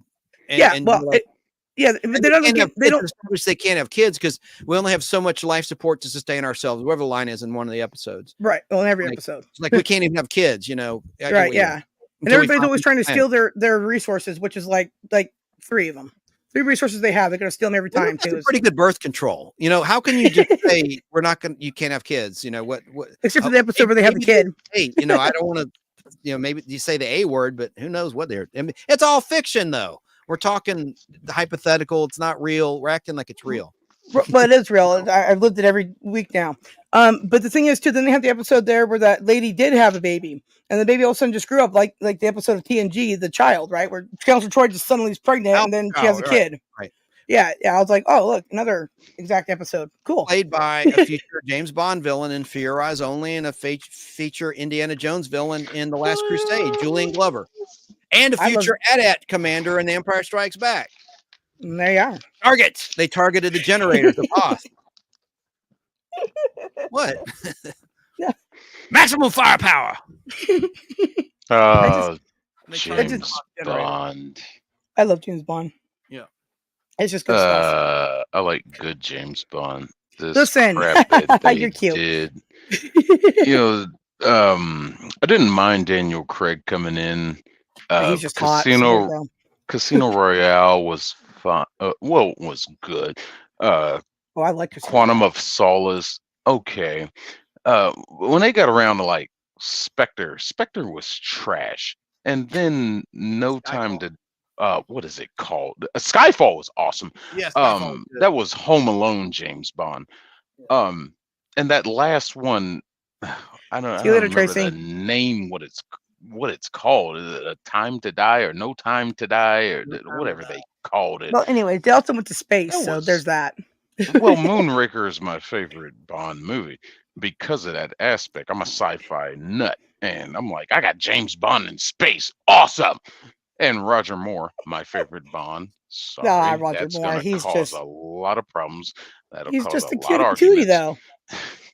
He was very comical and whimsical. Yeah, he was. Sean Connery did do it smooth and suave and dropped a little joke here and there. I just remember, like in the movie, one of the movies, he hits one of the women or something, and then like I remember after that movie came out, I think it was Barbara Walters is like interviewing him. It's like, do you think it's okay to hit a woman or something like that? And he's like, well, yeah, and in certain circumstances or something like that. I'm like, oh, go on. I remember the rest of the thing, but I remember that. I was just like, that was kind of funny. Speaking of Bond only hit a woman out of necessity.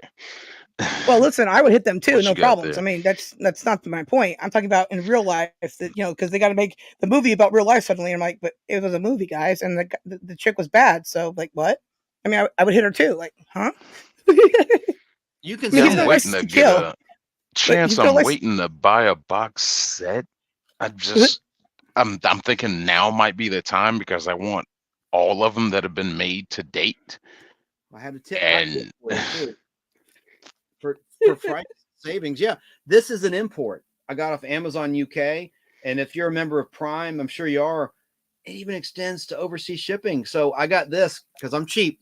I'm cheap. This is a British set, but it plays in American Blu-ray players, and it was under $100 for all the Bond films. Nice. Yeah, on Blu-ray, like H1080. It's a great deal. I would recommend that. I always like Chance saying this, I mean, it's only the year 2024. Hey, I will send you a Blu-ray, but can you play Blu-ray? Because I'm a DVD player. I'm like, everybody's got a Blu-ray player now. And if you don't, then it's true. And your Xbox will play a Bluray. Your console will play a Blu-ray. Let me take myself off. I don't need to be big. Oh, fine, whatever. Anymore. People are leaving, so I guess we got to wrap it up, huh?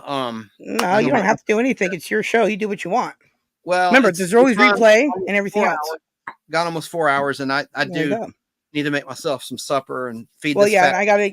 Yeah, we got to talk to Keebs about the other thing she wants. So yeah, we got a few things to take care of. Hopefully that won't take long. Well, I don't know. All right. Well, cool. Well, Shane, thanks for joining us. I guess I'm going to sign off, everybody. Shane, next week, if you're free, I'll send you the link and I'll set it up. Sarah, can you design a week 5 with guest Shane B? Yep. Just send me exactly what you want so I could just copy paste. I'll text it right now. Any final thoughts, Sarah or Shane? Final thought, just one last Star Wars tidbit. All right. Just the I think the most valuable thing, one of my most prized collections I have, is I have a movie marquee poster that was used in the advertisement and during the production of Return of the Jedi, but it's the one that has the original title on it, Revenge of the Jedi. And I'm trying to figure out some conventions wherever I can get to meet at least Harrison Ford or Mark Hamill or somebody. I'm trying to get some autographs. I don't care if I got to find a key grip or a best boy or a costume designer.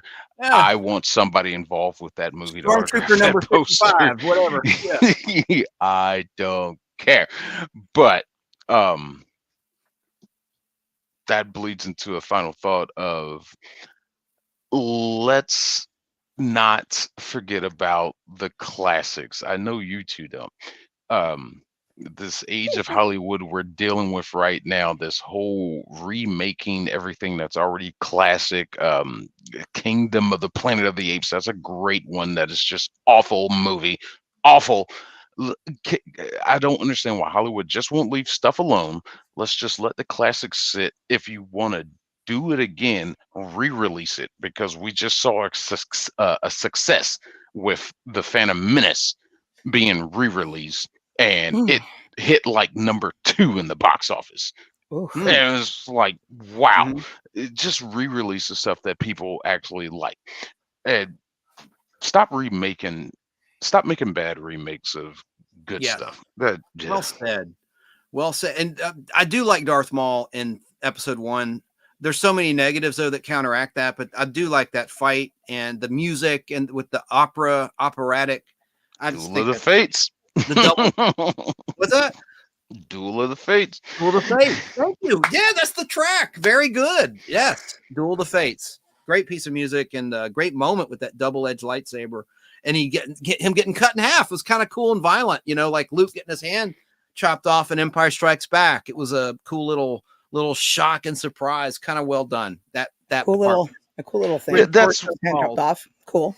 That's one great thing of the to credit Lucas in doing the prequels as opposed to what came after when Disney acquired it. The whole Anakin, I have the high ground. When Obi-Wan spits that line out, he learned that from, allegedly, this is what's been theorized, he learned that from that situation of Maul being up there, and boom, uses advantage on the low ground to defeat Maul. And it's like, okay, you have the high ground, take advantage of it. And then Anakin tries to come up from the low in Revenge of the Sith, and Obi-Wan uses it in his favor. It's like that nicely connects. I like that. Yes. Yeah. And it made sense.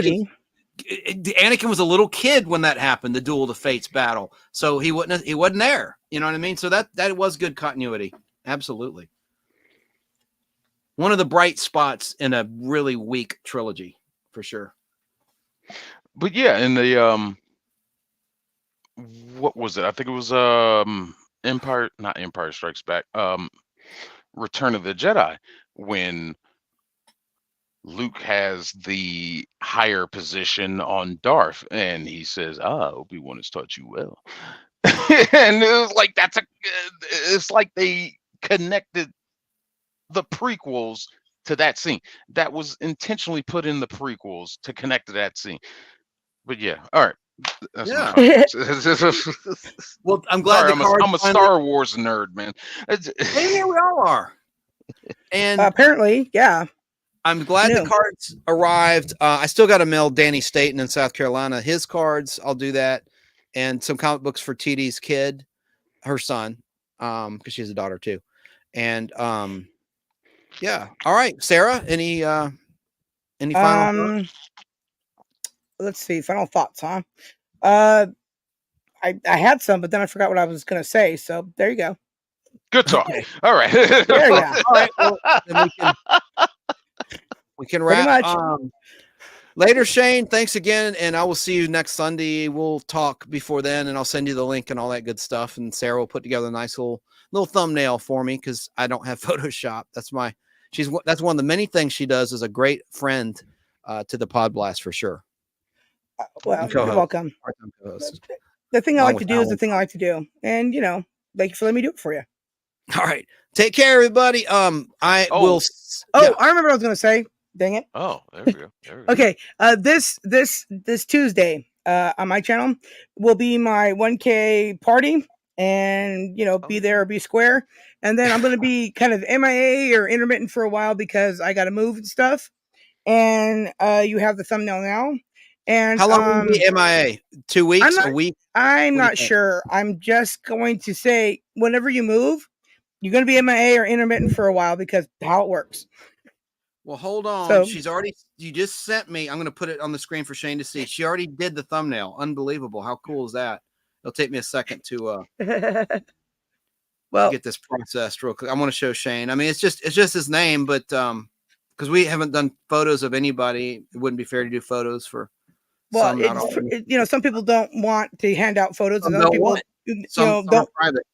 Right Yeah, on. some people are unable to figure it out how to send it, right? Let alone a good one. And then you're like, so yeah.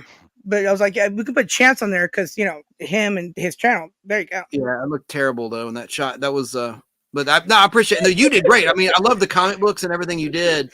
Hang on, I'm trying to save image. Well, Okay. I didn't want to use the same grumpy face, so that was like one of the better ones there. I was gonna do a cheesy one, and I was like, the comic books, and I was like, okay, I'll just use that one. And shout out to Open Mic.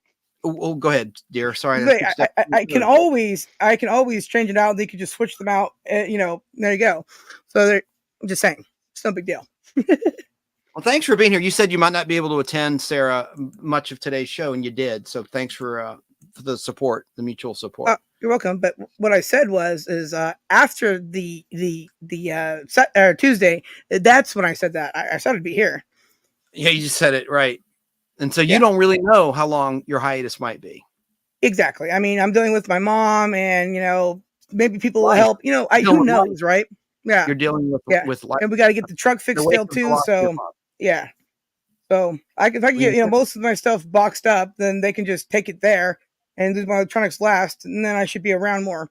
But like I said, my cell phone's kind of intermittent, and the thing. And thank you, PDF Elves, for dropping the link.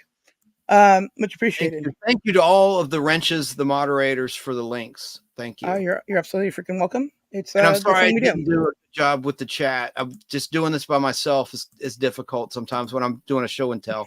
And Open by Chance, I had something to say about them too. Thanks to them for deferring to the chat to pick the box, because that would have been a precedent where a guest picked the box, and I almost let that happen. Oh, I thought I signed us all out. My mistake. I'm not a good multitasker, clearly. Let me go back to pictures and upload it and show Shane the graphic, and I'll set that up and send him the link. Woo! Right on. Man, where the hell? What can I delete? I'll delete this. I have like 100. StreamYard limits me to 100 photos, and I'm maxed out. And there's some I want to keep for future reference. Is it good? Sorry, guys. Low. Bam. Next week. Jerry Dobbs says later, guys. Jerry Dobbs. Nostalgia World. Says, he says what? Is he mad again? What? No, he just said later, y'all. Jerry, didn't you want to come on here? Call him real quick. 770-438-1050. Let me write that number in chat. I can drop it, Chance. I've got it right now. Calm yourself. There you go. It's in chat. Spelled my last name wrong. Hey, I just copy paste what he said. I know. I know. I thought you. Oh, wait. I did that before. I put BEE or BE. Oh, it's BE. Sarah, can you send a revision? Yes, I can. Just instead of the dot, put BE. Yeah, I can do that real quick. Just give me a second here. I just gotta get to my editor because we don't need to do it by the end of the show. I'm going to put it. It'll be done by the end of the show, before the show, so don't worry about it. Also, I already dropped the phone number in chat. Okay, yeah, Jerry, call the number if you said you had an announcement to make. And yesterday was his anniversary of Nostalgia World. 12-year anniversary was on May 18th. Congratulations! Happy anniversary!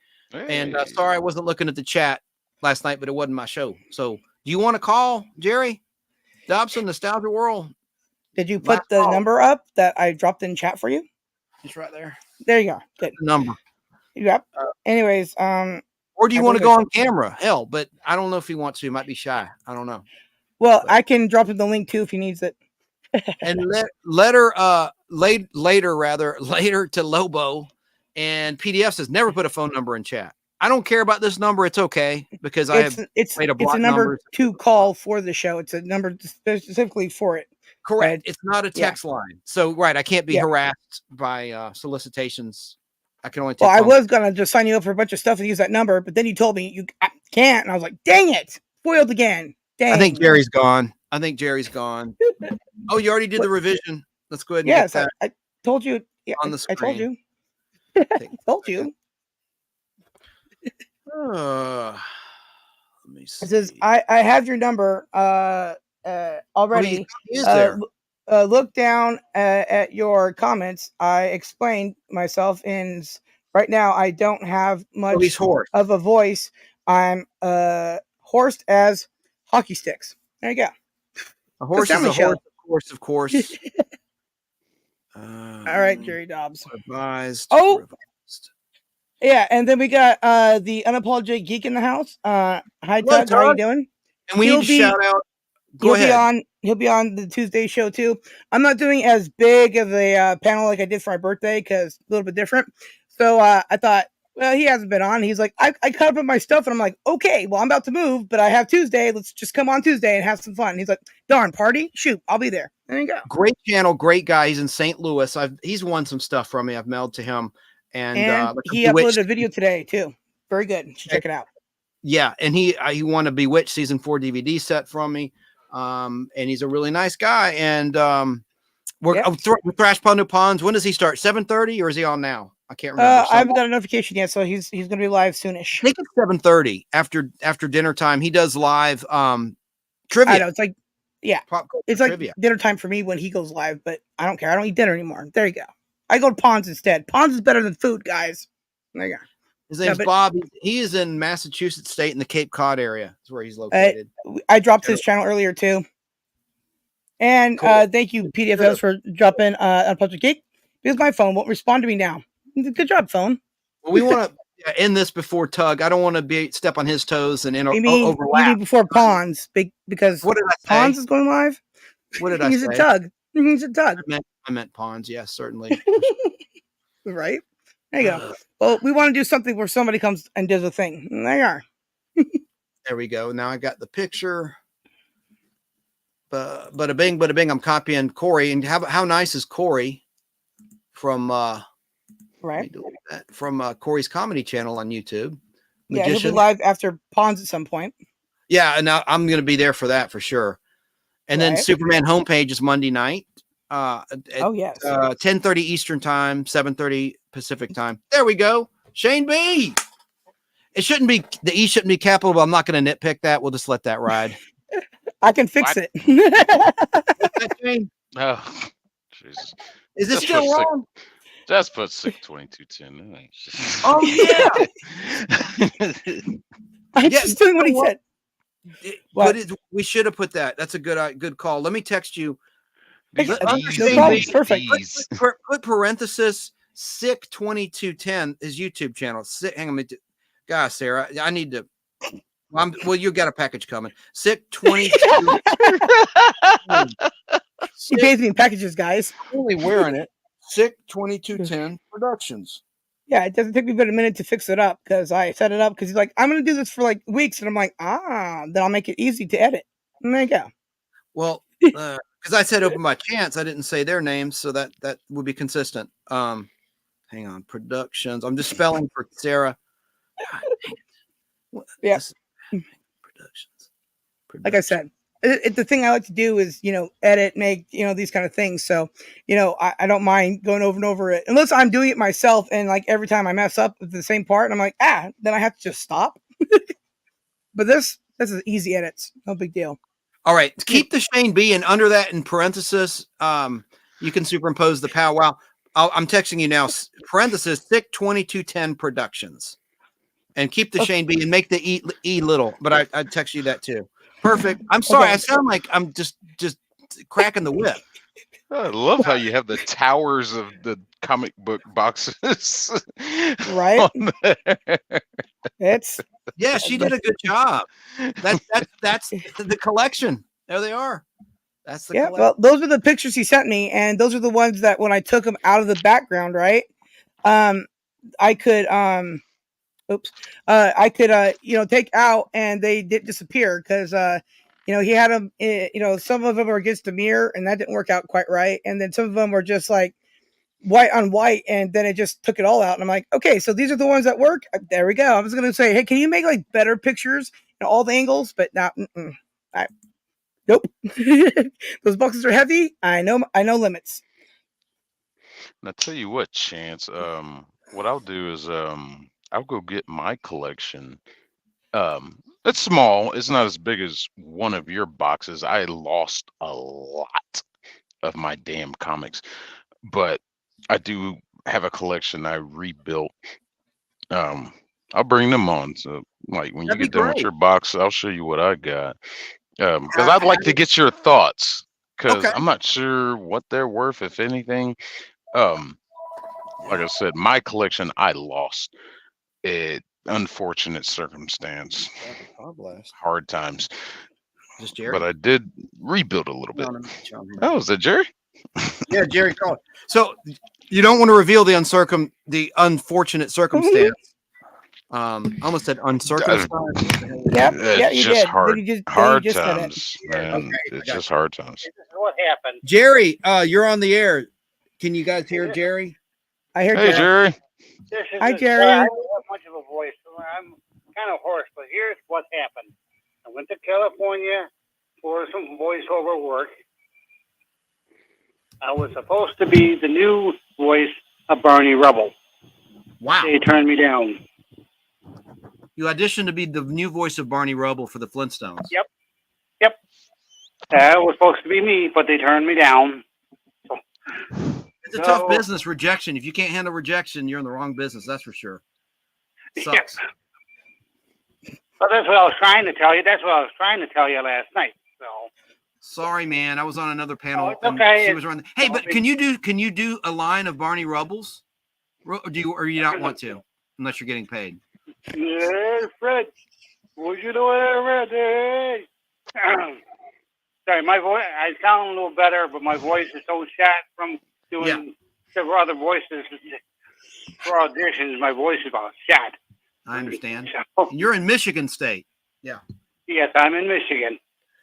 Well, I apologize for not. I'll do a better job looking at chat. And happy anniversary to Nostalgia World, 12 years. Oh yeah, right? yep. We turned Yes, congratulations. 12 yesterday That's awesome. on the 18th of May. And so on my late father's birthday of all days. Oh, bless his soul. Do you do YouTube at all? Do you have a channel? No, I don't. Okay. Not for demos. I don't know if that's necessarily professional to put out there on YouTube, a demo reel, but maybe it'd get you out I might there. in the future, but right now I don't. Okay. Well, I would recommend it because anything that gets you out there is better than nothing. So do that because then you'd have a place. Even if you made everything unlisted just for your own personal use, you could then just make a playlist of them all and send them to the people, and then you have an instant like resume of actual audio you can do, right? Well, they don't exist anymore. You need to have several cassette tapes of you doing. Boy, at one time, I don't do them all anymore. At one time, I did over 150 voices. Wow. Do you still have those tapes of today? I wish I had my cassette tapes still today. They disappeared. So, but Yeah, like I because said, at one time I used to do 150 voices. Not, I'm not Mel Blanc or anything or Rich Little, but I was gonna say that's pretty cool. That's a nice catch there. That's funny. well, yeah, but I would Turn recommend that you just, even if it's just on your phone, just record them and put them up on YouTube like that. I would recommend it. Well, the funny thing is, the one voice that sticks with me more than majority of all my voices is Reagan. Oh wow, let's hear some. If you don't mind. Not to put you on the spot. I know your voice is hoarse, but Well, there you go again, Chance. Knock it off. Ron, go away, Ron. Well, I'm looking for Tommy. I know. Nancy's in the other room. Oh, okay. Well, Reagan, job. like I said, my Reagan is a lot better than what it is. can you say we'll start bombing in 5 hours? We'll start, well, there you go again. We'll start bombing in 5 hours. That's pretty good. That's real good. And now, you gotta if say you could, Gorbachev tear down his wall. well, there's that. Then I was going to say, can you also say, and we're going to, this is the war on drugs. That would be great. That was Nancy though. It doesn't matter. He said it before too, many times. But I love if please. Well, Nancy's doing fine. Excuse me. Told you my voice about had it. Well, This will be the last one I ask you to do. Then you just rest that voice. So trust me, Reagan. Majority of a lot of my voice is Reagan is, but the one that really sticks with me the most, more than anybody else. And of course, what they told me before I left was they apologized to me and told me that they were looking for someone better. I mean, not better, younger. And I started laughing at them. Reagan was one of the oldest presidents to date, besides the one we got now. What are you talking about for rubble? Sorry. Oh, for rubble. You meant for rubble. See, I'm a bad listener. That's why I'll never make it. An actor. You got to be a good listener to be a good actor. So you meant for rubble. They wanted someone younger. Oh, yeah. Good catch, Shane. Sorry. That's You gotta. The thing is, you gotta get used to ejection. That's reality. It's nothing wrong with being rejected. It's one of those kind of things that if you can't handle being online, don't be online. If you can't handle a profession that you are seeking, don't do it. Do something else, because you got to be able to handle the thing you're doing, right? People are cruel for no reason sometimes. So. Well, the thing is like, I'm not a professional writer, but I can write a little bit. I've been rejected that way too. I mean, it's to me, that's reality. So keep pushing ahead, though. Don't give up. Oh yeah. Yeah. Oh no. Be persistent, like a salesperson. Oh yeah. Yeah. Oh yeah. Every no takes you closer to a yes. That's not a cliche. It's reality. It's a fact. But there's another thing too that you can do as well, Jerry.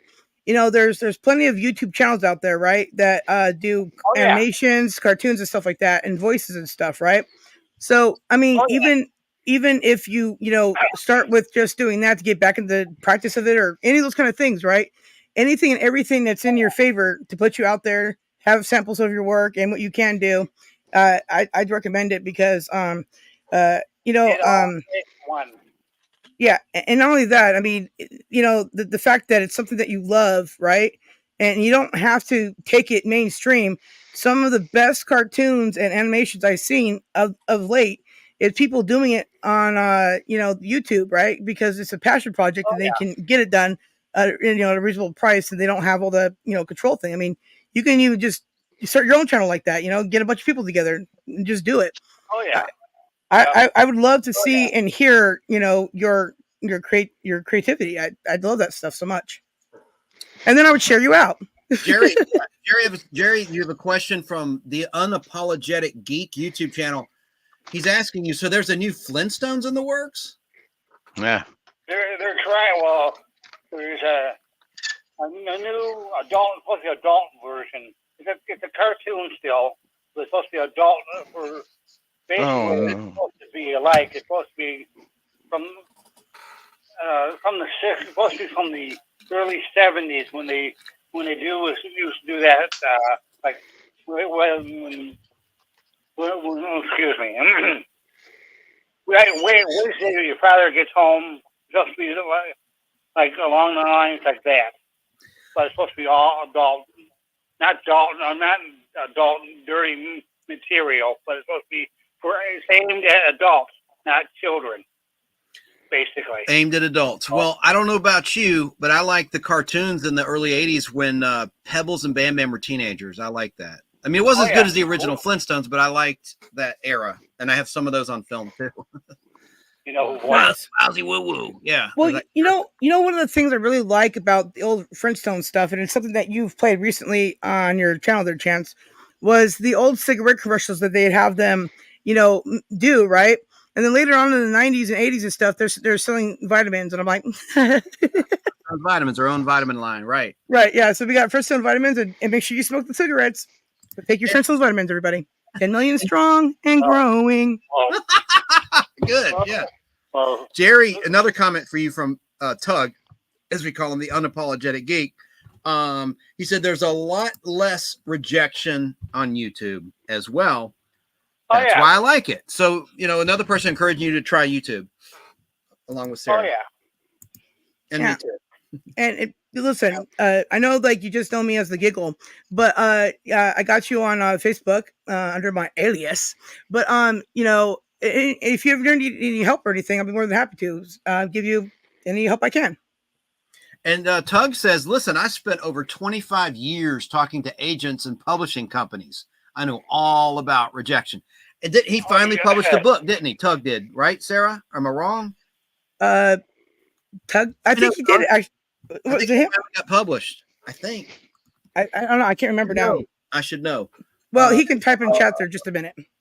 You're not going to get accepted right away, like people think you're going to. I know that.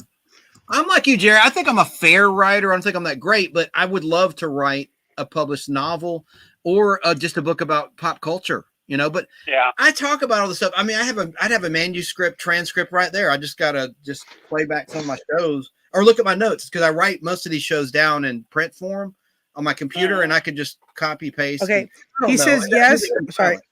He says yes. Self-published. Got I don't know. I can't really see the rest of it. There we go. I switched to my phone, and it says yes. Self-published. Got tired of the industry, no doubt. No doubt. And the thing of it is it's real easy to self-publish now too. You can just put it on Amazon and those kind of places, you know. And to be honest with you, I mean, listen, I can't spell and stuff like that. You know, I'm learning disabled and whatever. But you know, in high school, right, in child development, one of the projects that we had to do was write a children's book, right? So I actually wrote a children's book, right, and actually got an A. And not, you know, because I mean, my mom had to type it, so you spelled correctly, right? But I had to actually write it out, right?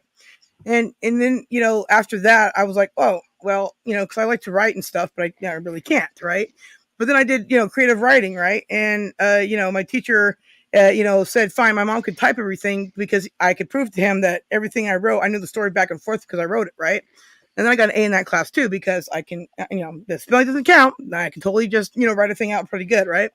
So, you know, I'm not saying that I'm a great writer by any means, but, you know, I know, you know, what it's like to, you know, have something that you're a part of be created, you know, even in a, you know, team setting, right? Like that, right?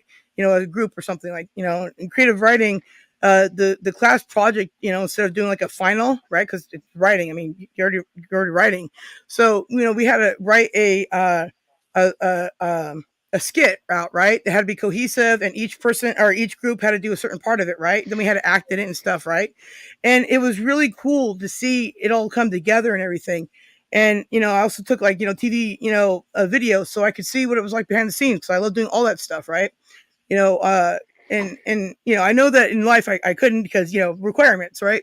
But, you know, being on YouTube, you can do it all, and there'll always be an audience for it, right? And that's what's really cool. Sorry, I rambled. No, you're fine. Yeah. Tug also says that he had a YouTube video of the Winston ad, where's that comment? The Winston cigarette ad that you referenced, Sarah. Yep. He got an age restriction on it. Where's that comment? Doggone it. Here we go. I had a video age restricted on YouTube for a Flintstone cigarette ad. Yeah, that's the Winston ad. Winston tastes good like a cigarette should. That was the jingle, and I have it on tape all this time. While you were talking, but listening, I have a videotape of nothing but cigarette commercials from film that I need to convert to See, digital. that's awesome. I'm trying to show you because it's labeled cigarette ads on VHS. I got all sorts of stuff you're going to find on my channel. Even if you don't care about my live streams, I'm going to put some rare things like that Space 1999 alternate season 1 opening I just recently put up. It's gotten a lot of action. But that's done really well on your channel. Might be age restricted, but I don't think it'd be a problem with copyright. Well, that's the thing I've learned about, it being age restricted, right? If you have a wholesome channel and then you have age restricted things because of that, yeah, it might, mess with, the algorithm of the sort. But then I like I always keep saying, the algorithm is so arbitrary anyways.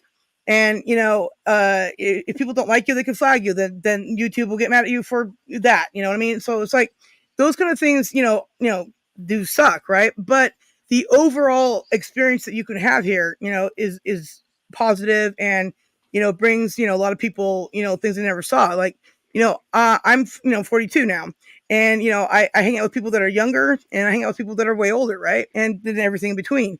So when I upload things on my channel, like, the AIDS, commercials, right? For AIDS, have some caramel AIDS, right? A bunch of younger people were like, I never even heard of this before. That's hilarious. And I'm like, I know, bad timing, right? But hilarious. And too bad for the, for that, right? And then there's other commercials too. Like when you make a compilation of all like the anti-drug commercials, right? All they ever made you do was want to do them. Bad, bad, that's what I'm saying. It's like, ads of today are nothing like ads of, yesterday, right? Or commercials or any of that stuff, right? Because now it's just like, I don't know, templated stuff. Now it's not creativity anymore. There's no where's the beef, right? And then they just try to do where's the beef again, and it turns out to be stupid because they've already done that. And the partnership for a drug-free America, that's Budweiser, Anheuser-Busch. That's a drug alcohol. In the 80s, the whole partnership for a drug-free America, that's a whole other topic. Right? By the way, well, did you have any thoughts on Dabney Coleman, Jerry? A favorite movie? I meant to ask Open by Chance, and I forgot. Well, we'll forgive you this time, Chance. Basically, everything that he did. Oh, we're on. I didn't have a specific one movie. I liked everything that he did. Good answer. All right, we got to run because our friend is starting his stream. Hold on, I got to drop the link first so everybody can grab it. Yeah, go on to let's transition over. If you want to talk trivia on YouTube, we're going to go to Thrash Pondo Ponds. And by the way, Roger Corman died. There's my VHS copy of Death Race 2000 with Sly Stallone. Nice. And, my gosh, I love that. You're such a potato. You're such a potato. I love saying potato to everything. Let me change my camera shot. But Death Race, and a lot of people said, "Oh, I used to love Carol Burnett show." No, that's Harvey Corman. I'm talking about Roger Corman of the B movies. There you are. There you go. My buddy Hunter Golson gave me this VHS. All right, I dropped Pond's link in the YouTube chat there, so you can head over there for the rest of it. And the book was Paradox. By the way, that Tug wrote, The Unapologetic Geek. Paradox, Love, Cloak, and Dagger in terms of Dabney Coleman's movies. Yeah, with Henry Thomas's. Well, Henry Thomas, I said that was the only movie after E.T. Forgot about Black Beauty. He did before E.T. That was a good one too. Black Beauty, of course. Yeah. Dude, I watched that. I watched that movie in like 4th grade. When my teacher was it 5th grade? Yeah, it was 5th grade. One of the students in my special ed class beat the crap out of my teacher, and she was out for like pretty much the whole year. So instead of teaching us anything, we just watched movies. And Black Beauty was one of those movies that we watched, and then I never saw the end of it. To this day, I still don't know how it ends. Good movie. A Black Stallion. Did I say Black? It's Black Stallion. Yeah, Black Stallion. You're absolutely right. Black Stallion. Right. Yes, you're absolutely right. Your Revenge of the Jedi poster. I meant to ask you: is it the one with the sword or the one with the red letterings that say Revenge of the Jedi? Like, is it a full size movie poster or is it like that little thin poster? Full size used in the marquee for the theater. Yeah, it has their images on the poster. And at the bottom, it's Revenge of the Jedi. Guy had that Atlanta Comic Convention at the last one here in Atlanta. I think he wanted $500 for it. I think that's what his price was. Open by Chance was there. We were all looking at that poster. One of those. It was a nice content, but it had pinholes in it. You got to go. All right, man. Peace out. Thanks, Jerry. One more thing before Jerry goes. Jerry, it was really good actually talking to you. You're awesome, brother. Oh, you hear that? What a sweet lady Sarah is, and she means it too. She's not a bullshitter. Family show. That, All right. Take care up there in Michigan. Have a great week here. See ya. crazy. All right. Bye. Keep pushing. Keep pushing ahead. All right. Guys, it's been fun. That's cool. Shane, I have a Revenge of the Jedi, but it's not as nice as the one you've got. It's just like it's an early release poster, but it's a thin one. Al Hardy would know what this is called. There's a name for it, but it's thin. And you just see an animated Luke's hands with the lightsaber. And it says Revenge of the Jedi. I have that. And it's like a thick paper. It's not like poster paper. It's like a cardboard. But it was from 1983, 82. This one's thick as hell. I have a buddy that worked in movies, and he got all kinds of stuff. He has a collection of movie posters. I've tried to talk him into doing a YouTube channel because he's got like thousands of these marquee movie posters. And I was like, dude, you should do a channel or something, do a show or whatever. But he gave me that for my birthday because Star Wars nerd, and I value that thing absolutely. I'm gonna get it framed eventually, and yeah, it's going nowhere. I'll never sell that. Good for you. Oh, I was going to trade it, for something that I don't have, and never mind now because you're just not going to do it. So there you go. It's not going anywhere. All right. And thanks to everybody who contributed, especially Open by Chance and Sarah and Shane B and Jerry Dobson. Hope you all have a great week, and we'll catch you next time. I'm going to do a show Friday, getting back to remembering the great MCs in game show history who are no longer with us. And we'll hopefully see you then. Friday, I'm going to try to go on before 8:00 in the evening. I haven't set that up yet. And then Sarah has her 1K party Tuesday night on her channel, My Flock. That'll be fun. And Snarky's live. We've got our little YouTube family. BBB Brain Benders Banner. Subscribe to her. And BK on the air every Saturday, 10 a.m. to noon on WBHF. And on YouTube after the fact and on their app. So have a great week, everybody. Catch you next time. Bye. Oh, and another unboxing. We're back. And one more thing. Just one more thing. Another unboxing right here. Next with Shane B. Next, I got to put that up. Now I got the revise. I almost forgot. Hey, I caught myself. But Shane B is going to be my comic book co-host next week for week 5 in this ongoing. Wait a minute. Did you get the right thumbnail this time? Yep. Yes, I did. And it's right here. I showed it briefly. There it is. Okay. We got it right. Week 5, we get Shane B. Sick 2010 Productions on YouTube. He does movie reviews, great high quality productions. Now I'll say thanks to everybody in chat who hung in there. And again, have an awesome, awesome week. Remember, the geek shall inherit the earth.